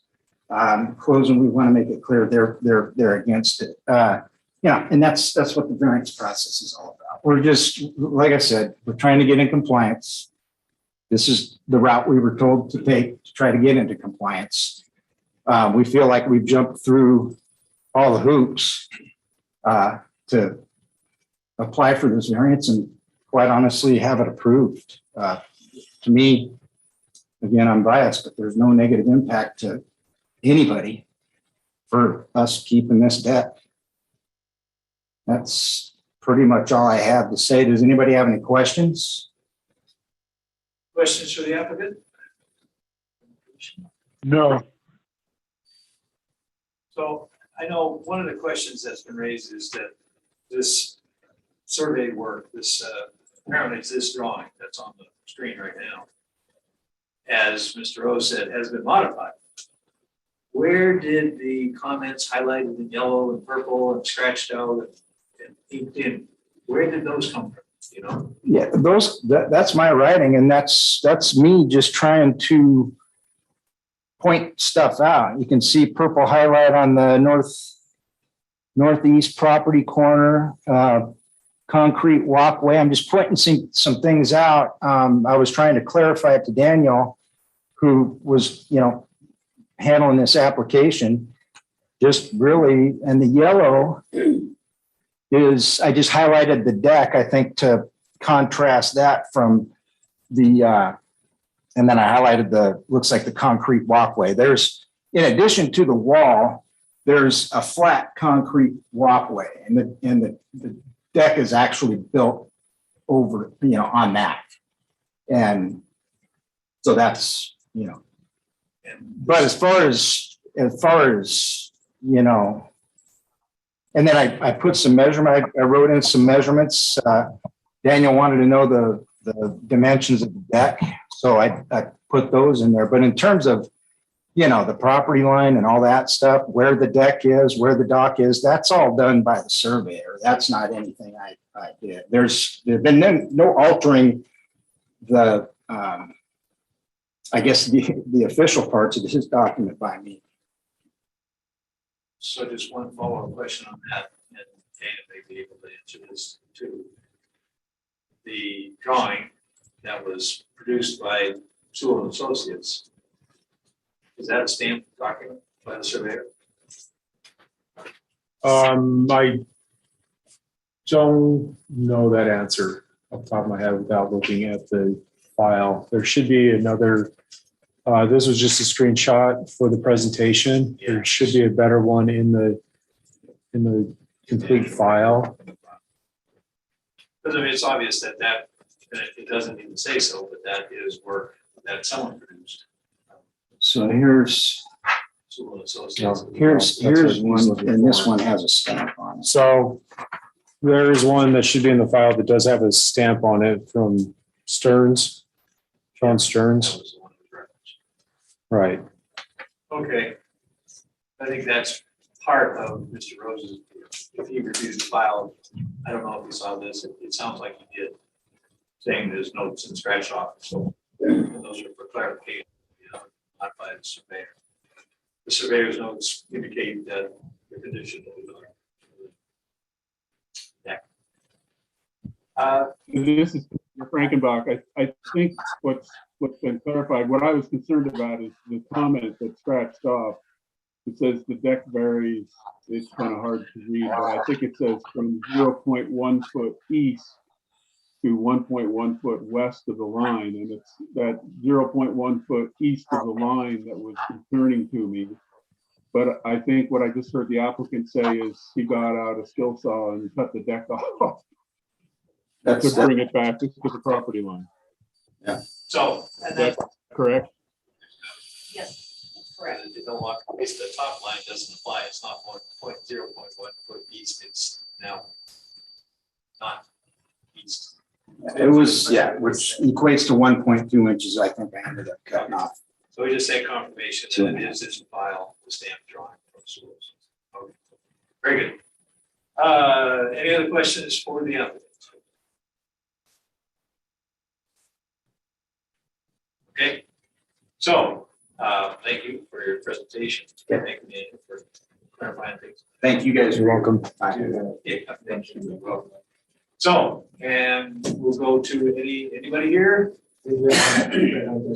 Oh, we have one person online. Mr. Rose is online and I'm here. Oh, Let's let Mr. Rose go first. okay, yeah, you're attorney for Mr. Rose, right? Mr. Rose, apparently.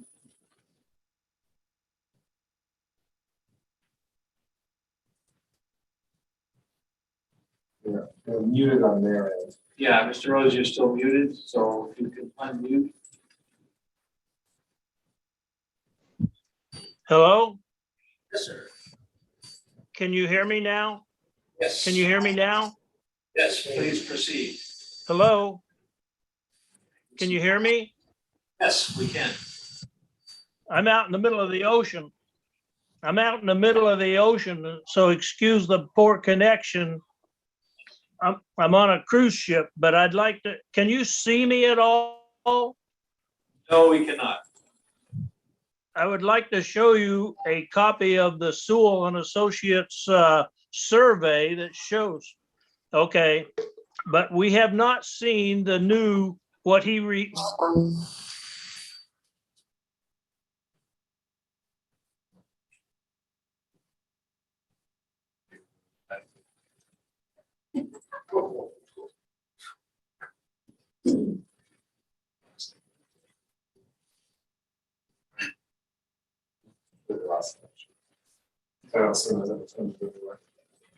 If he comes back up, I'll let you know. All right, very good. So go ahead. Thank you.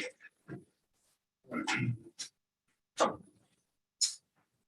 right, John Finney, I'm an attorney here at Sandpoint representing Mr. and Mrs. Rose, who is, they indicated they had a previously scheduled cruise. They attempted to get some concessions on the time frame, but weren't able, and I have not been able to connect with them either in any substantive ways. So and I'd also note the document I turned in was the copy of the letter because the staff report referred to it as being attached, but it didn't show up online. So I just wanted to make sure. So I think that's the same document. It's in the file. Yeah, okay.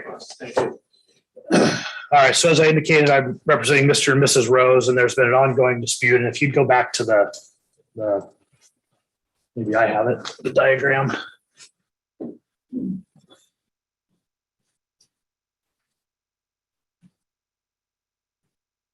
Yeah. And then if you would, the one that you had in the file, if we could just get the date of that survey, the stamp from the surveyor. I believe it's a December date.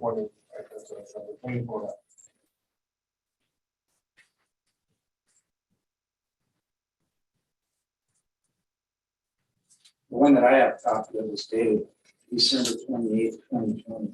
And it's got the stamp on it. It's got that's what I have. Okay. And so, yeah, so that was second or the revised record of survey. And as indicated, that was in 2020. And so sounds as though there's now been testimony that there's additional survey work and just hasn't had time to get pencil on paper and to draw it out. I would submit to the commission that this matter should be postponed until a surveyor can confirm that the deck has been cut off to a sufficient amount that it no longer encroaches upon the property. First of all, that'd be the first request. Yeah.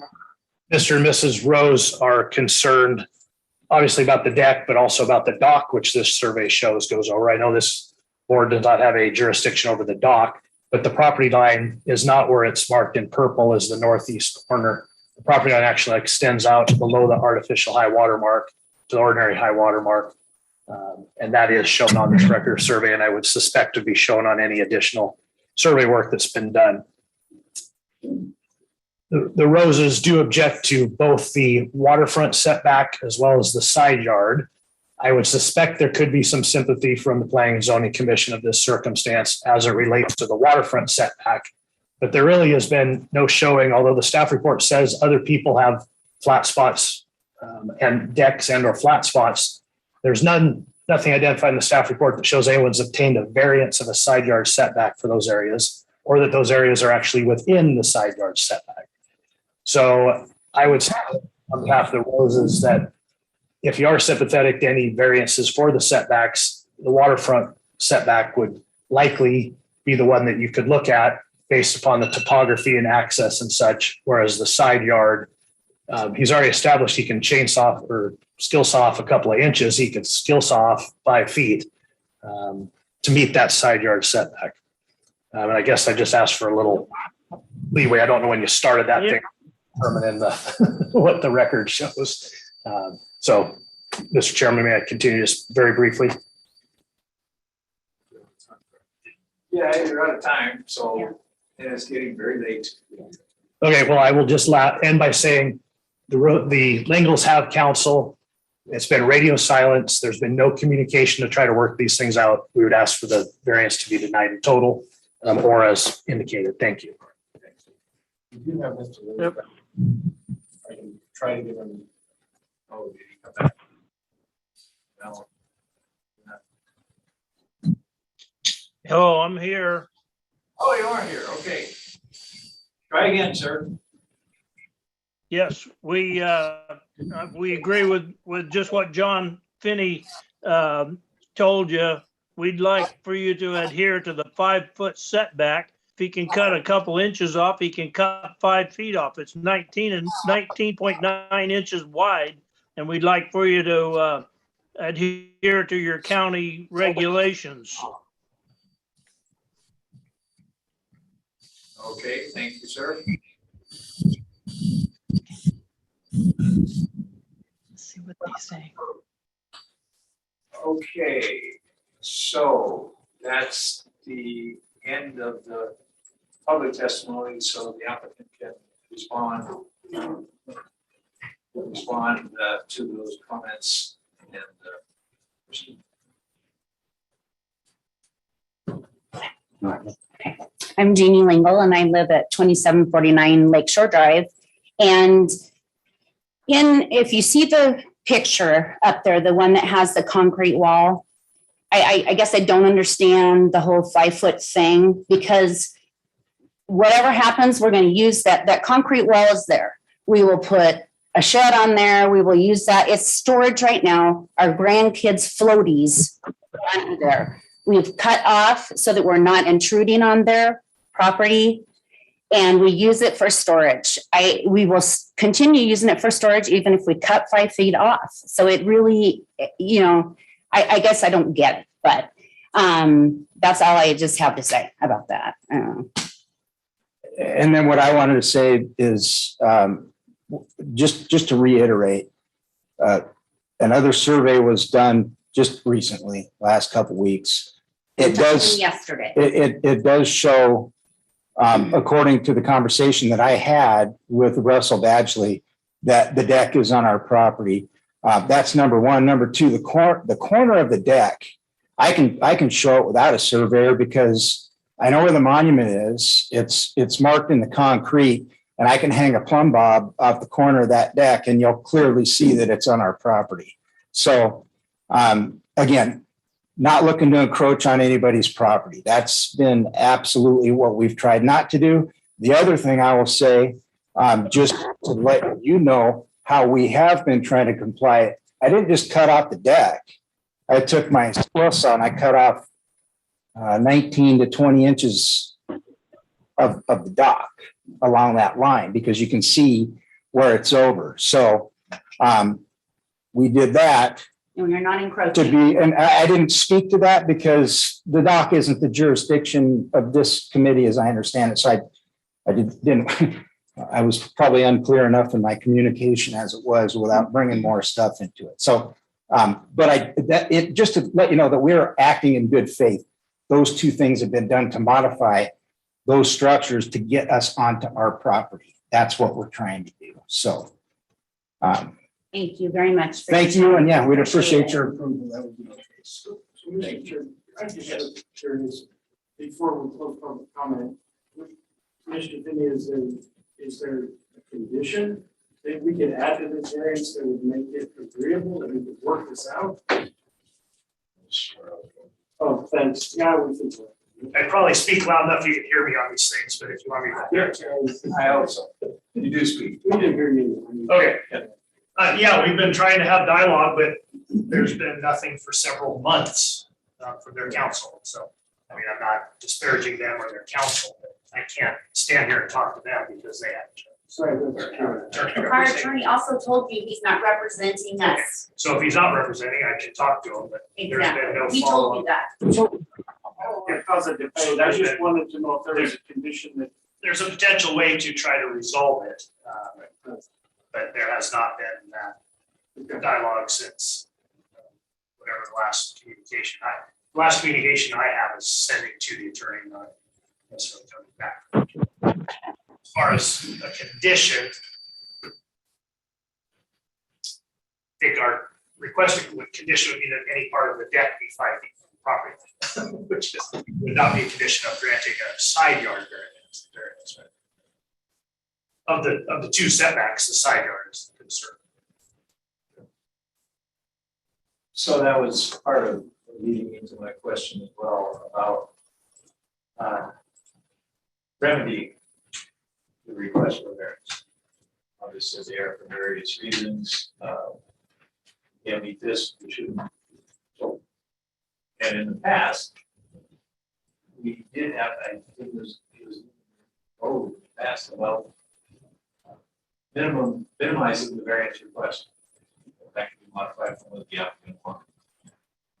And here, it may be obvious that the solution would be, still on a 5 foot market, 5 foot 0.01 or something.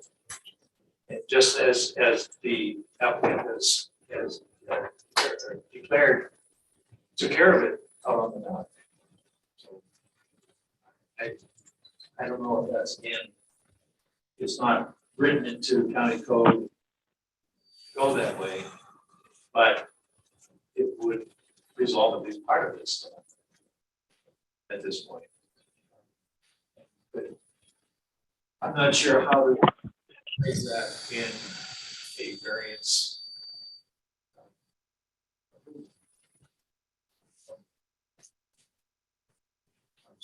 Well, I think you can approve one and not the other. There's two requests there. One's for. That's correct. For 40 foot, one's for 5 foot. Right. You can approve one and not the other, but you could also, well, right. I mean, that's what he's asking. Is approve one and not the other. Is it because of snow removal or is it just what's the specific concern about the same property? The current, that other picture shows there's trees on my client's property, but if those trees ever go away, they have a zero privacy buffer, zero anything. Is the concern with a deck and ongoing issue with the Department of Land, so it's unresolved. Yeah. Yeah. Pretty much the same issue. Oh. Yeah, that's all. Yeah, that was good. Okay. Okay, so commissioners, I think that's where we are now is in deliberation. So commissioners, I hope you heard all of that. It's Well, Don, Suzanne just texted me. We're hearing about every third word going on. We get the gist of what's going on. Okay. It sounds like we're right in the middle of a civil problem here, so maybe we should continue the file till we get the surveyor out there and get it all on paper. okay, that is an option. That is an option. So we deal with this ourselves. We don't make a recommendation to the Board of County Commissioners. So this is our say, nay or later. All right. I propose. So this is not a public comment. If the other board members cannot hear what's going on, I'm going to submit there is no quorum and no due process, even though they're late somehow. So thank you. I agree. So, commissioners, do we have understanding of this that you heard in the last half hour? Mr. Glasso, did you hear it all?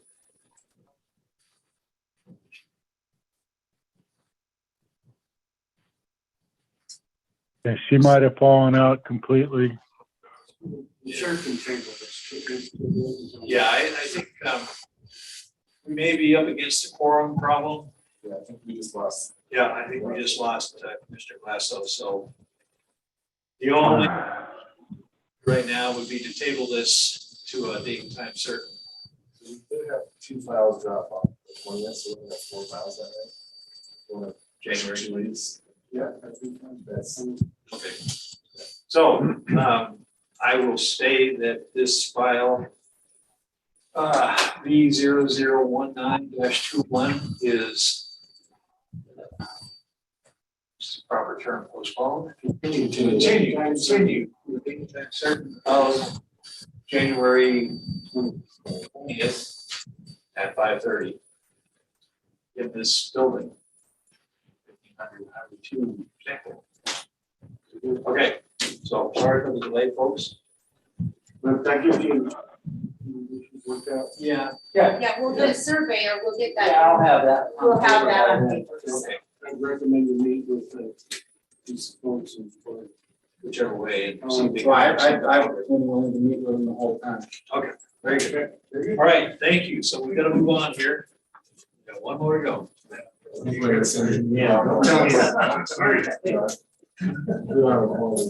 Oh, well, I gotta deal with it. Yeah. So since we have a quorum at present, we have one remaining file, CUP 0020-21. And we're going to continue that to a date and time certain because of lack of quorum tonight. And that will also be January 20th at 5:30 in this building. Okay. I heard that coming, but it happened. Sorry, Larry. Yeah. Oh, my goodness. Do you want a cookie, Larry? Hey, I appreciate Cookies. Can we offer you a cookie or would you like a water for the road? We can offer you a bottle. Thanks for this. Thanks for the effort. All right. We'll see you in 2 weeks. 20. The 20th, yes, 5:30. Yes, yes. You will be number one. All right. Thank you. Thanks, Larry. All right, so that ends our public hearing for tonight. We're now in the discussion period with staff. If we've got anything to discuss. There we go. I don't have anything. No. All right. All right. Marathon. Yep. Okay. Hopefully we have one person. Yeah, so keep in touch. Other commissioners, we're headed for the 20th for our next meeting. And in a minute, we'll be adjourning till that meeting. We still have 6 files on that date, so it'll be another one. There's not a subdivision. Yeah, that was right. Everybody's saying, yeah, right. Okay, so, I think it's good. There's lots going on, but yeah. Yep. All right. Meeting is adjourned until the 20th of January at 5:30.